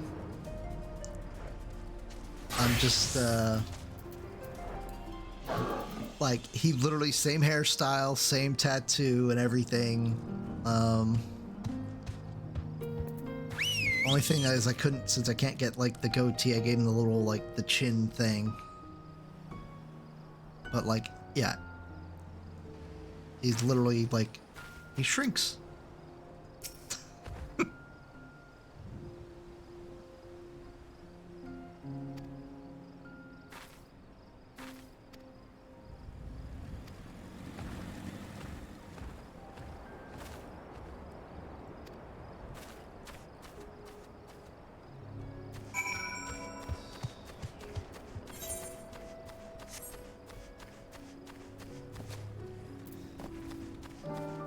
Mainly the only reason I'm doing it is because I want Bakugo's voice.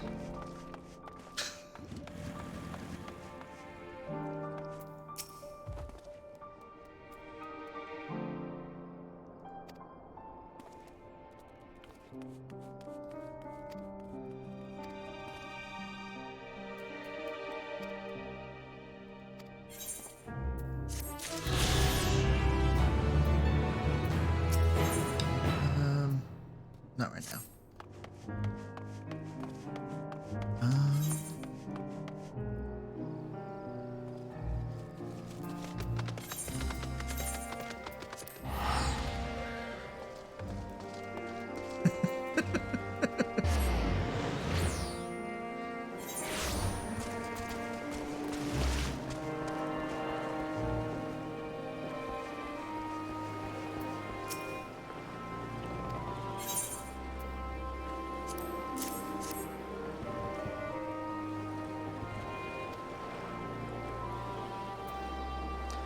Yeah, plus I have three Fantasias, well, 2 now, so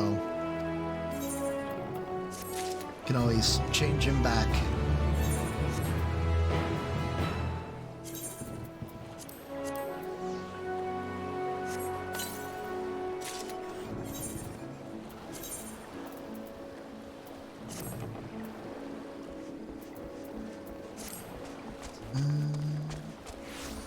Now, I'll Astaroth.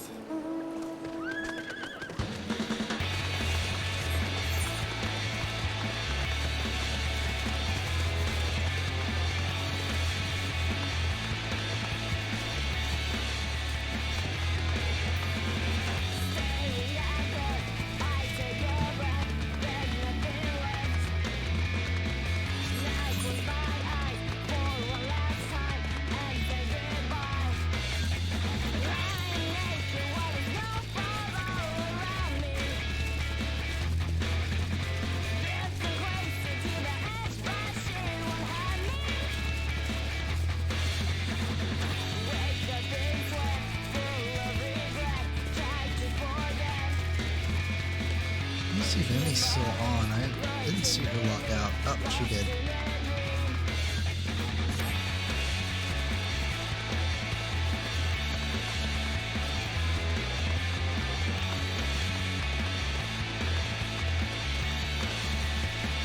Wondering if this quest unlocks the tower. Let's stay up top.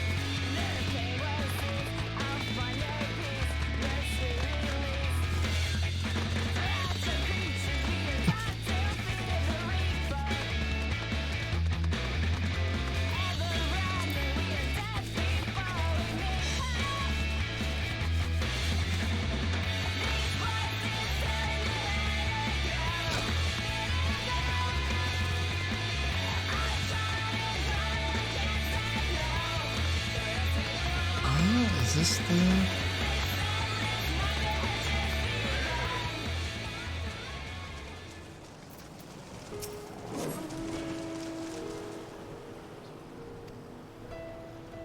The board beyond a man should become corrupted, say your hand.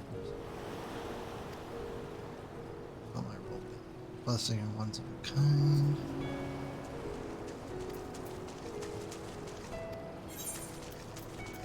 Oh boy, here we go.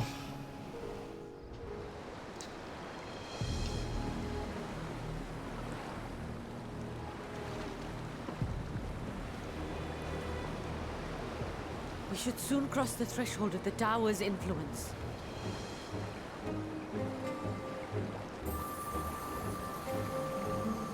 Any moment now.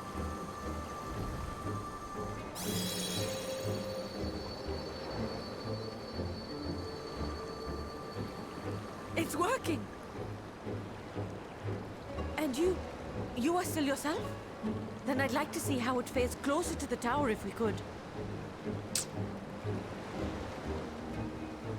How do you expect me to carry your fat ass back if it fails?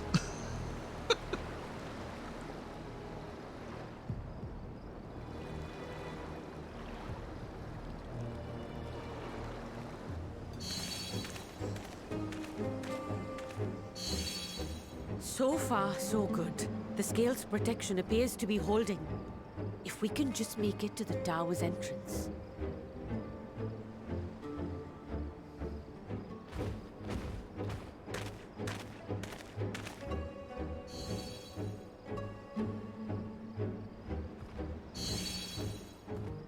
A few more steps.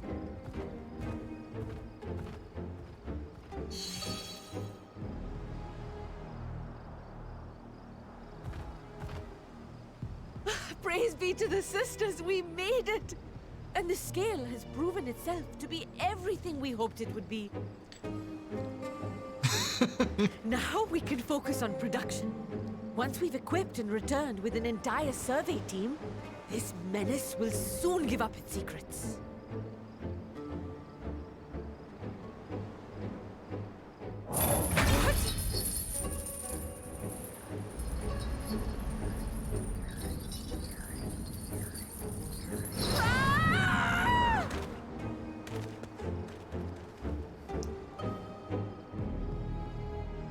Oh boy, here we go.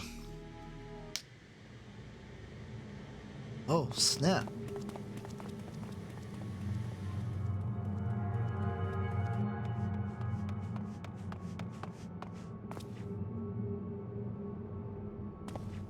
First dungeon's looking pretty sick.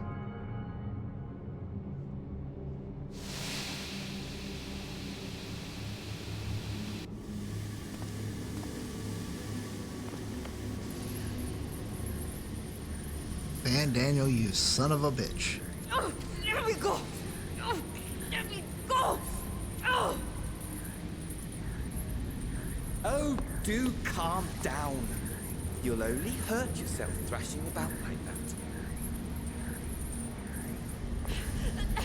Stop! Oh, you can't do this! Please!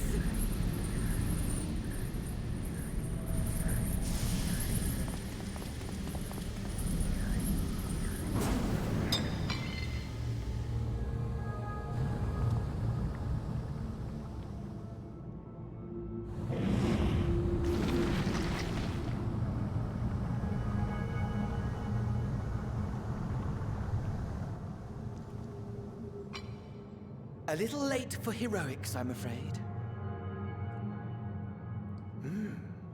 The similarities are striking. My! Such hostility! Never before has my artistry so displeased. My patrons of old would have positively squealed in delight, though, between you and me, I find gushing praise exhausting.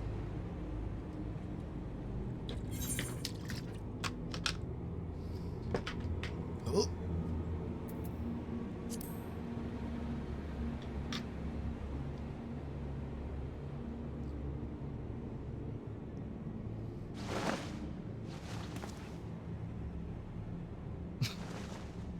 Allow me to tell you a story. Surely you've yet to hear the one about Van Daniel, the sundered Ascian. I inherited the position and the soul of the Van Daniel who sat on the convocation in the time of the final days, theoretically speaking. Practically speaking, that fact is of no consequence. I was born and lived as, well, me. Eventually, I was recruited into the Ascians and imbued with the former Van Daniel's knowledge and memories, but I never felt that they were truly a part of who I am. Damn it. Can't pause, or actually pause real quick. I gotta get my food at the door. How to explain? Perhaps if I told you who I was before my Ascian embrace, although that chapter too is a past I've long since discarded. Be right back.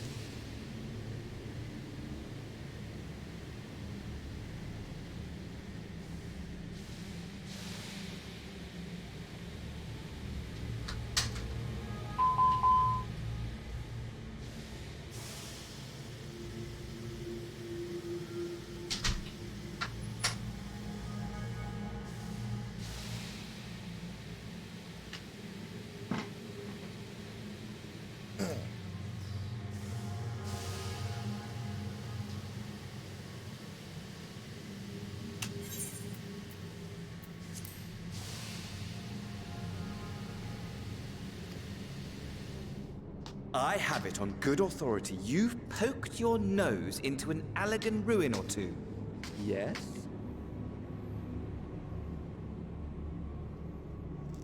Then I expect you've heard of me. The old.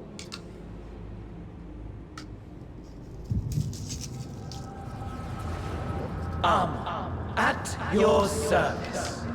Oh, shit!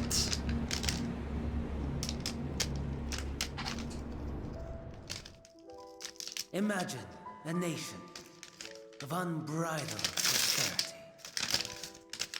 Every need met. Day after day of unbroken, unshakable Fucking Lord drop. peace. Existence fulfilled and ripe for decay. You are a genius without peer, Amon. However do you conceive of such delightful experiments?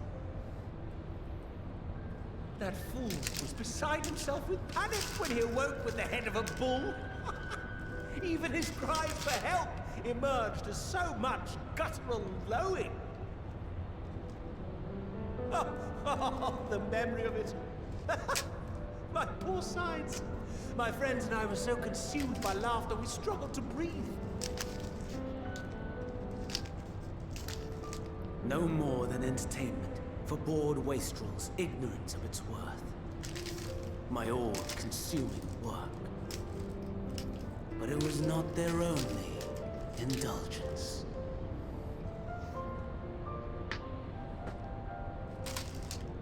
For they were ever hungry for stimulation. Slaves to the slightest hint, and amusement was afoot. Our nation was ailing, but I would see the poison purged. I resurrected a legend, our first and greatest emperor.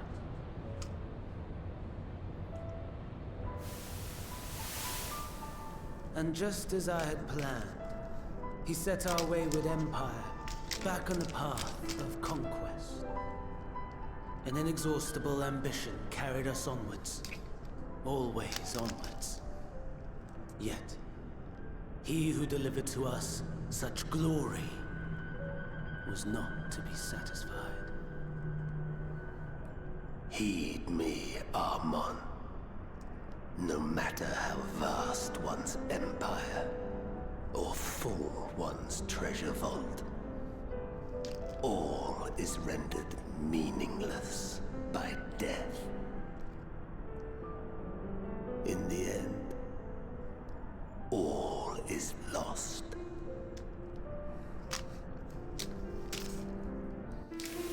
You know as well as I that the Emperor stands to lose this war, and so I have come to claim you.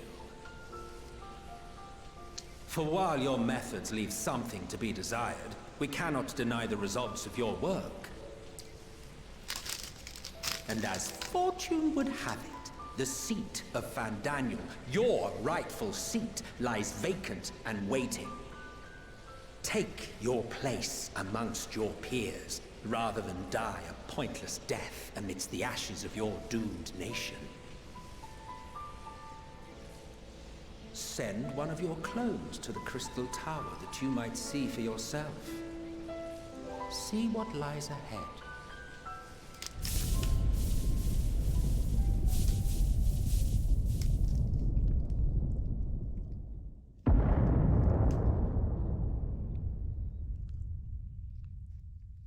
The fall of the Empire affirmed the truth. Majestic and tragic, as the Emperor foresaw. Scheme as you like, build as you will, nothing endures. What is life but a brief jaunt ending in emptiness?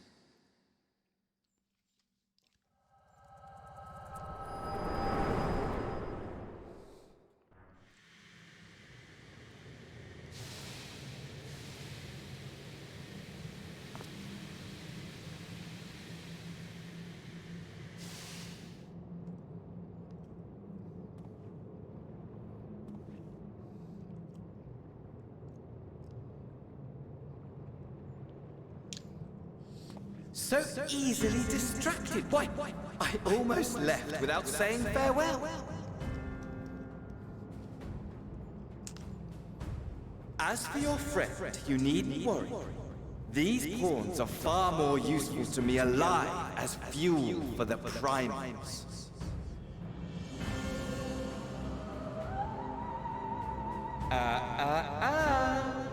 If you attempt to pull them free, they will die. So, enjoy tackling that conundrum with your comrades.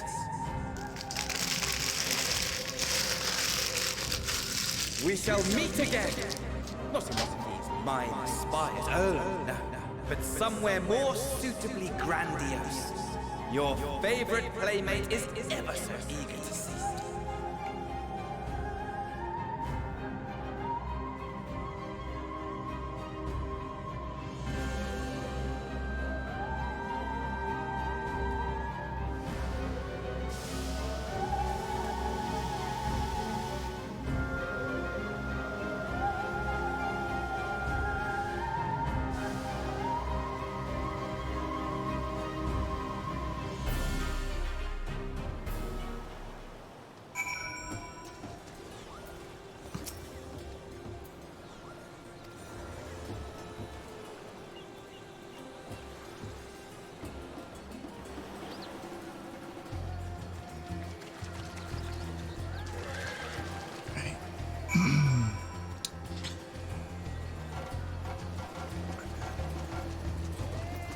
The hell were those?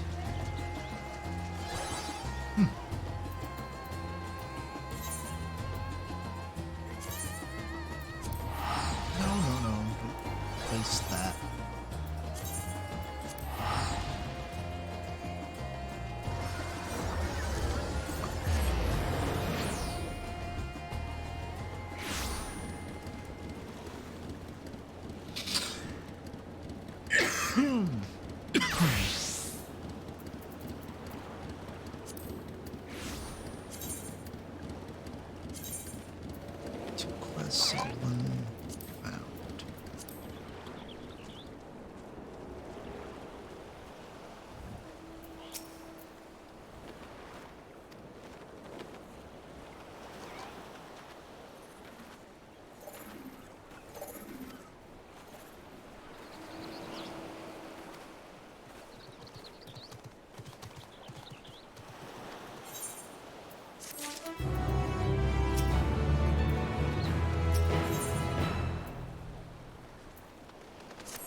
Finally gonna meet Vitra.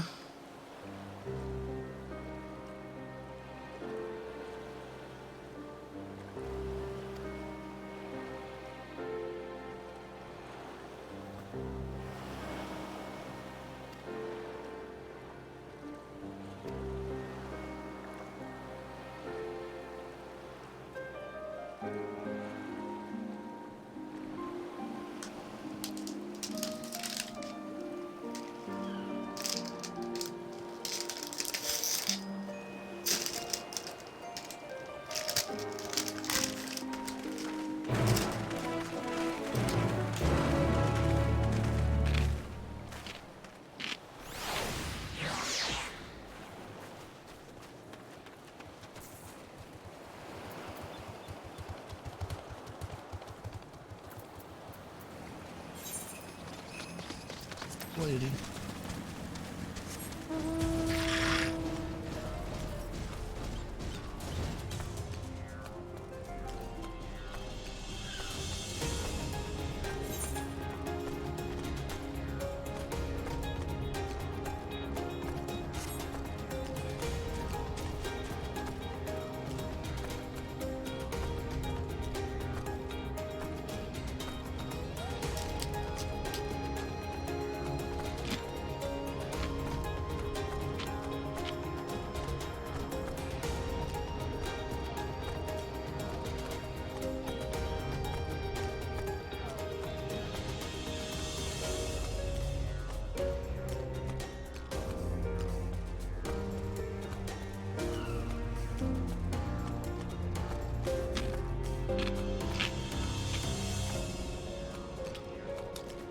Woo!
A vast rock squats upon Thavnair, and to its stony surface clings the city of Rads at Han.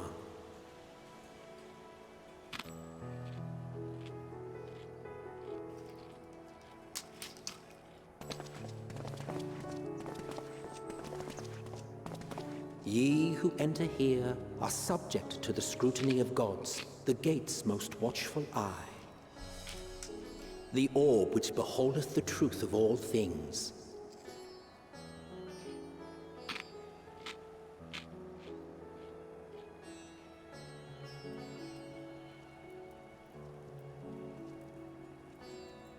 Pass beneath its hot and piercing gaze, bearing down like a second midday sun.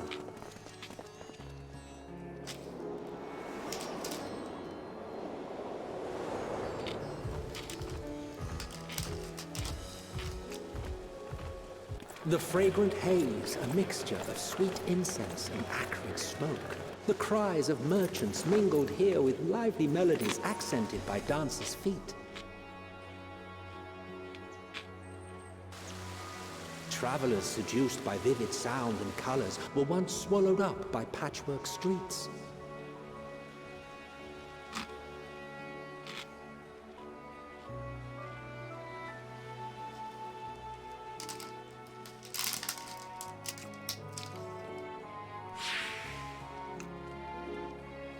But no such scenes to savor now. To what somber present does that divine eye bear witness?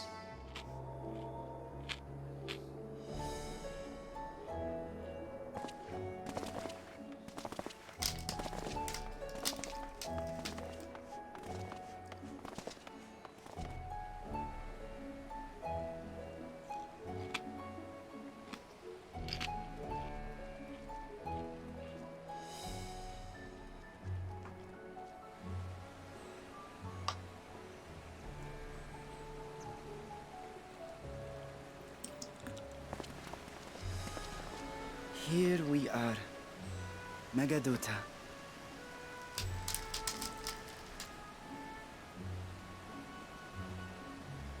It seems a shame to bring you here directly.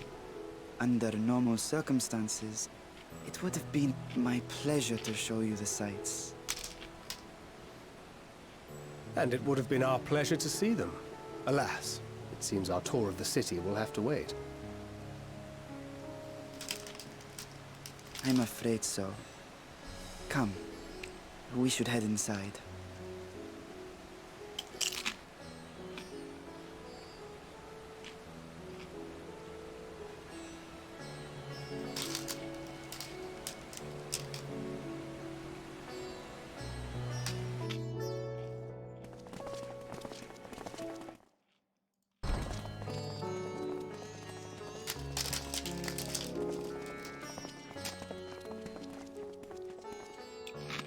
Your Excellency, may I present our honored visitors?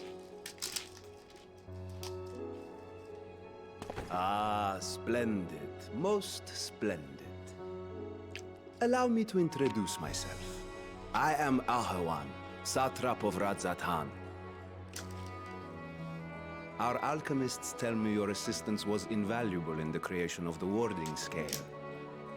Such deeds ought to be recognized in person. Thus did I have young Varshan convey you here forthwith. On behalf of my people, may I express to you our sincere gratitude.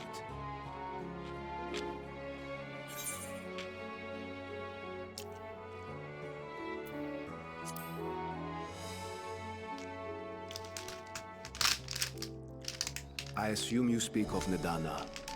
A regrettable incident indeed. Her colleagues insist that we honor her wishes and trust in the talisman, that it will be instrumental in saving Nidana and the others. I am eager to hear your opinion on the matter, so let us not stand on ceremony. Come, sit. I think not. This charade has gone on long enough. Show yourself. Forgive me, but were you expecting musicians, perhaps? There are no performers waiting in the wings at present, but arrangements could be made if you'd prefer. Nay, he hath the right of it. The time for artifice is past. Raise the curtain. As you wish.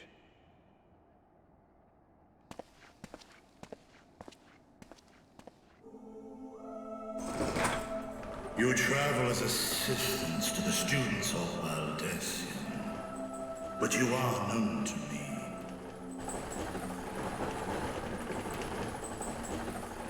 Even here have we heard of the Scions of the Seventh Dawn. Yep, Vitra. I am Vritra, and for years uncounted hath this isle served as mine abode. Vritra, of the first brood, sibling to Hraesvelga and Nidhogg. Aye, mine elder brothers, of Midgardsormr's spawn. I was last to hatch. Well, isn't this a surprise? We were told Radzat Han had an alliance with a dragon. Not that a great worm sat in the satrap's own hall. A necessary subterfuge, as the true tale of our nation history illustrates most effectively. In the beginning, the rock upon which our city is built was home to Vitra, and Vitra alone. In time, the ancestors of the Matanga came to the island and established a foothold. But never did they dare disturb the worm's lair. Next to arrive with the Aura, adopting the example of their Akasodra allies, they too treated Vitra with reverence and respect. And for many years, an understanding between our forefathers and the Great Worm endured. Until marauding heroes from the mainland came, threatening to shatter our peace and tranquility. When it seemed all would be drowned in blood, Vitra himself came forth and quelled the rising conflict.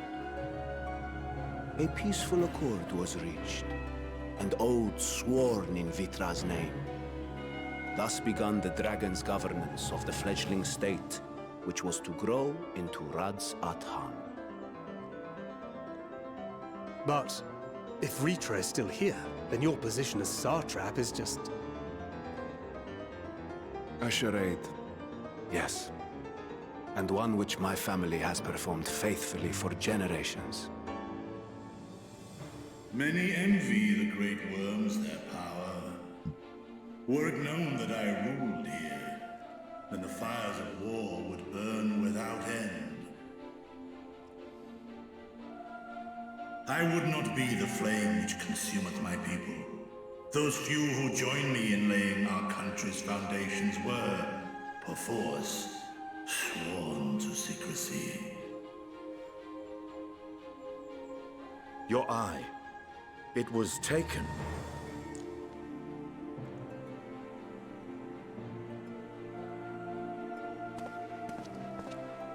'Tis here, buried within the semblance of flesh. The body before thee is but a simulacrum, constructed by the finest artisans of Radzat Han. With mine eye nestled within, it doth serve as an inconspicuous vessel for my will. That would explain why I felt the presence of a dragon upon our first meeting. I am woven with words fashioned to deceive such arcane senses. Though 'twas short-lived, it seemeth thy fusion with my brother hath left thee much altered, Estinian warm blood.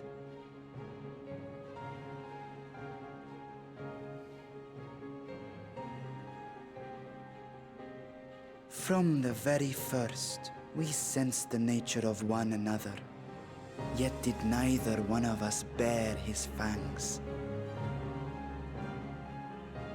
That is all I need know of thee for now.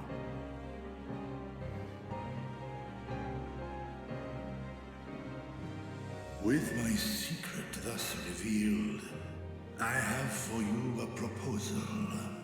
Not as a worm of the first brood, but as the ruler of Radzat Han. With all haste must we take in hand the finished talismans and breach this foul spire. Thence, should it lay within our power, dispel its wicked influence. Yet even with the assurance of the warding scales, the narrow confines of the tower doth limit the size of our force.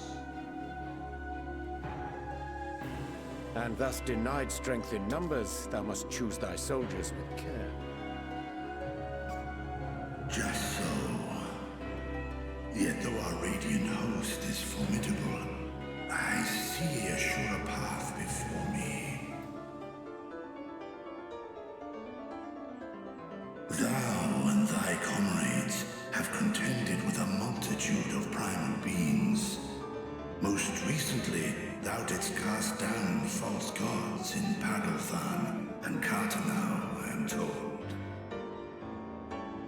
'Tis upon that strength I would call. The Scions have proven themselves the most capable, and I ask that you serve as the tip of our spear. Talismans would, of course, be provided for each of thy companions. And should you agree to this undertaking, more will be provided to make use of as you see fit. There's no denying it's a dangerous proposition, but the rewards may far outweigh the risk. Just think of what we might accomplish if we could equip all our allies with warding scales. I worry, however, that even the four of us may be too few for what you have in mind. Might we regroup with our friends first to discuss the matter? 'Tis no trifling task that I have laid before you. Go. Steel your hearts and hone your plans. Such time as you require shall be spent in crafting your protective charms. It seems a quick trip back to Sharlayan is in order.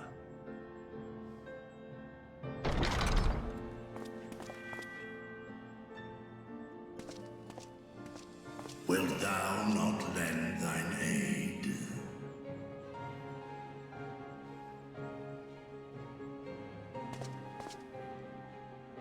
Whether your request be made as a great worm or the ruler of Rads at Han, I see no reason to refuse, nor will I.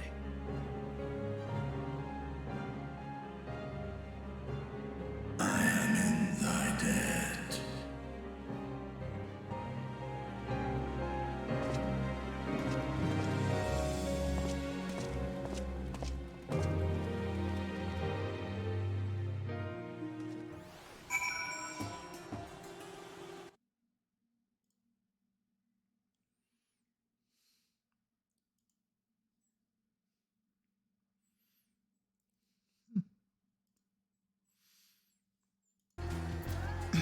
Crazy lore bombs galore.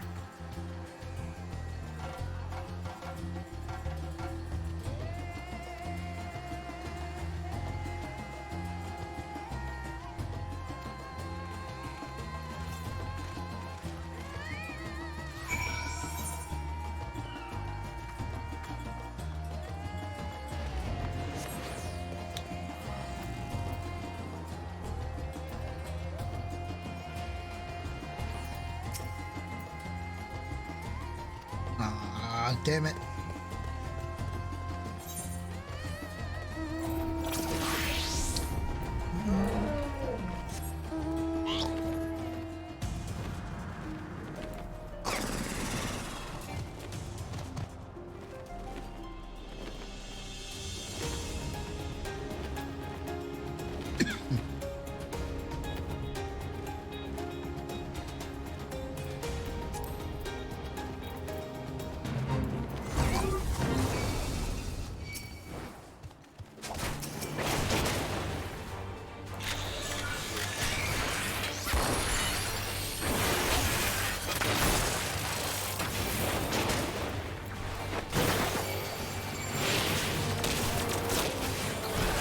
Holy shit! I am getting fucking wrecked!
of this. Let's teleport back to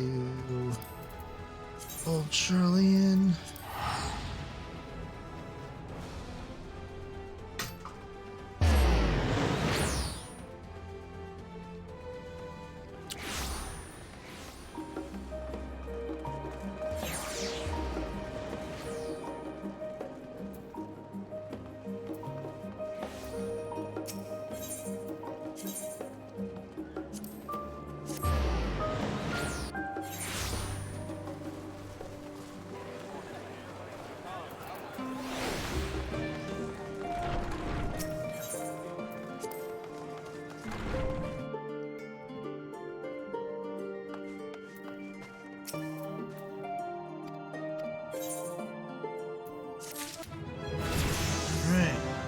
About damn time.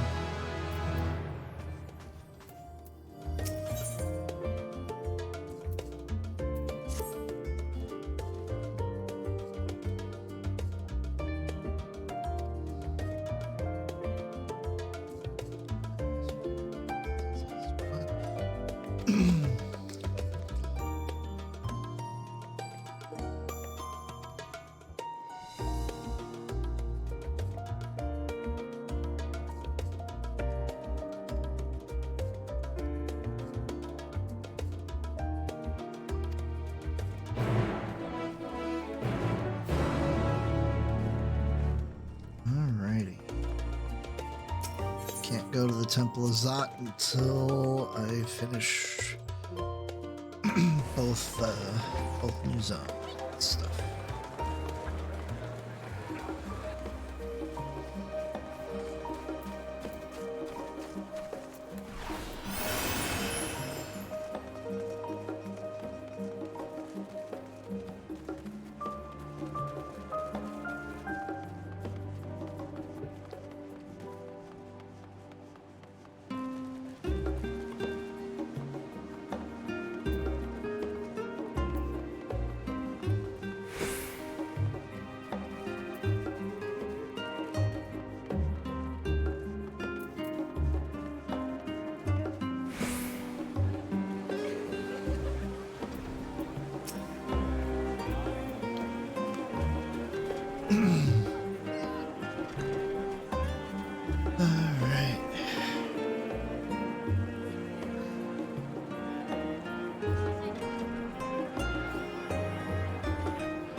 Side we go.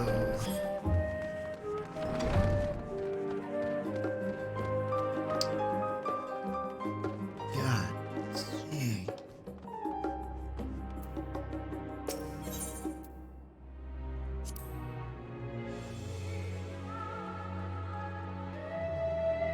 On the Northern Sea lived a Rogadan man by the name of Untitled. Untitled was a student of astrology, and he divined that a flood of terrifying proportions would soon sweep over the lands of Eorzea. So it was that he built a gigantic ship, assembled a crew, and set sail for the imperiled realm. The flood arrived as foretold, and to their horror, the strangely churning waters drove the people towards the ocean. It was there, however, that Untitled crew hauled them aboard his ark, but the danger had not passed. A towering wave approached, threatening to smash the vessel to pieces. With only moments to spare, Untitled wove a mighty spell of teleportation and shifted the entire ship to safety atop Al-Balathia's spine. Refugees from the surrounding regions huddled there alongside them, but it was not long before disputes over the dwindling supply of food led to violence and bloodshed. Saddened by the sight, Neilcrep gathered to him his crew and his grateful passengers and abandoned the Ark to those reddened peaks. They journeyed to the coast where they built a new ship intent upon returning to the northern seas. They landed on the beach of an island and settled upon that very spot. That settlement prospered and grew, and in time it became the city of Charlian. We live into this day.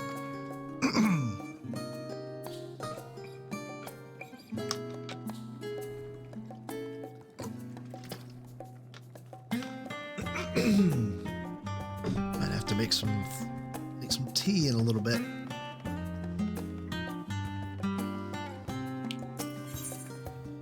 Roads of old, the colony.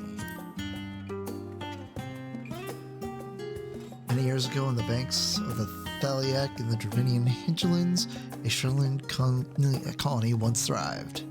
The settlement was originally established as a mere outpost to study the ethereal sea in the year 1311 of the 6th Astral Era. Scholars dispatched to Eorzea found the facilities wanting, and their demands encouraged a gradual expansion in structures and services. As rumors spread of a growing community of academics, the area was further inundated with Eorzean students, hoping to share in the renowned wisdom of the Charlians. 50 years later, the Forum passed a motion to recognize what had become a flourishing town as an official Charlian colony. Eorzean residents took calling the colony itself Charlian, which led to no small amount of confusion when discussions turned to the subject of the motherland. In response, some Charlian inhabitants, if pressed for a name, would simply refer to it as Emporium. Following the Great Exodus, however, goblins and treasure hunters claimed for themselves a corner of the abandoned colony and gave it yet another name, Idleshire. Just going to introduce the most prominent features of Idleshire. The book does not appear to contain any additional information on the Forum or cover the history of Charlotte in great detail. Alright.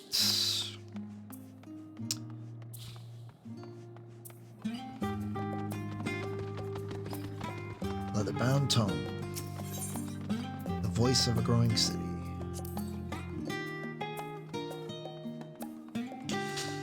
In the years which followed the founding of Charlian, civic policy and other matters of import were decided at the Ecclesia, public forum at which every citizen was eligible to speak. As the city's population grew, however, this format became increasingly impractical. A large number of participants gave rise to ever longer debates, resulting in significant delays of vital resolutions. Various measures were introduced in an attempt to curtail protracted discussions, but in the year 201 of the 6th Astral Era, it was ultimately decreed that Charlian would transition to a new form of governance. The nation would now be led by a body of 99 members, citizens chosen from amongst their peers by means of a nationwide vote. Thus was the Forum as we know it today conceived and created. Interesting.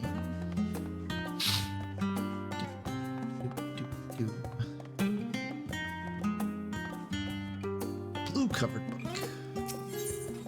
An introduction to the heavens. Have you ever gazed at the skies above and contemplated the mysteries contained therein? I speak not of shifting cloud patterns, but of the vastness beyond, of the sun and the twinkling tapestry of the night. Some think the dome above us to be finite space, yet amongst the leading thinkers of our age, one scholar's depiction of a boundless sea of stars has firmly taken root. Alas, this heavenly sea remains an unreachable, unknowable destination. There are few indeed who can explain in satisfactory detail why our own star is believed to revolve around the sun. It was the technologists of Alag who came closest to understanding the laws which govern the starry abyss. It was they who launched Dalamud and sought to expand beyond our earthbound existence. Having read of their ancient ambitions, I wonder, has your interest in this field of study waxed or waned? What if I were to tell you that the eternal constellations were arranged differently in the distant past? That their positions continue to shift almost imperceptibly but measurably as we journey into the future? Would it shock you to learn that the stars drift further and further apart, and may indeed do so forever? Are you eager to learn more? This book is on the wrong subject. Search for the works, blah, blah. Okay. This one's probably going to be wrong too, and then it's going to be the last one over there. Well-worn manual. Forever 20 Summers. What I have a feeling this is going to be like a porn book. My beloved seekers of knowledge, you ever put the learning before your health and neglected to feed the rest of your body as you should? I too once engaged in full of practices, but one night, engrossed in philosophical study, I had an epiphany. For all the world's mysteries that drive us to reckless abandon, we have so very few years of life in which to achieve our goals. Thus do I share with you this mantra: I am forever 20 summers young. The number itself is unimportant. You could be 19 or 23 or 40. Whatever age you are, when you discover this manual, let that be the age you aspire to remain. The mindful, healthy living, Jesus. In the pages that follow, we will explore the secrets of maintaining one's physical condition from a biological, ethereological, and arcane viewpoint. Says, yep. This one over here should be the last. Zoom in. Stewards of Wisdom. During the chaos of the Sixth Umbral Calamity, Archon Uncrab, founder of Charlemagne, bore witness to the madness and savagery of men brought to the brink of despair. Upon raising a settlement on an island, the northern empty, he instructed his people thus: renounce the ways of war and pursue enlightenment through knowledge and reason. The Charlemagne took to heart the words of their savior and thenceforth served as stewards of wisdom. Upon a foundation of accumulated learning, they built a homeland unlike any other, a nation born from strength of minds rather than strength of arms. With knowledge of economics came shrewd trading. With knowledge of agriculture came bountiful crops. Engineering brought wells and sewers, ending squabbles over water. Wealth of expertise could be bartered for wealth and coin. And the more their wisdom spread throughout the world, more mankind as a whole would thrive. So it was, no matter the trials and tribulations of the age, the citizens of Charlemagne would live by their founder's teachings. For the sake of a better tomorrow, for the sake of a brighter star, they would eschew the tools of war and with knowledge deliver the world. Oh boy. Doo-doo-doo.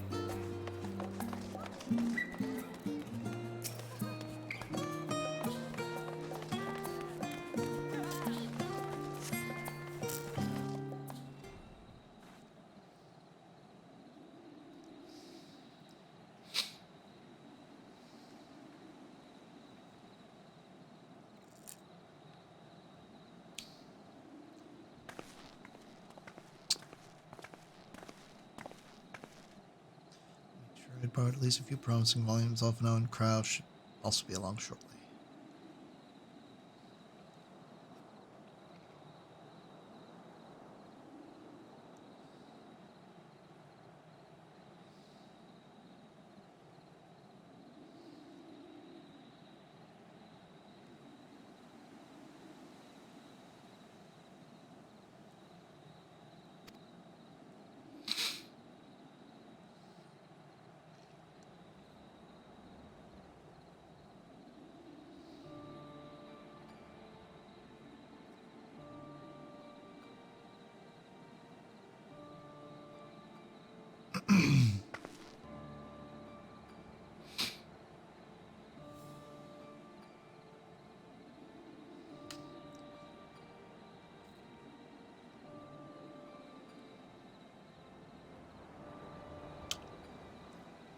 Fucking asshole.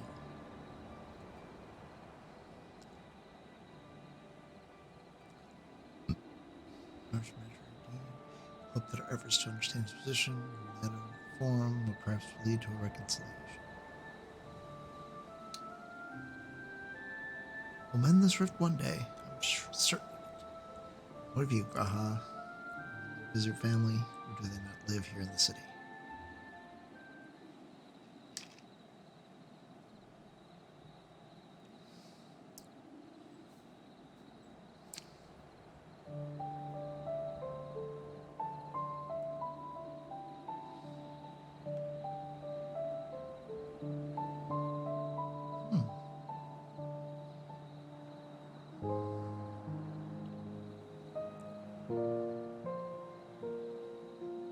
Well, that's fucked up.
That actually looks sick.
Alright.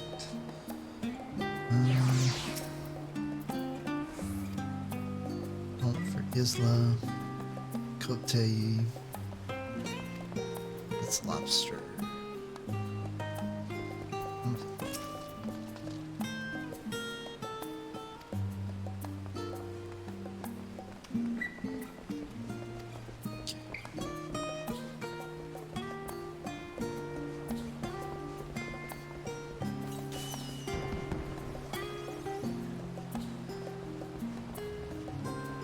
Tea set.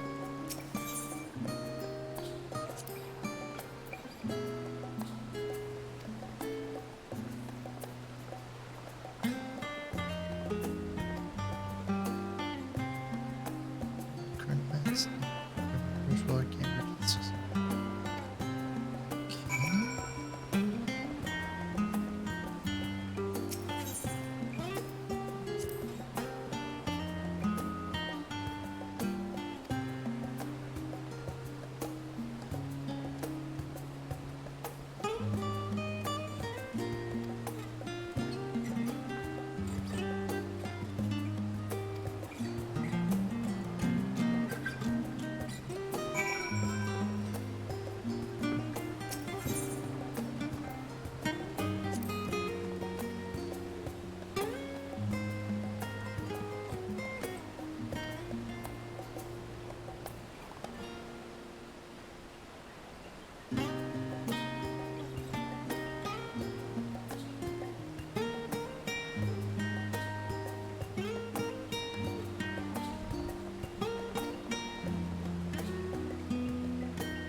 When our father disowned us, I couldn't believe what I was hearing. It wasn't until much later that his words began to sink in, that I began to feel the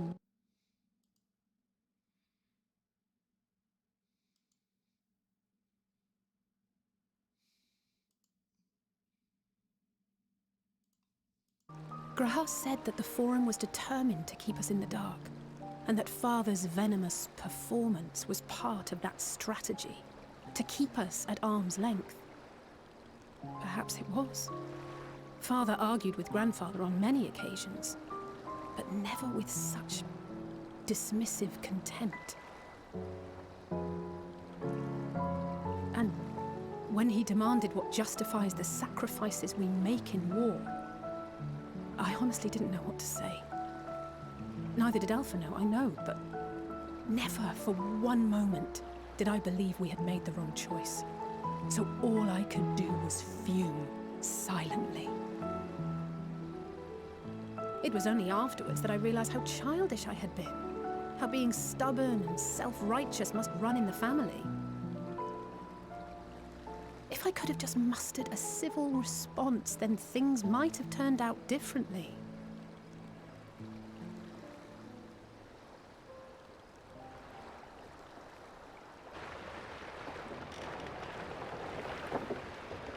That's not sus at all.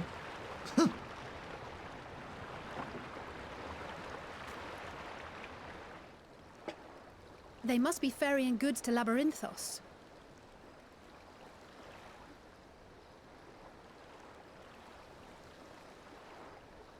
A vast complex beneath the island. Sharlayan is famous for archiving knowledge from around the world. Well, that knowledge is not preserved exclusively in dusty tomes and desiccated samples. Our living library, comprised of all manner of flora and fauna, is housed and studied within that underground facility. Still, that did seem to be an unusually large shipment. When I lived here, it was rare to even see such cargo transported by boat.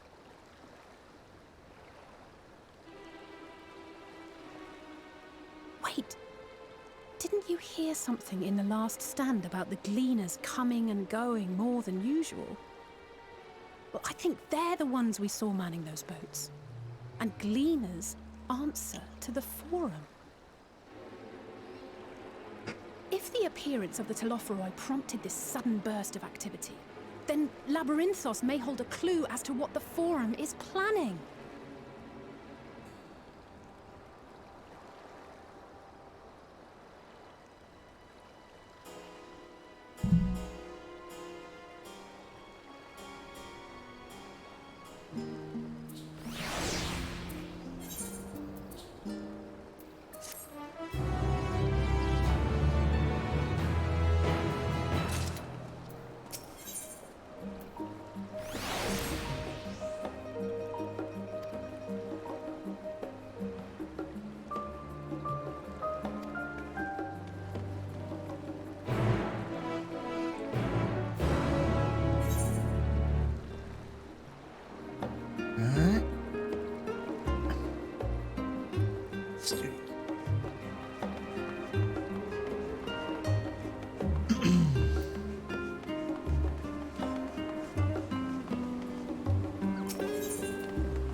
treasure.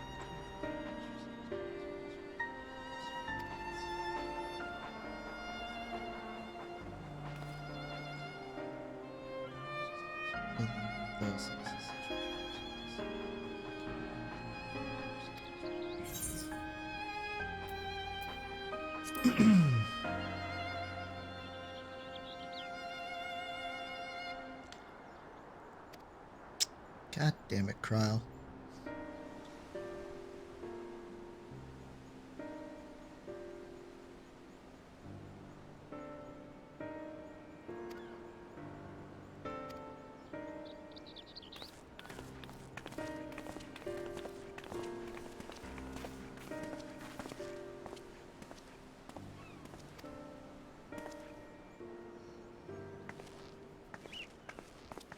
Is this going to be a duty or is this going to be a dungeon?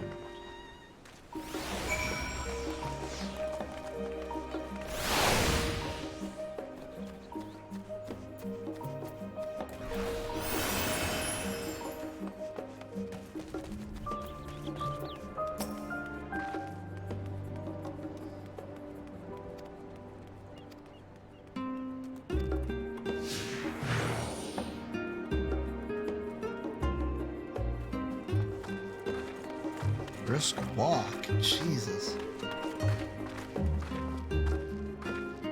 Even RP walking is...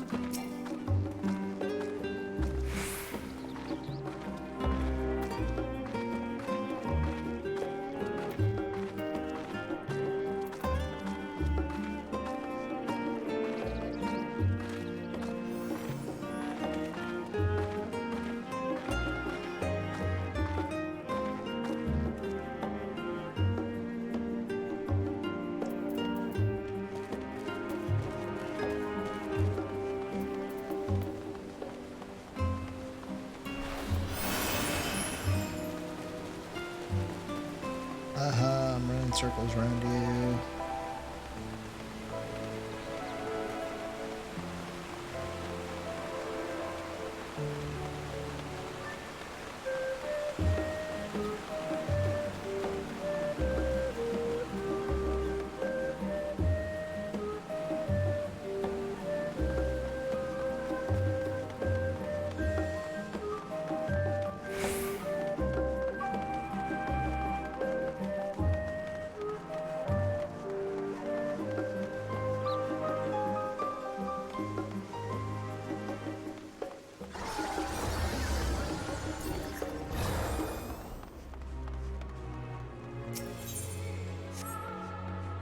Oh, whoops.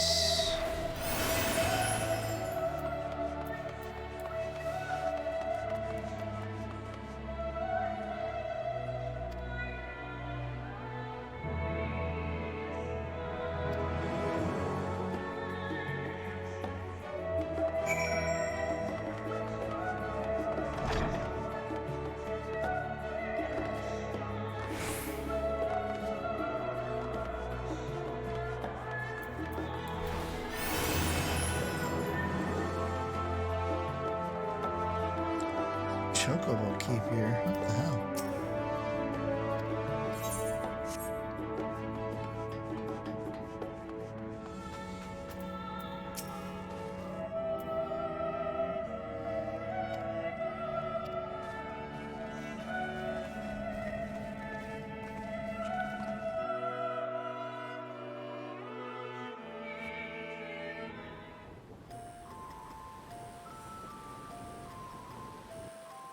Deep beneath the scholar's city shines a false sun within a fabricated sky. In any age exist those who consider the floor an extension of their bookshelves. And this vault's architects surely belonged to that special breed. If the stack grows too high, start a new one. If no room remains, then make more rooms. A simple solution at first, and then bit by bit, a profound transformation. Knowledge buried beneath knowledge, a growing, creeping labyrinth from which there is no escape.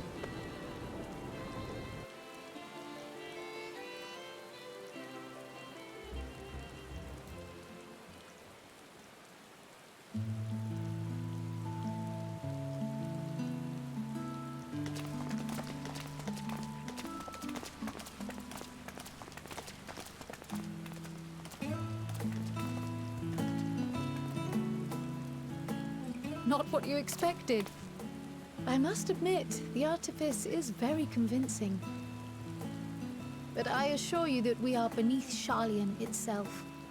The breeze you feel, the flowing waters you hear, all created by the hand of man. The island is volcanic, you see, and once upon a time this great hollow must have been a reservoir for magma. It was discovered some 400 years ago, at which point it was repurposed as a storage facility for scrolls and samples and such. Renovations have continued, with nigh on no interruption to this day, with the lower levels still undergoing expansion. Aren't those people gleaners?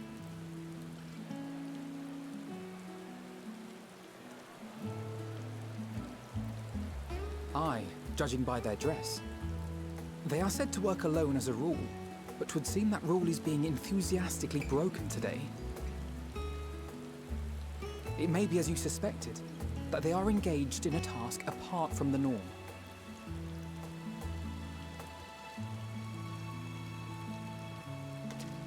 Let's spread out and get some answers then.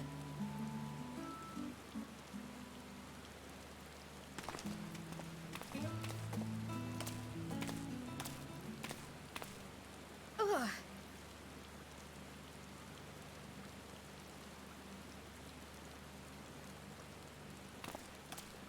Did you call to me just now?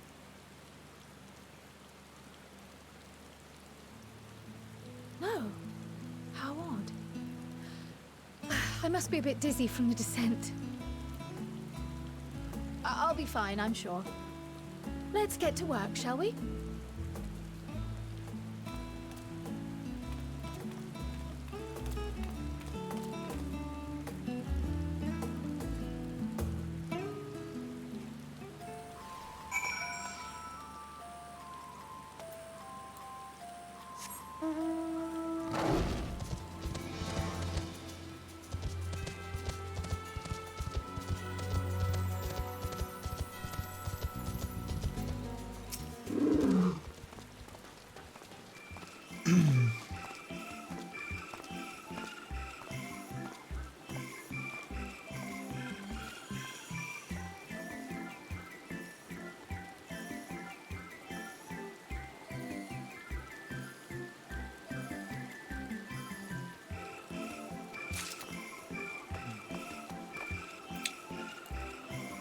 I have a feeling that when the end days start, they're gonna fucking turn this place into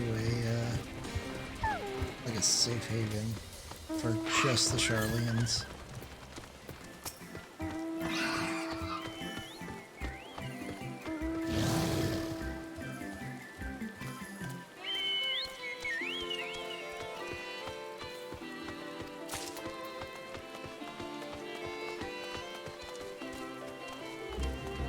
Ooh, look out.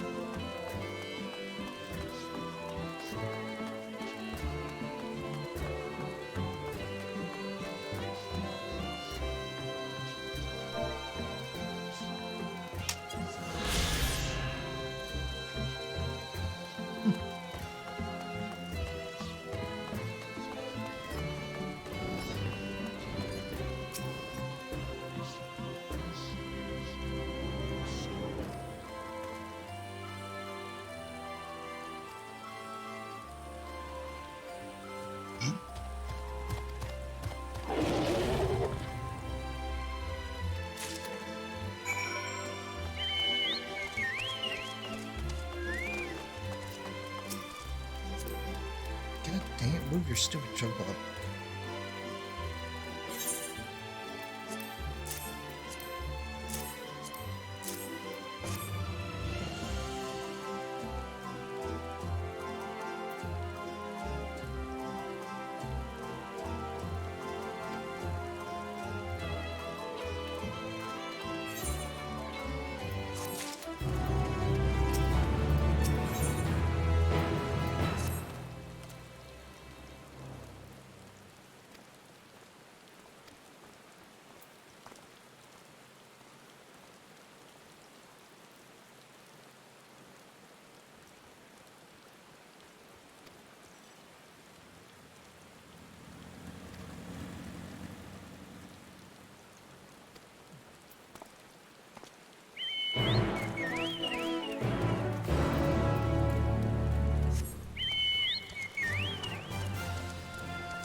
Oh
shit.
else get anything better?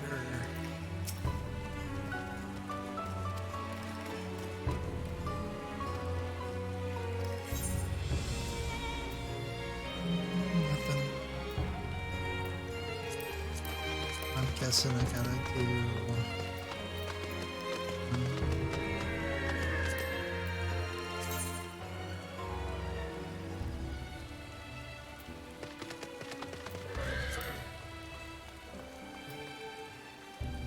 Yep.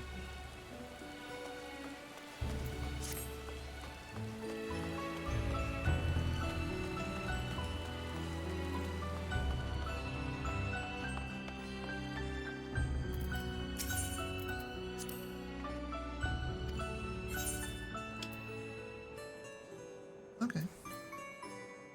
One card.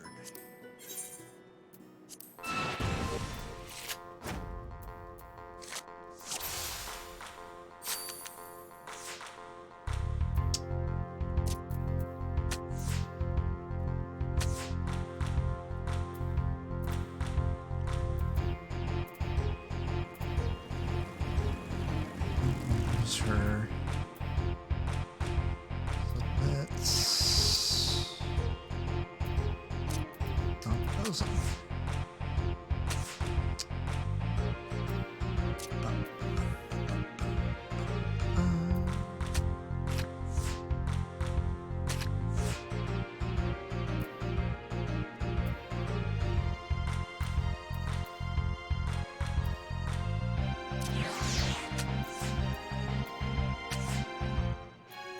I win.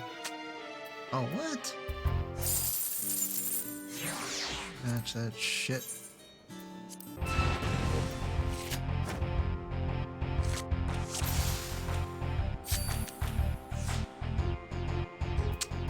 Fucking making me go first again. Fuck you.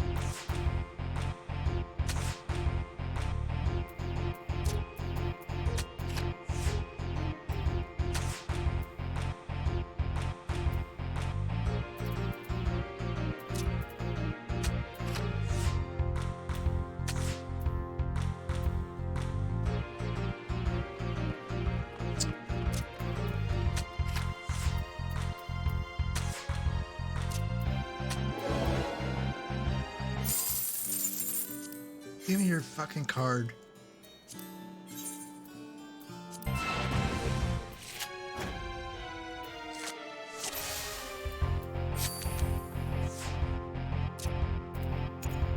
Come on.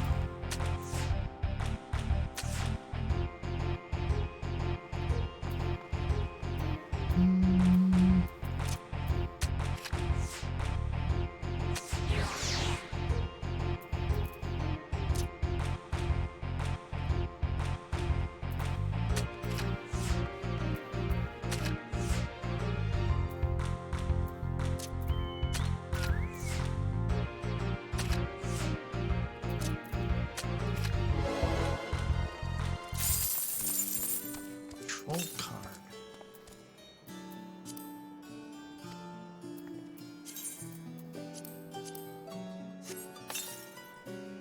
All right.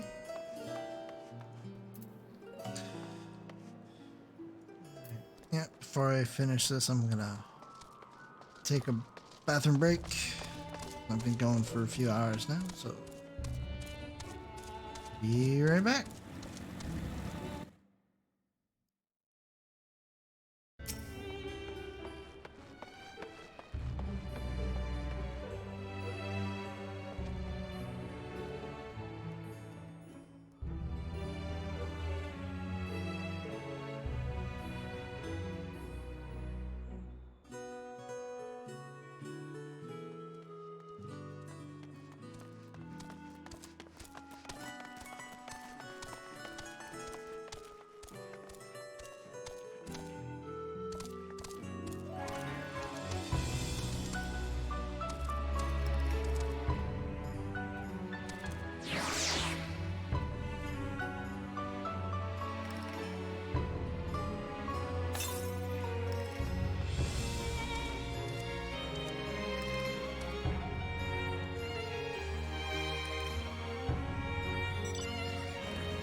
right.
Really?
is green.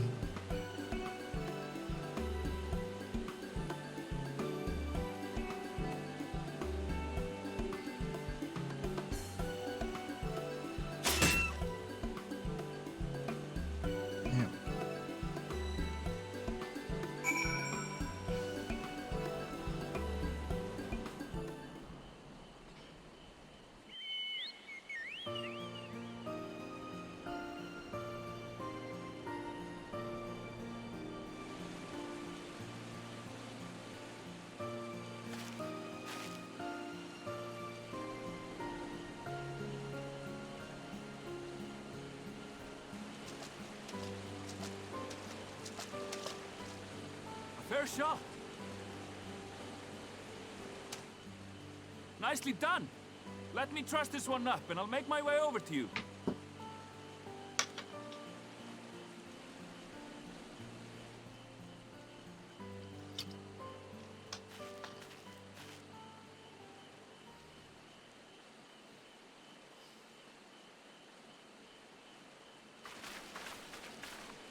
There you are. Any new revelations?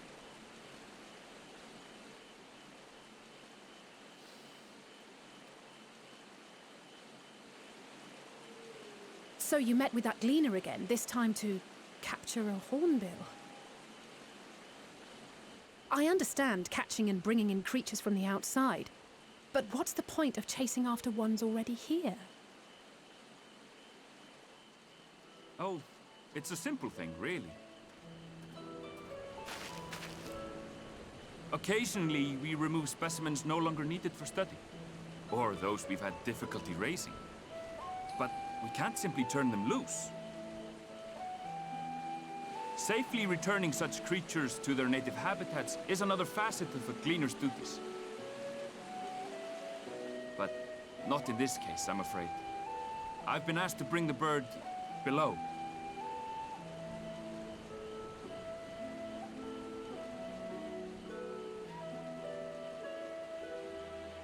The restricted section in the lower levels of Labyrinthos. Open only to a select few researchers handpicked by the Forum. The projects down there are the subject of rumor and hearsay. Forbidden magics. Advanced technologies that can never be allowed to fall into outside hands. Even Archons are not privy to the truth. Those who are, the researchers involved in this secretive work, are not permitted to walk freely in the city, and are instead required to live in isolated quarters. What could a facility subject to such strict security protocols possibly need with a hornbill? An experiment? Possibly. I wasn't afforded an explanation. But judging by the requisition list given to me and my colleagues, I doubt it's for any kind of advanced research. I'd be more inclined to believe we were making preparations to migrate to the south. Mericidia or thereabouts. What? Why would you say that? Much of the flora and fauna we were asked to procure could serve as reliable sources of sustenance. They're comparatively hardy species, too, able to endure harsh climates. And among them are specimens known to be effective in improving soil quality and purifying water. When you put it that way, migration does sound like a reasonable assumption. That's all it is, though. An assumption. Through our tasks, we gleaners glimpse only bits and pieces of the Forum's plans. Our prime concern is that our requisitions, be they living or otherwise, are properly preserved for the knowledge of future generations. Now, I really must be going. I regret that I cannot reward you as you deserve.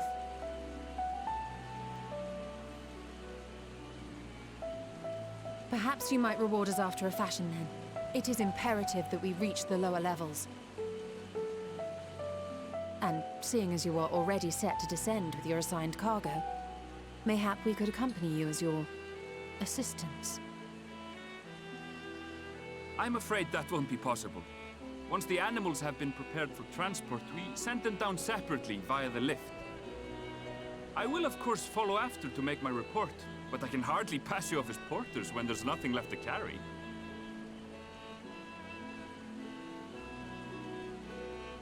Indeed. Pray forget I said anything. Not put me in a box. How do you feel about climbing? If you've strength and the courage to brave it, then there is another way down. This path leads to the 33rd facet, a mine shaft excavated during one of our expansions of Labyrinthos. While I cannot guarantee that the passage is safe to traverse, it should provide access to the medial circuit below. I never even knew such a place existed. Thank you. This is the perfect solution. You're quite welcome, but consider yourselves warned. If the going proves too treacherous, you'd do well to turn back. I bid you good day.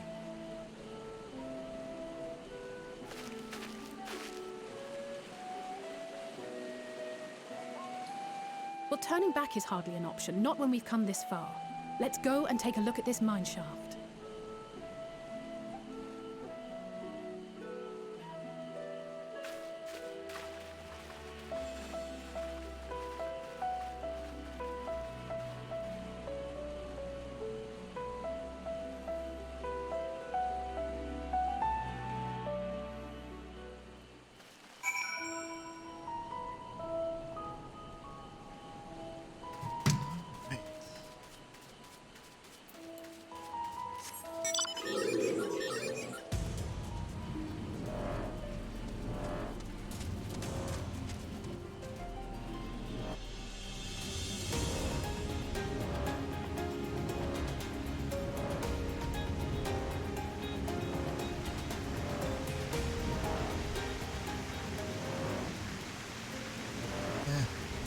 Shots around.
Something exploring down here.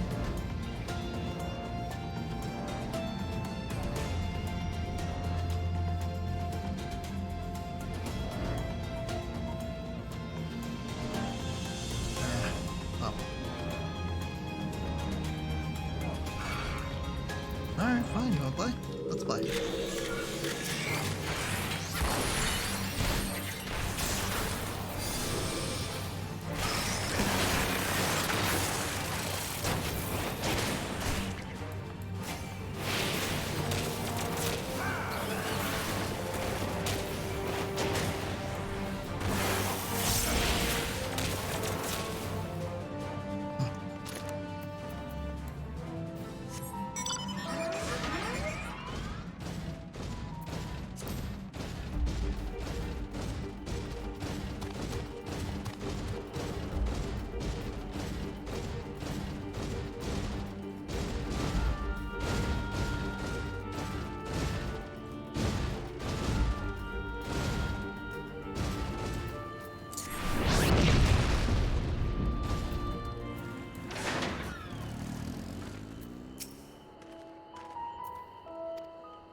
This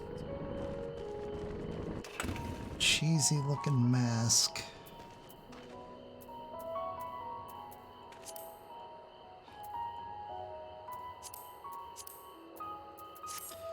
Head off for now.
So there's a branching tunnel.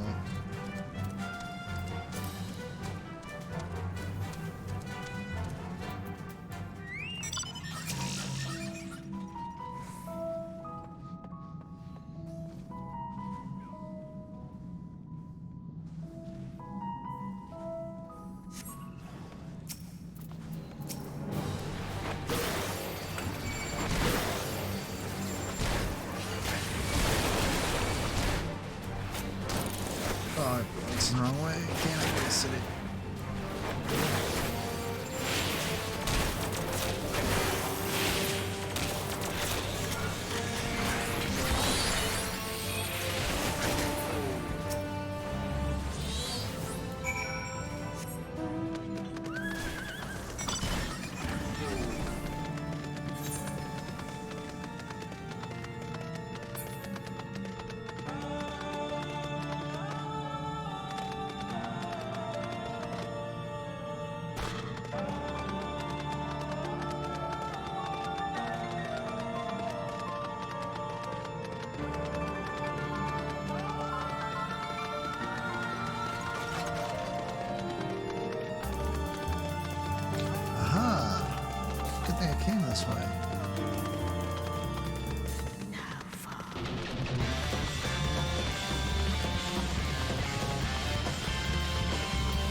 literally where everybody's gathered up over here.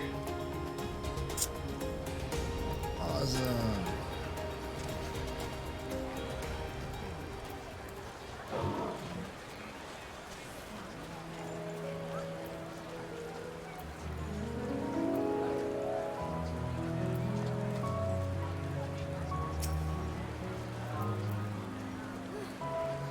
Seven.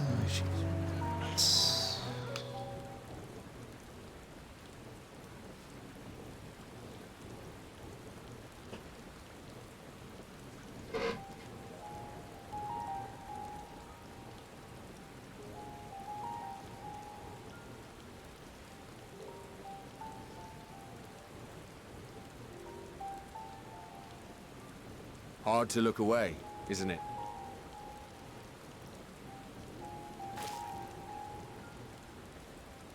But they're more than pretty flowers. Heart blooms are attuned to ambient emotion.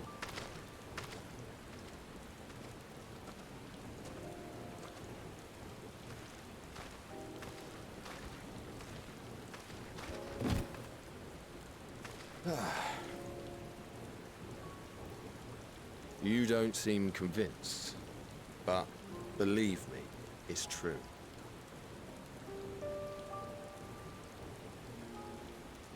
This ashen grey, for instance, it mirrors the anxiety and urgency of those working nearby as they rush to fulfill sudden orders.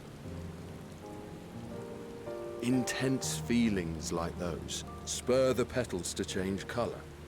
Bright glowing hues in the presence of joy, dark subdued shades for frustration or despair. Yet even with the collected wisdom of Charlian at our disposal, we've yet to identify the underlying principle of this empathic effect. And there are other mysteries besides.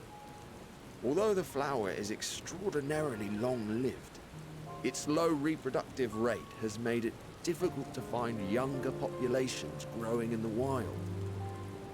With too few sightings to map its distribution, and no closely related species to track, we've been unable to pinpoint its land of origin. To further complicate matters, every culture, even dimly aware of its existence, has given it a different name and mythos. Our attempts to study it via the historical record have been an exercise in frustration. As an avid botanist myself, I should one day like to unravel the Heartbloom's secrets. But I'm afraid other duties must take precedence. I will leave you to your thoughts.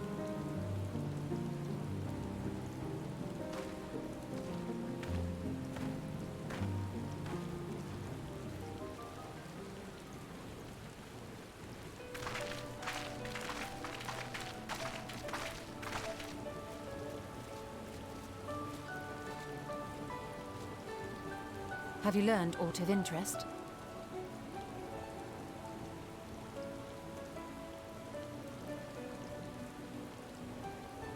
A flower that reacts to one's feelings? Strange. I must say, I have never heard of such a thing.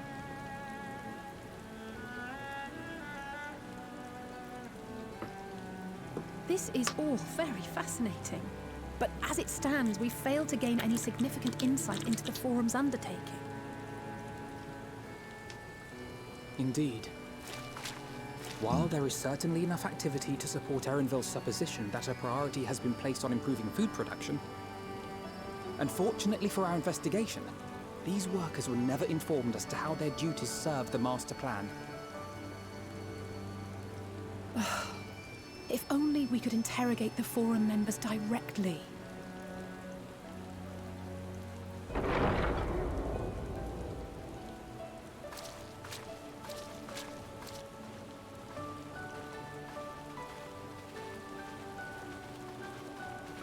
Isn't that the entrance to the arcade?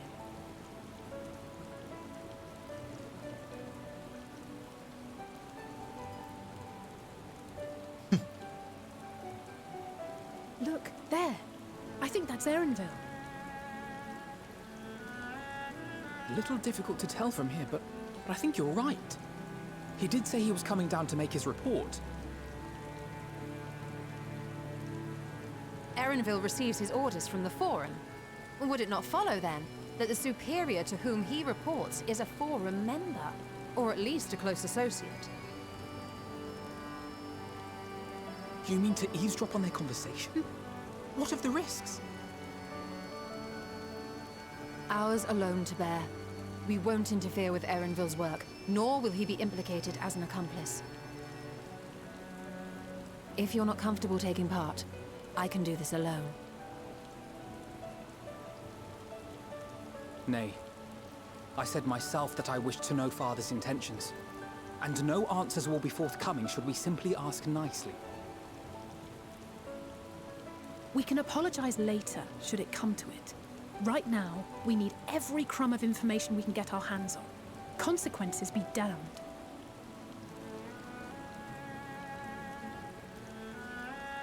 It might be best if you came along as well. In fact, we should all...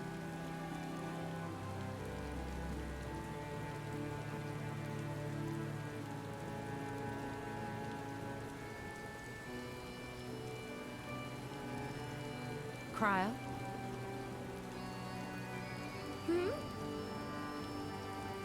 Oh, yes. That certainly sounds like a plan. She has no clue what we're doing. I'm glad you agree.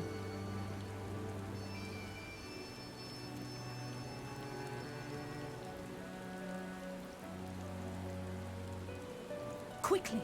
Erenville is on the move. We need to get closer before we lose him.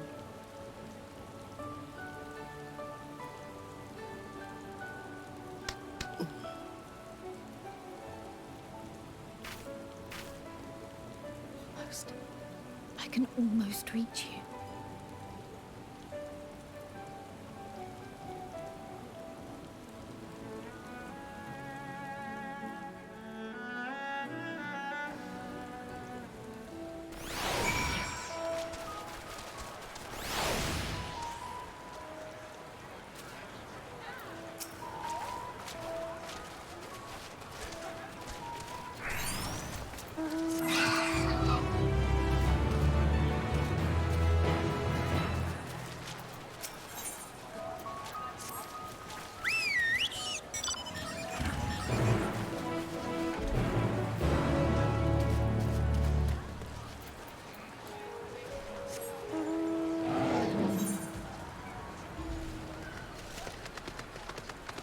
This zone is freaking huge.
I trust you will find your compensation to be more than satisfactory. We wish to make clear that we are pleased with the efficiency and thoroughness of your work. So much so that we have come bearing new tasks in need of your competent hand.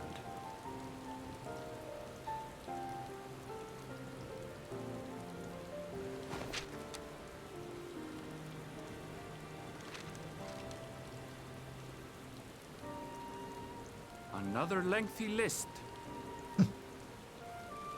If I may speak frankly, the Gleaners have been pushed to the point of collapse by your unending demands. We are not familiars to be exploited. We are Charlian scholars, and we deserve an explanation for this unseemly treatment. What warrants such urgency? It's not like the world's ending or anything. In an age long past, Charlian was charged with a momentous duty. And now that word of the final days hangs heavy in the air, the time has come for us to fulfill that charge. I can say no more, but I promise you this. All will be revealed in due course. And when it has, you will understand that your toil was in service to the greatest good.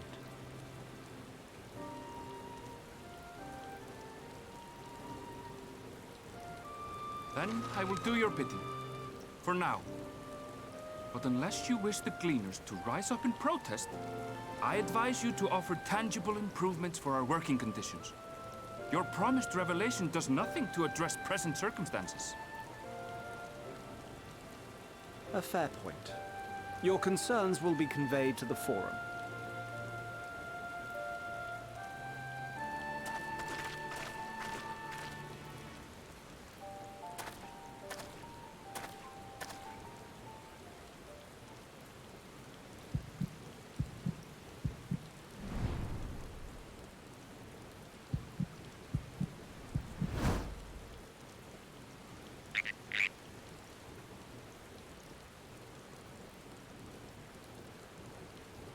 I hope that was informative.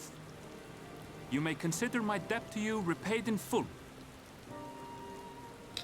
While I do have my reservations about the Forum, I want to believe that they have our best interests at heart. Which is why I'm reassured that you're busy sniffing out the truth of things. We can ill afford to place all our eggs in one basket, this master plan of theirs, without first understanding the risks involved.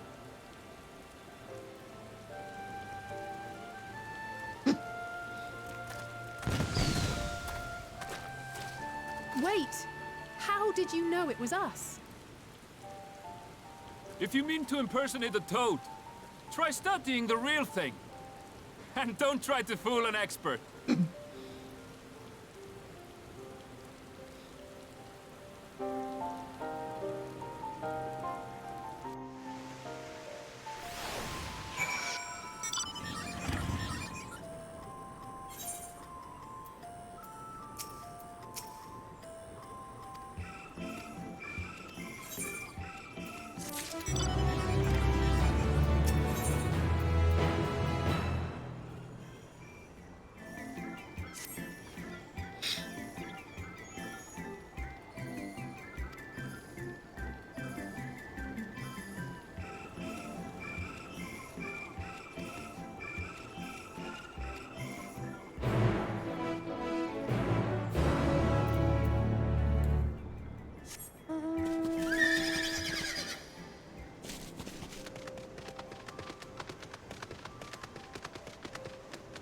Oh, okay. Which mount this was.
Yep.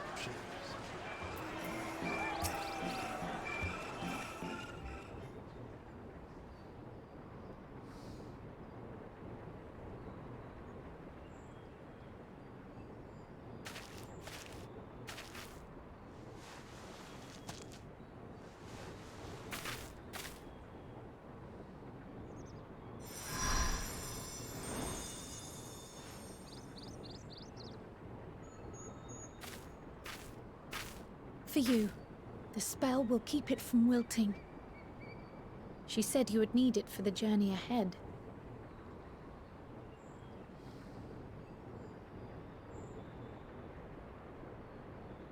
Will you speak with her now? I cannot hope to match Minfilia's clarity, of course, but...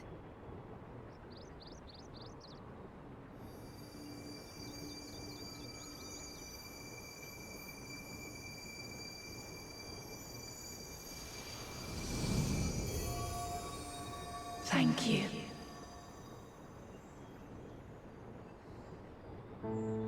Do not worry. She has lent me her body for only a moment. Just as I could not save the first from the flood of light, it has become arduous for me to interact with the physical world without assistance. Though I might converse with you for a time, the incorporeal form I assumed on the ship would be incapable of casting even the simplest enchantment. It is in the depths of the ethereal sea, the place to which all life returns, where my influence is greatest. After Minfilia's sacrifice on the first, it was to the sea, here in the source, where I ferried her soul. I wished that gentle spirit to find rest in the world she loved so well. Her, and another who may yet have a part to play, though that will depend on you. Take the flower, walk free, for you are free to go where you wish, to believe what you will.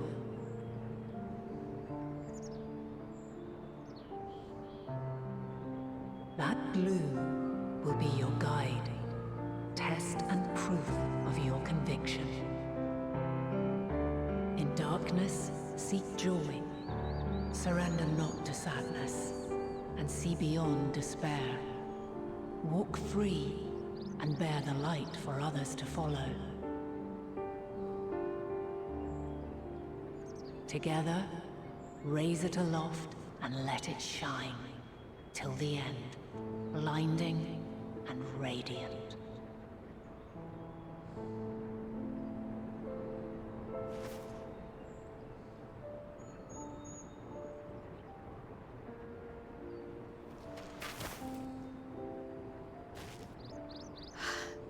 That was all too brief. Already she seems so far away.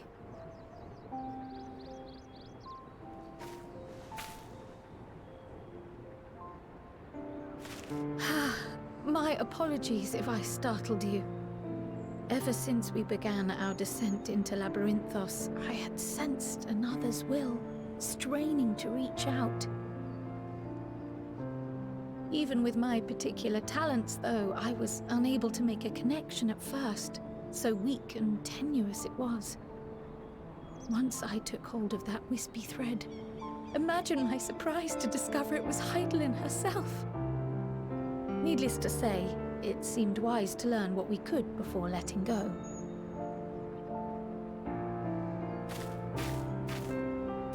Her answers were more cryptic than I would have liked, but at least she left us with a guide of sorts, that unusual flower.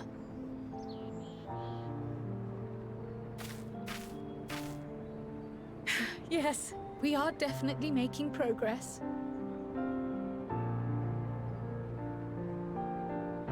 You can't be serious! We've done nothing wrong! Ah, shit.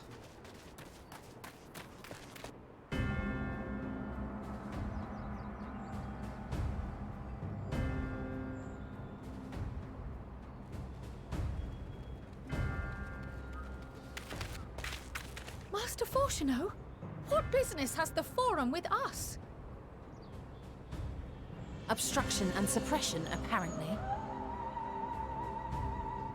Mistress Baldesian, our records show you facilitated the Scions' entrance into Sharlayan by claiming them as assistants for your organization. We are aware of your investigations. After alerting the major institutions to the presence of potential troublemakers, we received word from an Archean custodian. A group operating under the auspices of the students, skulking about Labyrinthos and engaging in clandestine behavior. Clandestine? We may not have entered Sharlayan as Scions, but we did naught to conceal our identities. Our only purpose in this city is to seek the truth. I can think of no reason why our actions should warrant the Forum's intervention. 'Tis not our way to discourage the pursuit of knowledge, but the timing of such pursuits must be considered, not to mention their potential impact. With the world in chaos, we, the true caretakers of wisdom, have committed ourselves to an undertaking that demands the utmost discretion. And we will not risk its success by turning a blind eye to disruptive foreign elements in our midst.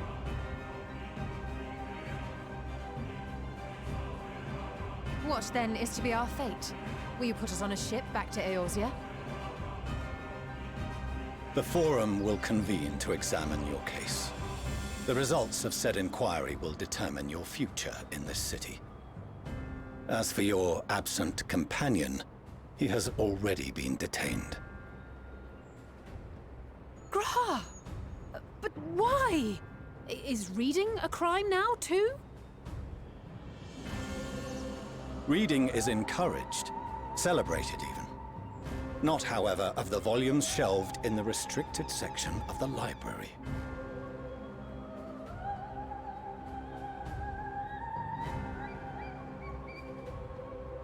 Refusing to comply will only make matters worse. Let us instead treat this as an opportunity to open a dialogue with the Forum. I got a gun on my back. I could just shoot this fucker right now. Silence is often one's best defense. I would advise against prolonging the proceedings with frivolous discourse. But enough. This is not the place for debate. The rostra await.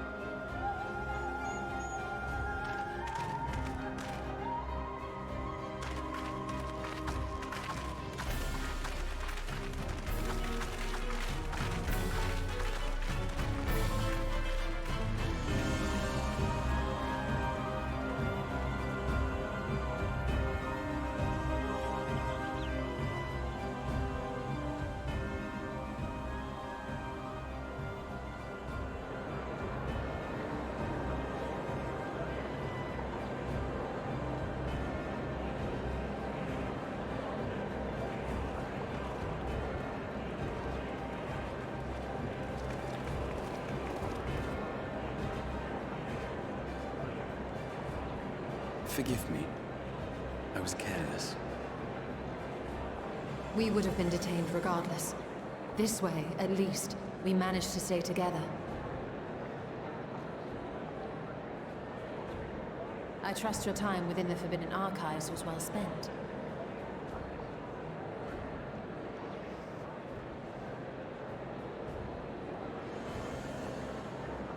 The Forum will come to order! This inquiry is now in session. As Speaker-elect, I will be presiding over the day's proceedings.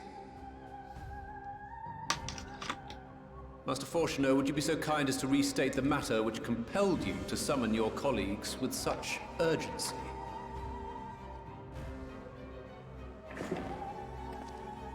As you are all aware, we recently denied Eorzea's request for Sharlayan assistance. Since then, certain individuals dissatisfied with our decision have taken it upon themselves to interfere with our work. They entered our nation masquerading as associates of the students of Baldesian. But these malcontents are better known as the Scions of the Seventh Dawn. These militants wield influence with both the Eorzean and Eastern alliances, and are inextricably involved with the crises presently afflicting the world at large. Loose in our city, these warmongers sought to meddle with and expose matters of state secret. What are they, if not a dire threat to be expelled?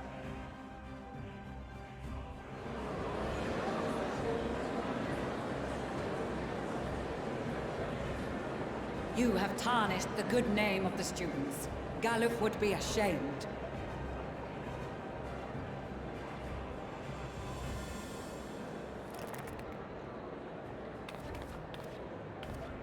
Galuf Baldesian was never one to forsake his fellow man. Even if this nation closed every door and retreated from the world, he would have found a way to help the Scions, help every soul of this star fight back against the coming doom.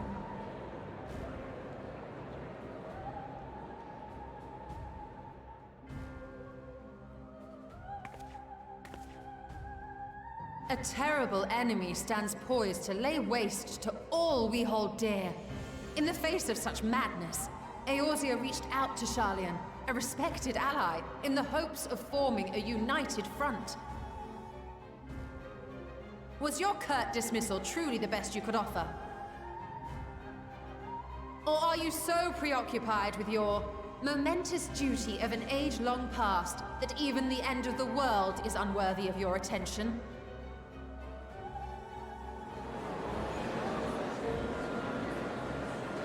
Whence came this revelation?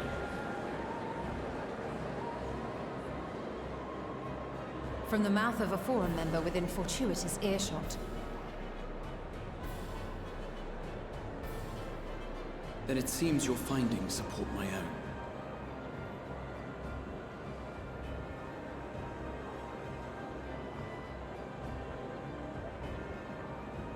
The reason I visited the restricted shelves was to study records of the Forum's policy-making process, to better understand the historical trends underlying their most major decisions. At first glance, the positions of neutrality in war and the accumulation of knowledge above all else appear constant and consistent, the unchanging pillars of Sharlayan society. And once upon a time, I might have left it at that.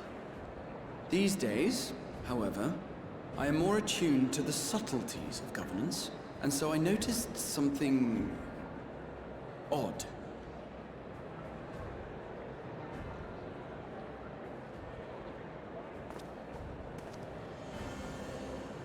From a particular point in time, the purpose of these policies shifted. No longer was knowledge preserved for the benefit of society. Rather, society was to be gradually reshaped to ensure the preservation of knowledge.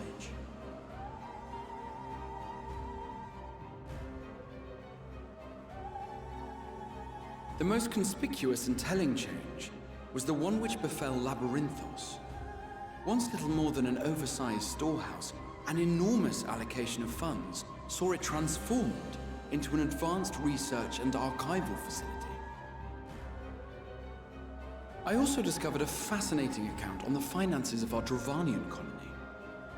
The settlement attracted students from far and wide, and the connections and tuition fees thus acquired were funneled into further improvements for the archives. Now, there is no question that our nation's progress is tied to the acquisition of wisdom. Nevertheless, the vast resources diverted for this purpose borders on the obscene. But returning to the matter of when, our change in course appears to have been made some 270 years ago.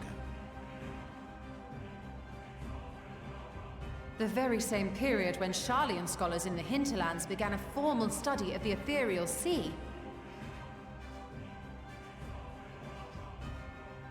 You found something, did you not? And whatever it was, gave rise to your oh-so-important duty. Mind your tongue, Archon. If you had seen...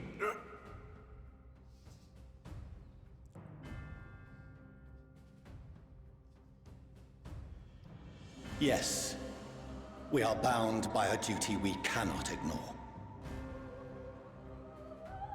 Knowing this, what would you have us do?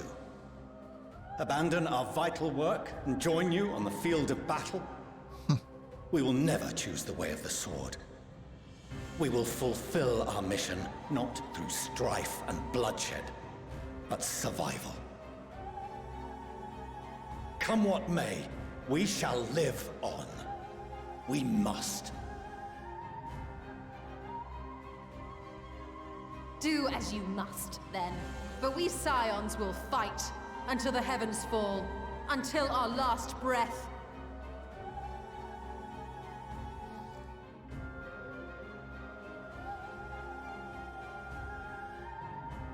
Such misguided zeal.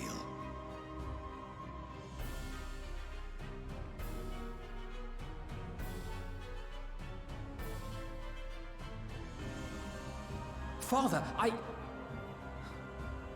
Master Fortuno. I fail to understand the stance you have elected to take. But by the same token, I have yet to find a compelling argument to counter the challenge you put to us in Gridania. Still, in the midst of my uncertainty,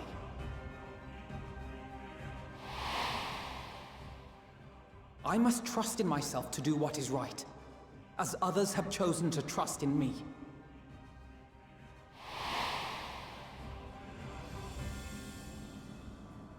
So I will continue, as I always have, weighing the consequences of my every action, and allowing my hope for the future to inform my decisions.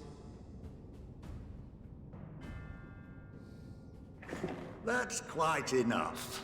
Have you all forgotten the reason for this assembly? Skolok Monteshane. He's the head of the Studium and an old friend of my grandfather's. Honestly, every discussion devolves into some interminable debate. Terrible habit. Let's return to the topic at hand, hmm? By their own admission, these Scions have resolved to fight alongside the Eorzean nations against the doom which swift approaches. But there exists no evidence of an attempt to incite our citizens to do the same.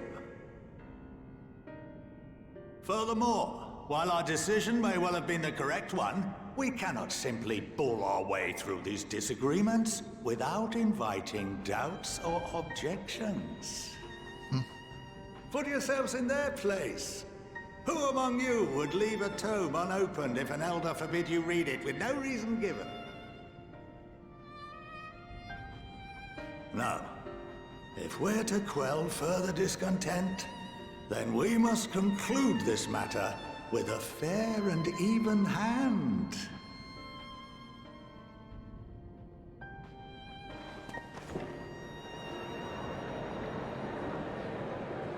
Man, I'm getting Chrono Trigger vibes from this shit. Order! We will have order! Master Monteshane raises some valid points.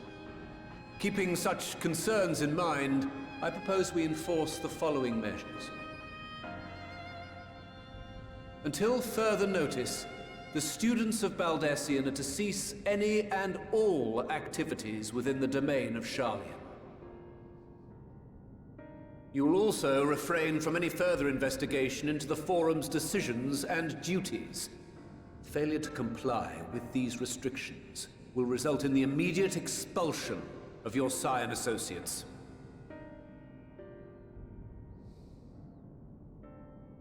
Let us put this judgment to a vote. All in favor, raise your hand.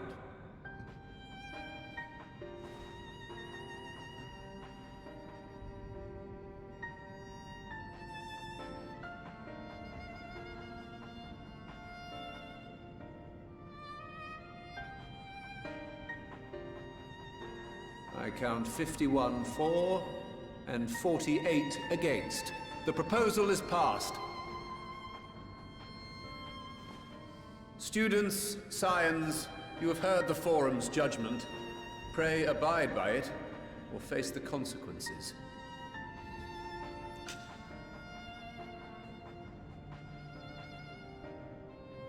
Honored members, I thank you for your time. This inquiry is concluded.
Okay.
First,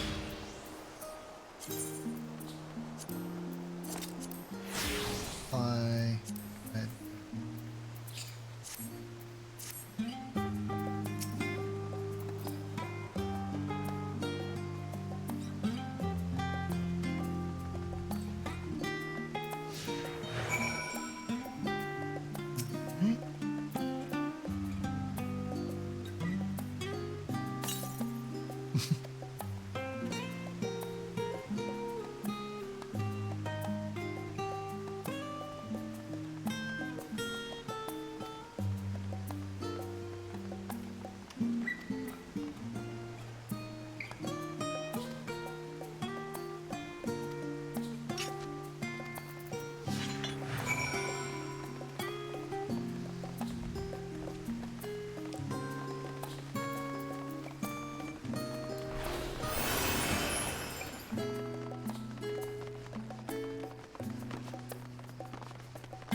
Welcome home, my lady.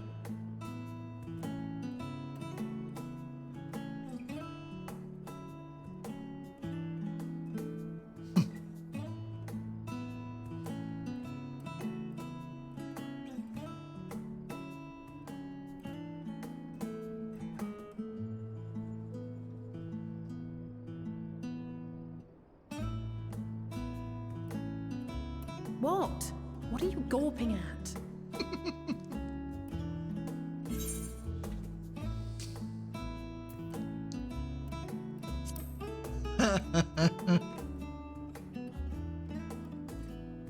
I'll have you know I'm quite fond of the Rising Stones.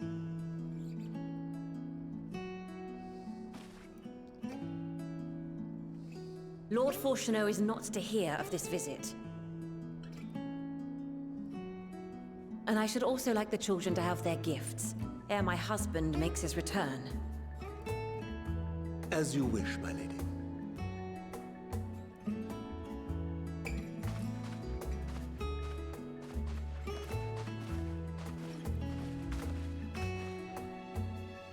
Master Alphino, Mistress Alice, if you'd accompany me upstairs.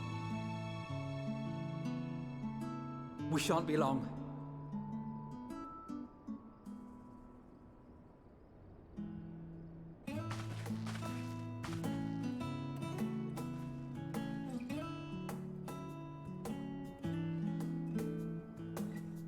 The twins have been sending letters home from time to time, recounting their latest adventures.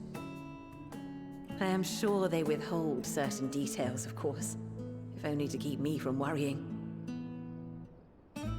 Yet a mother worries all the same. In the early days especially, I tried to support them as best I could, sending the Scions coin and other such donations.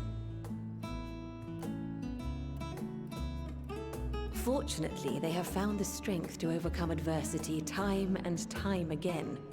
Their words grow more confident with every letter, their depictions more vivid. The triumphs and defeats, the joys and sorrows. It is clear that they have come to find value in every experience.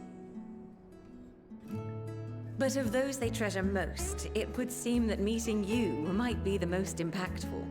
Why, since that fateful day, I do believe there has not been a single missive in which you were not mentioned by name.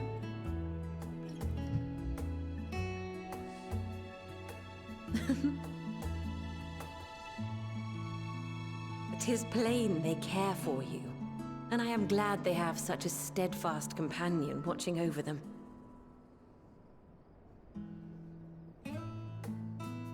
Under normal circumstances, I would offer you tea, but alas, these are anything but. In any event, why don't you keep me company whilst we await my children's return? Perhaps you might regale me with a tale or two of your exploits.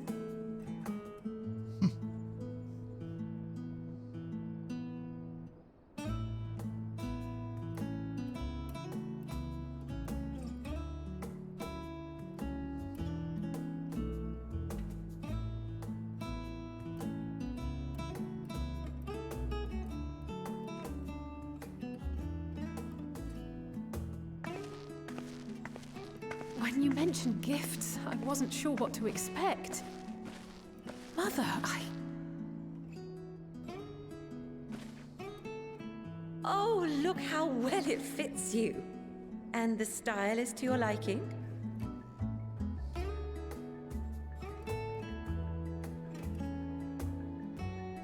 It's perfect. Exactly what I would have chosen. But please, tell me you had something different made for Alphino. Naturally. You are hardly little children anymore. And while I shall miss dressing you in those precious matching outfits, I must respect the individuals you have grown to become. See for yourself.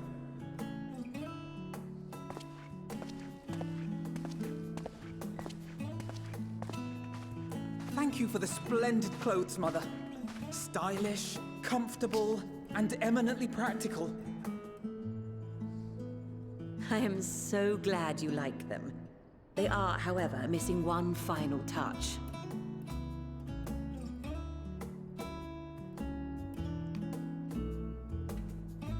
you'd allow me, Master Alphino.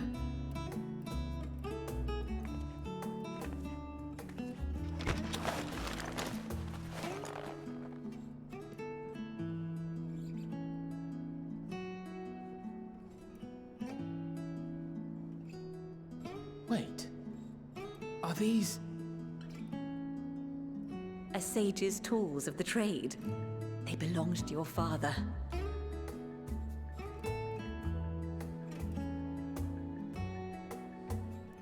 Though he may as well be chained to his desk these days, as a student he was often called upon to venture into the field.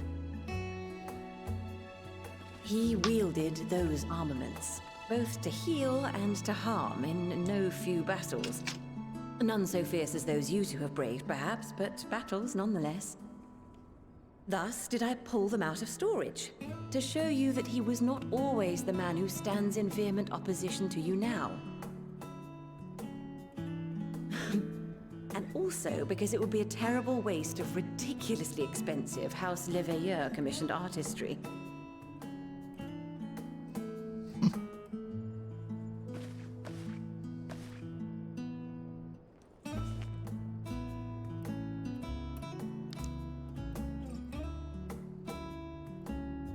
I am told these devices are quite difficult to master, but someone of your extensive experience should soon have them darting about with grace and aplomb.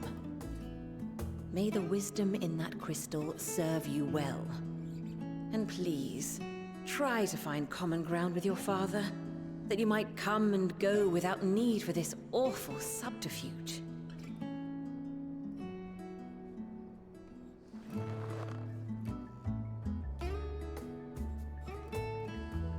We will, Mother. I promise. My final gifts to you, before you run off, are an observation and a suggestion. Firstly, Fortunato has ever been a serious man, but it was only after you were born that he truly lost himself in his work. I may not know the Forum's inner workings, but I know your father's.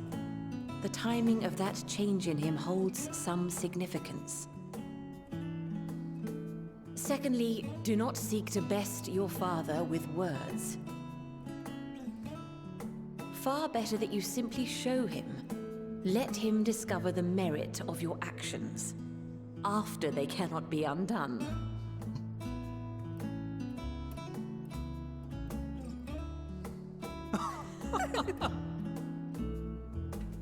Oh, Mother. We shall take your wisdom to heart. Thank you again for these gifts, and farewell for now. Safe travels, my children. Eat well, stay warm, and keep your friends close.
go.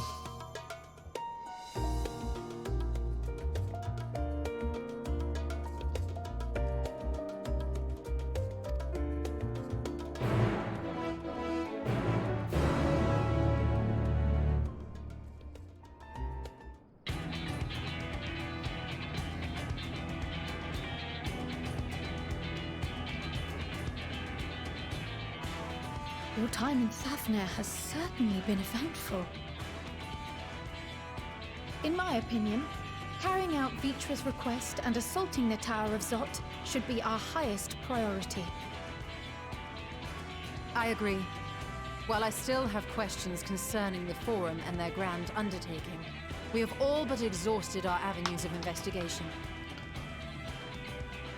Simply pressing them any harder on the subject will almost certainly result in our expulsion. Therefore, I suggest we explore the ethereal sea connection by way of a letter to Master Matoya, then make our way to Thavner. I wonder, even with the protection these talismans afford us, what can we hope to achieve once inside the tower? According to Orenvold and Frodola's report, they were unable to free the Emolja. Worse, their attempts triggered the tower's defenses, which led to a summoning of Luna Ifrit. What does it tell us that the Spires even have such defenses? Simply pulling a prisoner from the wall is fatal, thus the direct approach is doomed to failure from the outset. Any further measures to dissuade such actions seem unnecessary. Unless, of course, there is a way to free the prisoners without killing them. Then it stands to reason that any intruders will be met with overwhelming force. The towers appeared throughout the world in but the twinkling of an eye. 'Twas by magical means these structures were raised, I surmise. A spire thus conjured must needs be maintained, and I suspect an arcane catalyst, some manner of core, doth lie hidden within. Destroy the core, and the tower ceaseth to be, thus liberating the captives without harm. So we can hope, and I would prefer to enter the tower with a working theory than with no plan at all. Assuming Ishtola's reasoning is correct, the chances of the defenses remaining dormant are small to none. Any primals will have to be dealt with, and defeating one will likely only lead to the summoning of another. Our every victory will only compound the prisoner's suffering. May we not then divide our forces? Those proficient in healing will focus on sustaining the captives. That duty can be covered by Urianger, Kryl, Yostola, and myself. The remaining Scions will proceed with the search for the core. Admittedly, this strategy puts both parties at greater risk, but it should bolster our chances of saving the Arcosodra by a considerable margin.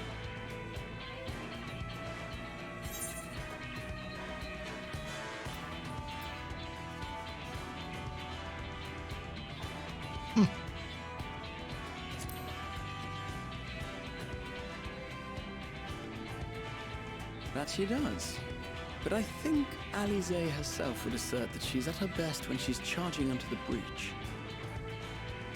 And from what I recall from the Grand Cosmos, there's a spring in her step when she fights by your side.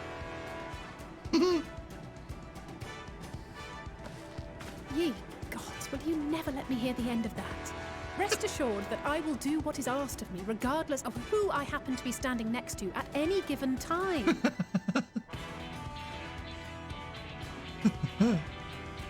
It seems we have a plan. All that remains is to carry it out. I will inform Rads at Han of our movements, so let us make our preparations and regroup near the tower. The military post in what's left of the Hamsa hatchery should serve as a convenient staging point. That sounds perfect. And remember, the experimental aetherite at the confluence is there for those who need it, so there's no excuse for being late.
All right.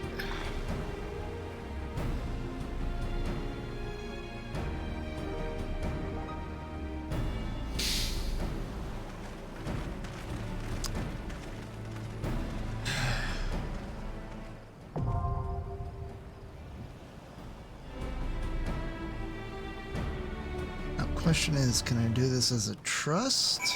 I can.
All right. I think I'll run this as a trust tomorrow and come at it with a fresh, well-rested approach. For those that are still here, thanks for sticking around.